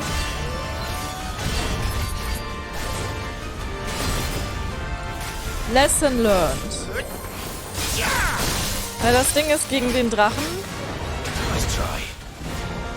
ist er halt auch schon chillig gewesen jetzt. Das Problem beim Drachen ist halt, dass ich auf den Kopf schlagen muss. Aber First Try lief gut. Ich meine, ein bisschen gecheatet mit dem Ring. Aber da hätten wir schon mal gefallenen Eisen. Obwohl seit dem Schmieden Tausende von Jahren vergangen sind, lässt sich auf der Oberfläche des Metalls kein einziger Kratzer oder Rostfleck finden. Wie das möglich ist, wird wohl für immer unbeantwortet bleiben. Wichtig. Und ein Uri-Halcum. Wir brauchen aber, glaube ich, 3, also muss ich alle töten. Danke, Chat. Danke. Einst gab es Uri-Halcum derartig im Überfluss, dass daraus eine Vielzahl von Gegenständen gefertigt wurde, von Rüstungen und Waffen über Münzen bis hin zu einfachem Besteck. Als jedoch die einzige Uri-Halcum-Mine in Valisthea erschöpft war, verzehnfachte sich der Preis. Inzwischen ist dieses Metall sogar noch seltener geworden als Adamantit. Sweet. Dinge, die das Spiel zur Verfügung stellt, ist nicht cheaten. Na gut. Kaputt. Ob er hier noch Heiltränke für mich platziert hat? Nö. Schade eigentlich. Okay, sollen wir den Drachen nochmal versuchen? Ich gehe aber besser dann nochmal bei Karen vorbei. Gehe nochmal einkaufen, aber das lief schon mal gut. Bin ich ein bisschen stolz. Das Problem ist nur, wo der letzte ist, weiß ich halt nicht, weil der ist ja auf meiner Liste nicht da. Der existiert ja eigentlich gar nicht.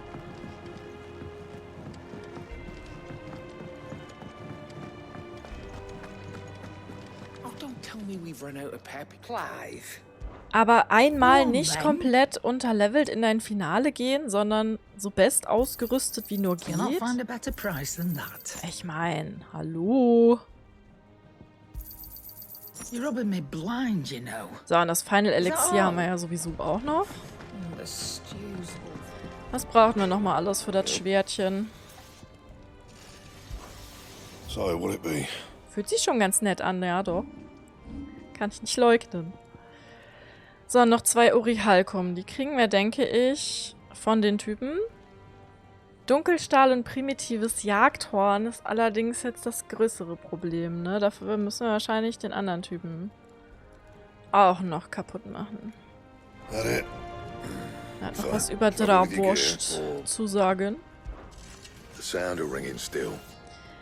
Der Klang von Hämmern auf Stahl erfüllt die Straßen von Dravosht seit Menschengedenken. Und es gibt keinen brauchbaren Schmied in ganz Valisthea, der sein Handwerk nicht bei einem der dortigen Meister gelernt hat.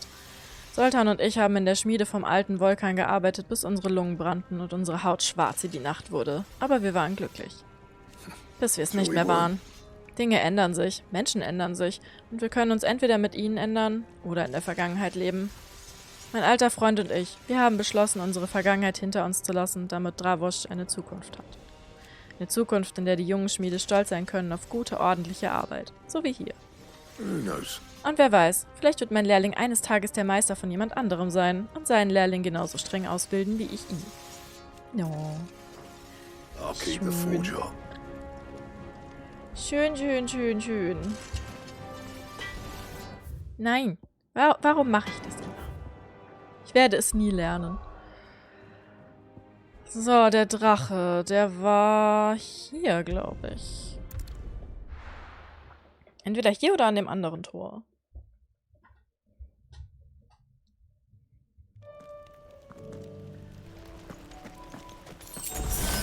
Sweet. Okay, der war hier. Good girl. Bestest of Girlies. Das werden wirklich immer mehr, jetzt mal no joke.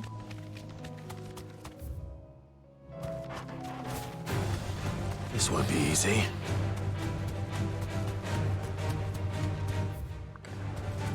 Bin richtig abgehoben.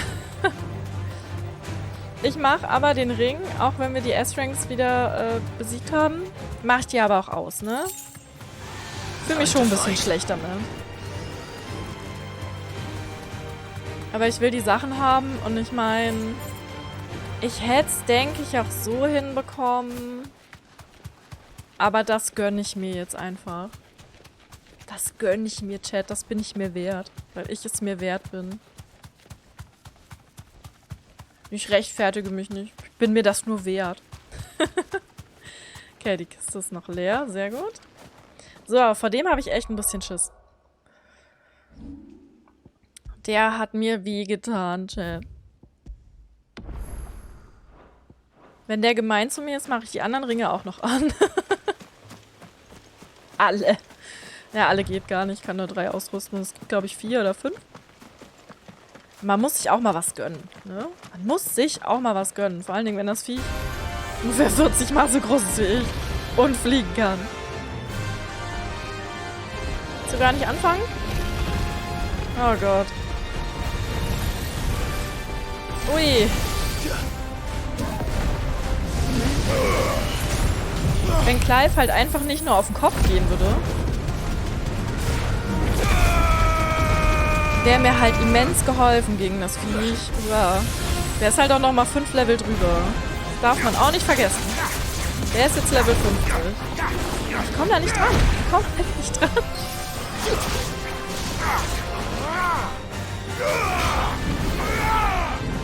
Ja, Kamera. Da kommt er mir auch noch mit der Morgenröte. Ich glaube, es geht los. Schade, da war ich zu weit weg. Guck dir an, wie der ausrastet, gell?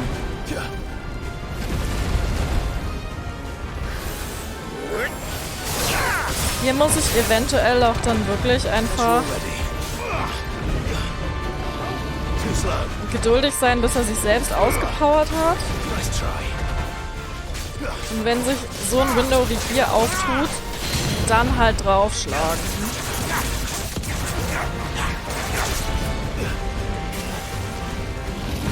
Und hier halt ausweichen. Da war halt einfach die Klippe. Ups.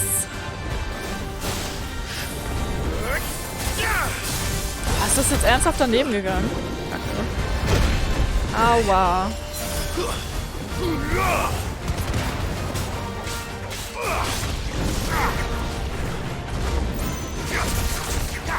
Der ist halt so schwer zu erwischen, das ist so unfair.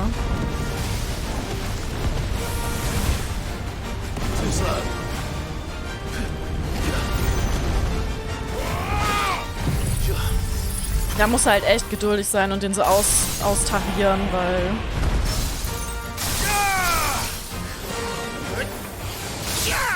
Ich komme an den Typen halt sonst echt nicht dran. Aber ich denke, das kriegen wir hin. Also wenn ich mir den Damage so angucke, den ich mache, wenn ich welchen mache, ist der eigentlich schon ganz gut.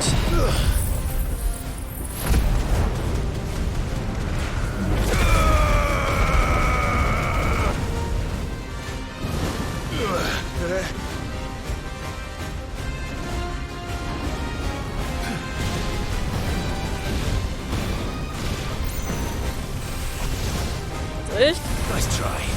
Ja.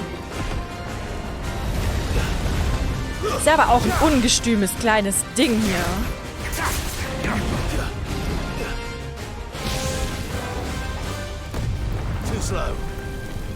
Ja, klar. Das war fies. Ich habe nichts gesehen.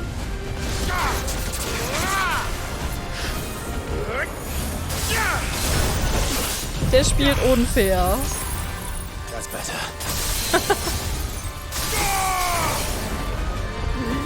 Ah, scheiße, da drüben.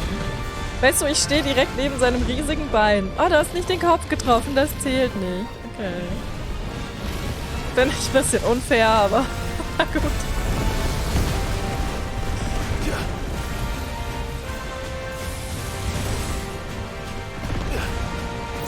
Meinetwegen. Los, Torgel, schnapp ihn dir.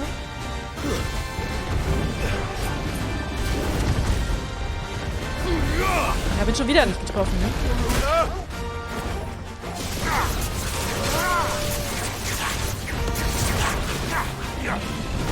Au. Hier wäre Ramu vielleicht sogar besser gewesen. Weil er nochmal eine Distanzattacke hat. Naja. Kann sie, glaube ich, jetzt nicht im Kampf auswechseln. Also leben wir irgendwie damit. Willst du jetzt nochmal brechen, bitte? Das wäre ganz zauberhaft. Okay. Und drauf. Jetzt machen wir das noch so 5-mal. Und dann haben wir es vielleicht.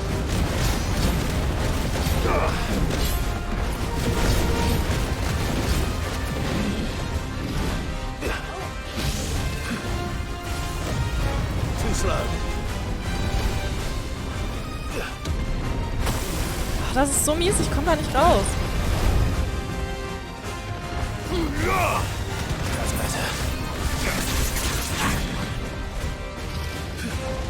Ich komm da nicht raus, Sir. Jetzt wieder mit der Legion. Die Legion marschiert.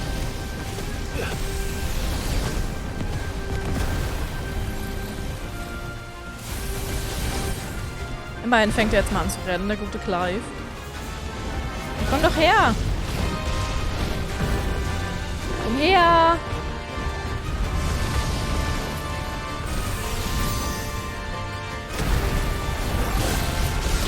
Fuck! There's a good boy.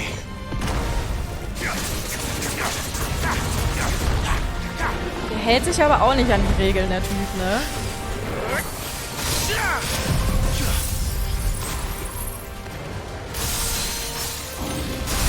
Tänzchen. Ich bin zu klein.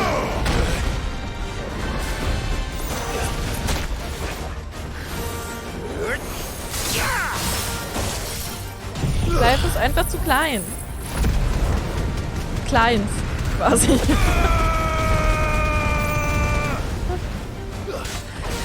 Klein.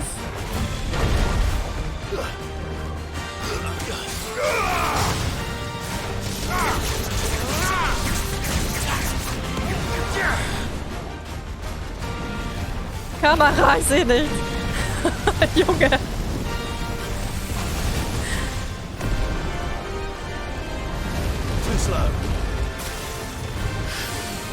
Ich habe hier Hard Mode, ja. Square Enix Kamera.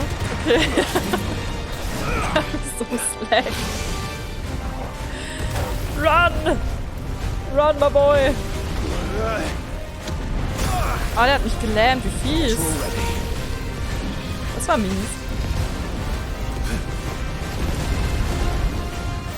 Dafür räche ich mich jetzt. Oder auch nicht. Live, komm schon. Der Junge wieder, ne? Ich drück den Knopf doch nicht zum Spaß. Ja, zum Glück kann ich mich ja mit Limit auch hochheilen. Zumindest so ein bisschen. Jetzt machen wir mal das Steinhaut-Tonikum an, weil ich habe ein bisschen Angst, dass seine zweite Hälfte krasser wird.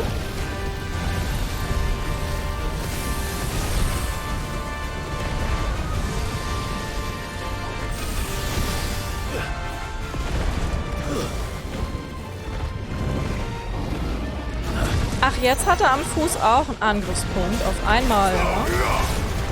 Ist aber nett.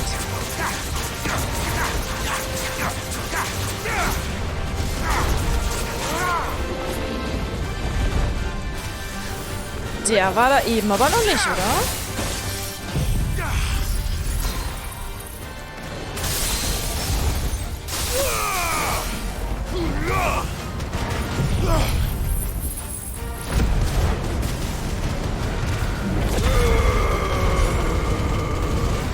Das war einfach nicht genug Damage, Mann.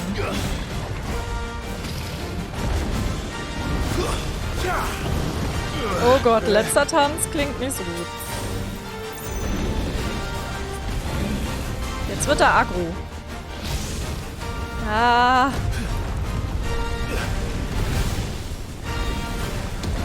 Mein Dodge ist so pathetic, Mann. Oh Gott. Er hoppelt rum wie so ein Kaninchen.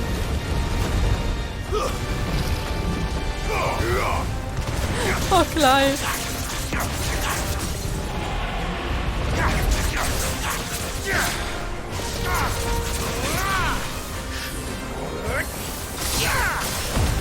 So, komm schon.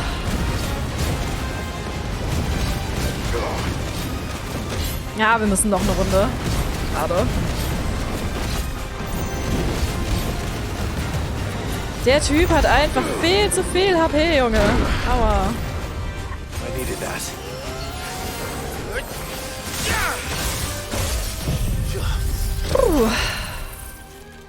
Aber das kriegen wir hin. Ich habe noch genug Heilung. Ihr könnt ja schon mal googeln, wo der Mystery-Typ rumsteht, wenn ihr mögt.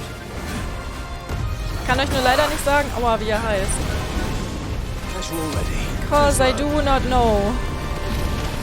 Ja.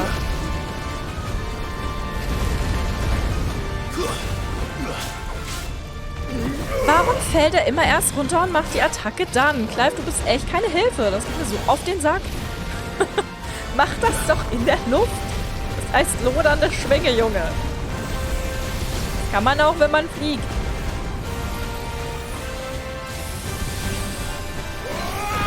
Oh Gott, das war dumm. Jetzt werde ich halt ungeduldig, weil jetzt kriege ich Panik, dass ich es nicht schaffe. Ich hasse das. Ich kann mich nicht 300 Stunden konzentrieren. Kannst du einfach verrecken? Das wäre toll. Liebe Grüße.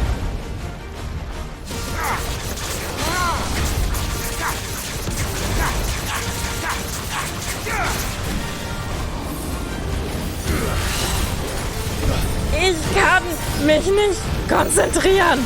So lange. Okay. It's genetics. Geil. Ist einfach komplett daneben gegangen. Sauber, Clive. Lieben wir. Toll. Toll, Clive. Toll. Toll.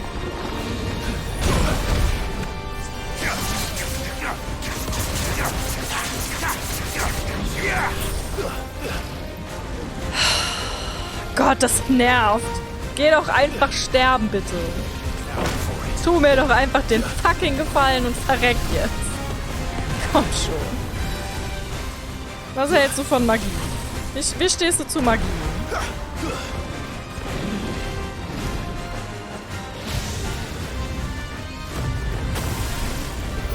Oh, ich werde jetzt einfach hier drauf gehen, weil jetzt habe ich keine Heilung mehr.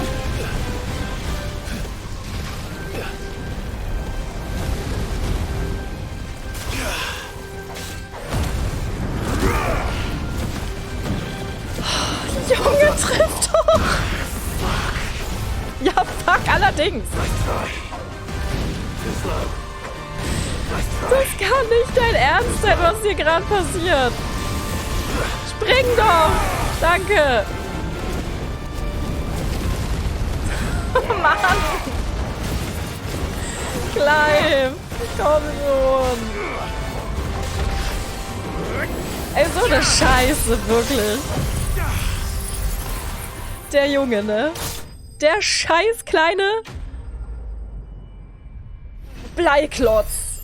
Blei ist schwer, ne? Blei war das, was schwer war. Diese dumme kleine Bleikugel. Ich kann nicht springen. Ich bin der Clive. Ich kann nur so einen Millimeter hüpfen. Es wird mein Tod sein, einfach irgendwann. Not today. Aber mein Gott, ich kann... Das hat man jetzt in dem Kampf richtig schön gesehen. Der Anfang, supi toll. Und dann haben wir so die 10-Minuten-Marke ungefähr geknackt und dann schaltet mein Gehirn einfach aus. Und ich kann es dann nicht wieder einschalten. Und dann sterben wir einfach. Habt ihr gesehen, wie schnell das ging? Ich hasse es, aber ich kann es leider nicht ändern. Toll, und das kann ich nur verkaufen? Ernsthaft? Das heißt, ich habe das jetzt hier quasi umsonst gemacht.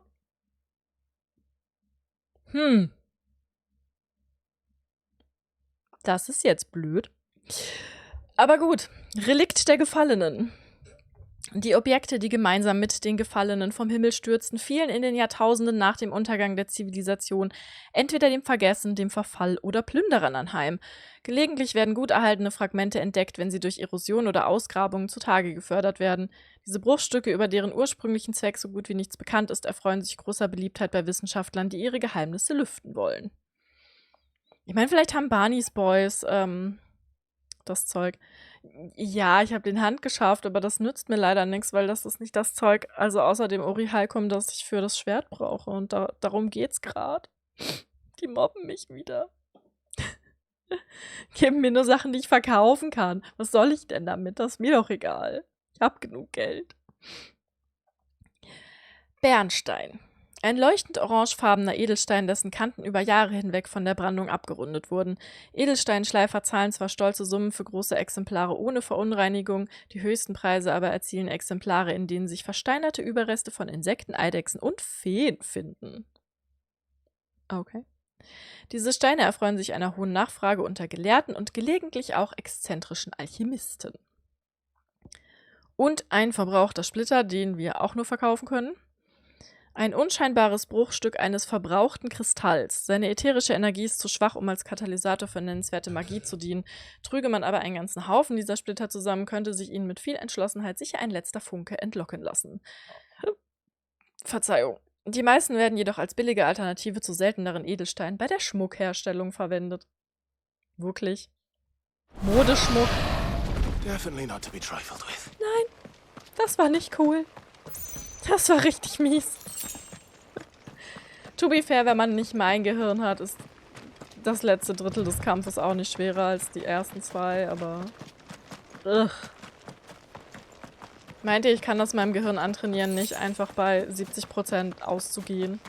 Wie so ein überheizter PC. Überhitzter PC heißt das Wort. Mein Gehirn ist auch geschmolzen. Eieieiei. Erstmal Nachschub besorgen. Ja, das ist so meine Hoffnung, deswegen habe ich voll Bock, Dark Souls mal auszuprobieren, in der Hoffnung, dass mein Gehirn irgendwann sich da doch ein bisschen trainiert. Aber ich fürchte, ich werde wahrscheinlich vorher verzweifelt weinend in der Ecke liegen. Aber ein Versuch ist es wohl wert. Wie heißt das letzte Viech jetzt? Das können wir nachgucken. Ich hab's vergessen. Ich meine, ich glaube, ich weiß ungefähr, wo es ist, weil Zwergcroy ist nicht so groß, aber ich finde das witzig, dass das nicht in der Liste ist. So, das sind alle Hunts in Final Fantasy 16. Except not. Es heißt... Sorry, Mugel muss den Popo schütteln. Es heißt... Der dreiköpfige Schrecken. Durch Svelcroy. Also irgendwo in der Wüste. Ich habe gesehen, er hat einen neuen Monolog. Über die Abenteuer von Nektar, dem Furchtlosen. Let's go. Ach so, im Süden von Ashra war er also auch schon. Through Orcish land. Vielleicht haben die Orks das Zeug, das ich brauche.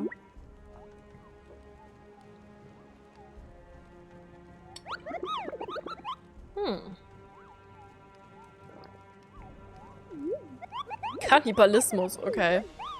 Kannibalismus ist das Mittel der Wahl. Ich weiß nicht, Nektar. Ich weiß nicht, ob Kannibalismus ist, was ich machen möchte.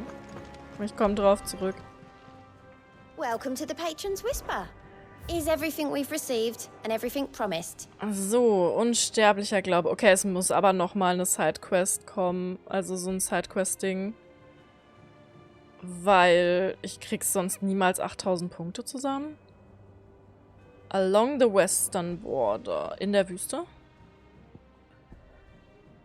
Unsterblicher Glaube. Wir sind die Schatten, die unter der Herrschaft des Phönix wachsen. Und aus den Schatten heraus dienen wir unserem Herrn, wie auch jenen, die gewillt sind, seine Flügel zu sein. Okay.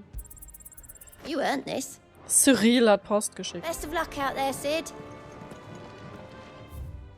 Lass mal gucken. Oh, ich habe auch schon wieder Post bekommen. Wo ist denn? War das Velcroy eine eigene Map? Ja. Velcroy Desert, Southward, or the Delamil in Obelisk and head up northwest. Dankeschön. Das sollte uns weiterhelfen. Von hier nach Süden. Und von Dalimil nach Nordwesten müsste ungefähr hier sein. Was passiert eigentlich, wenn ich mir einen Marker setze? Ha! Das hätte ich vielleicht schon mal früher machen sollen. Dann hätten wir nicht die ganze Zeit die Karte geholt. Ich glaube, das ist Yoshidas Ersatz für die Minimap. Ich glaube, das habe ich schon mal gefunden und dann wieder vergessen. Komme ich hier hin? Nein, hier ist leider die Welt zu Ende. Okay. Aber vielen, vielen Dank fürs Googeln, Liz. Gibt es da noch mehr geheime Hunts, von denen ich wissen sollte? Ja, ich muss zumindest Riesending rumlaufen. Na gut. Ein Chocobo kann leider auch nicht so hoch springen. Höher zwar als Clive. Also das ist so der große Kritikpunkt, den ich an Clive habe. Seine Sprungkraft lässt nun wahrlich zu wünschen übrig.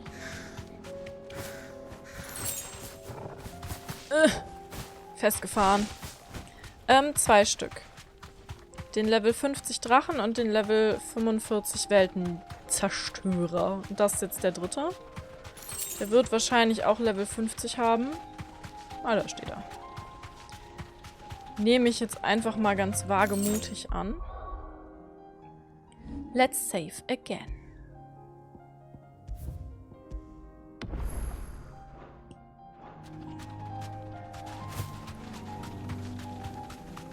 Aber den sollte ich immerhin treffen.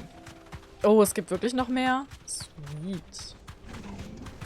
Und ein bisschen furchtbar für die Bewohner des Planeten. Aber naja. Gut, Chimera. Dann behalt die Liste mal im Auge. Und schick sie mir am besten. So. Oh Gott. Aber der ist nur Level 45. Und er ist kein Drache. Das sind schon mal zwei gute Sachen.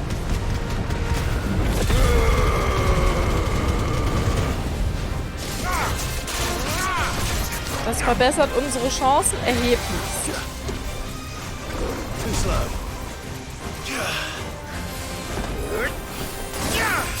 Das war gemein. Bam. Bam. Und bam. Mitten ins Gesicht, die Faust.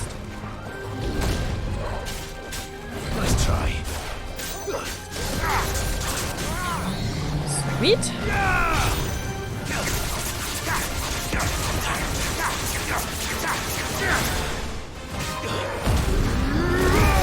Ja, das ist in Ordnung. Ich glaube nicht, dass wir noch andere A-Ranks oder so kriegen. Wir sind jetzt im Endgame. Also, ich denke, das passt so.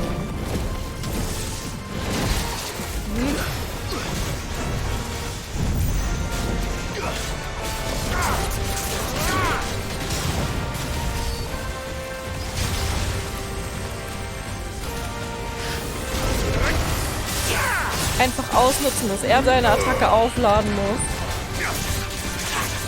Was kann er meine eigene aufladen? Okay, gegen den Drachen ist der so viel angenehmer.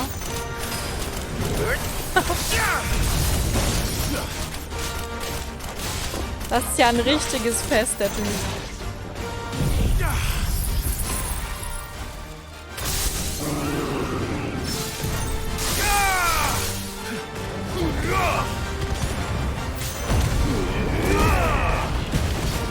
Ist ja richtig gemütlich.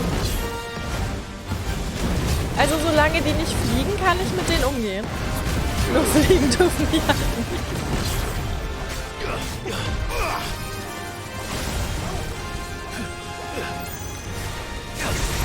Fliegen ist ja auch irgendwie cheap.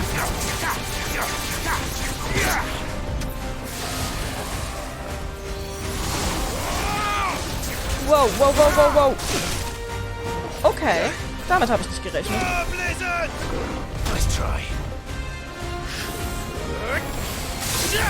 Aber hätte ich wohl sollen, dass der auch Eis kann? Hätte man ahnen können, schätze ich.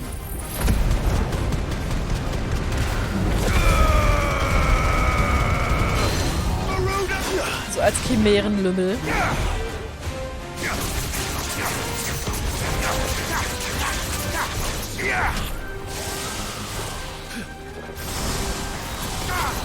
Nein, Kleif!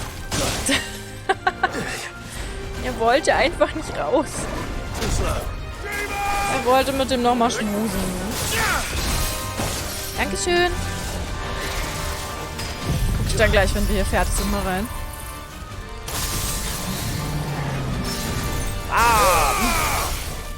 So, erstmal heilen.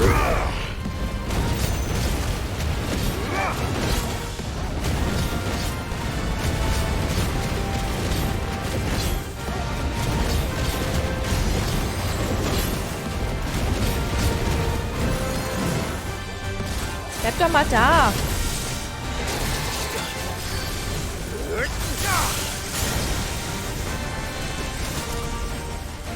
Der Kleif will doch nur kuscheln.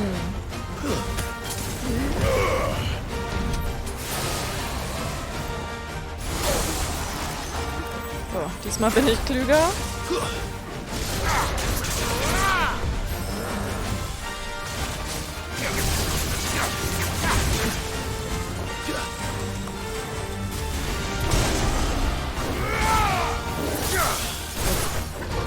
So, ich zu viel losgelassen. Ui.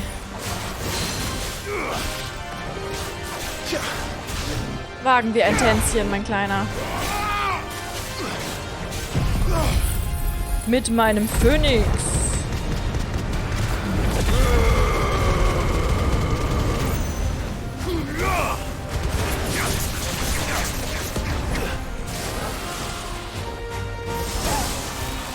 Torgel, Vorsicht. Torgel ist einfach egal. Torgel Damage boostet, das ist mein Hund. Der Damage boostet einfach.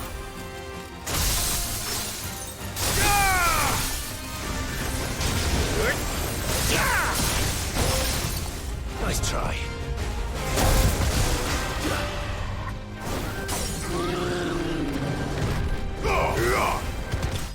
Tada! Das war sehr viel angenehmer.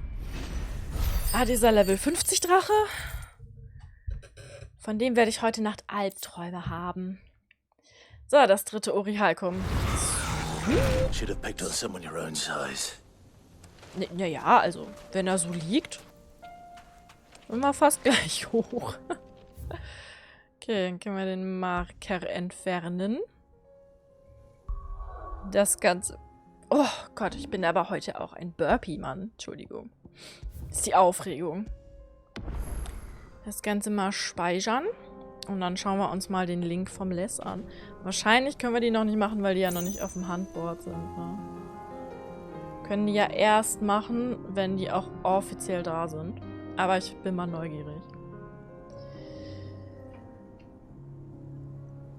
Ich bin mal neugierig. Atlas, Svarok. Okay.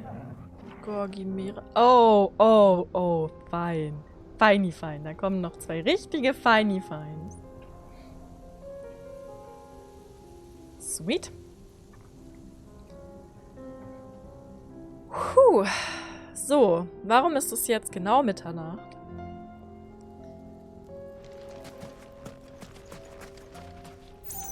Das ist rough.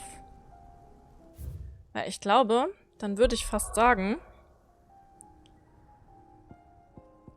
dass wir heute 5 Stunden geile Sidequests abgerissen haben und geile Hunts gemacht haben. So richtig, richtig, richtig geil. Und dass es dann morgen Zeit wird, weiter MSQ abzureißen. Don't tell me we've run out of pets. Still alive, are ya? Ja, aber barely, Going Mädchen. first weighing you down. Barely. You're rubbing me blind, you know. Ah, warte mal. Für was verkauft sich denn das Zeug? Ist das Aye, it's a wenigstens... dangerous world out there. Kriege ich wenigstens richtig viel Geld für diese S-Rank-Sachen? Hat sich das wenigstens richtig, richtig, richtig doll gelohnt?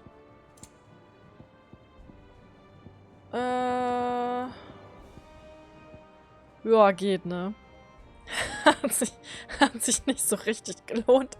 1600, 5000. Weißt du, dafür kann ich es auch behalten.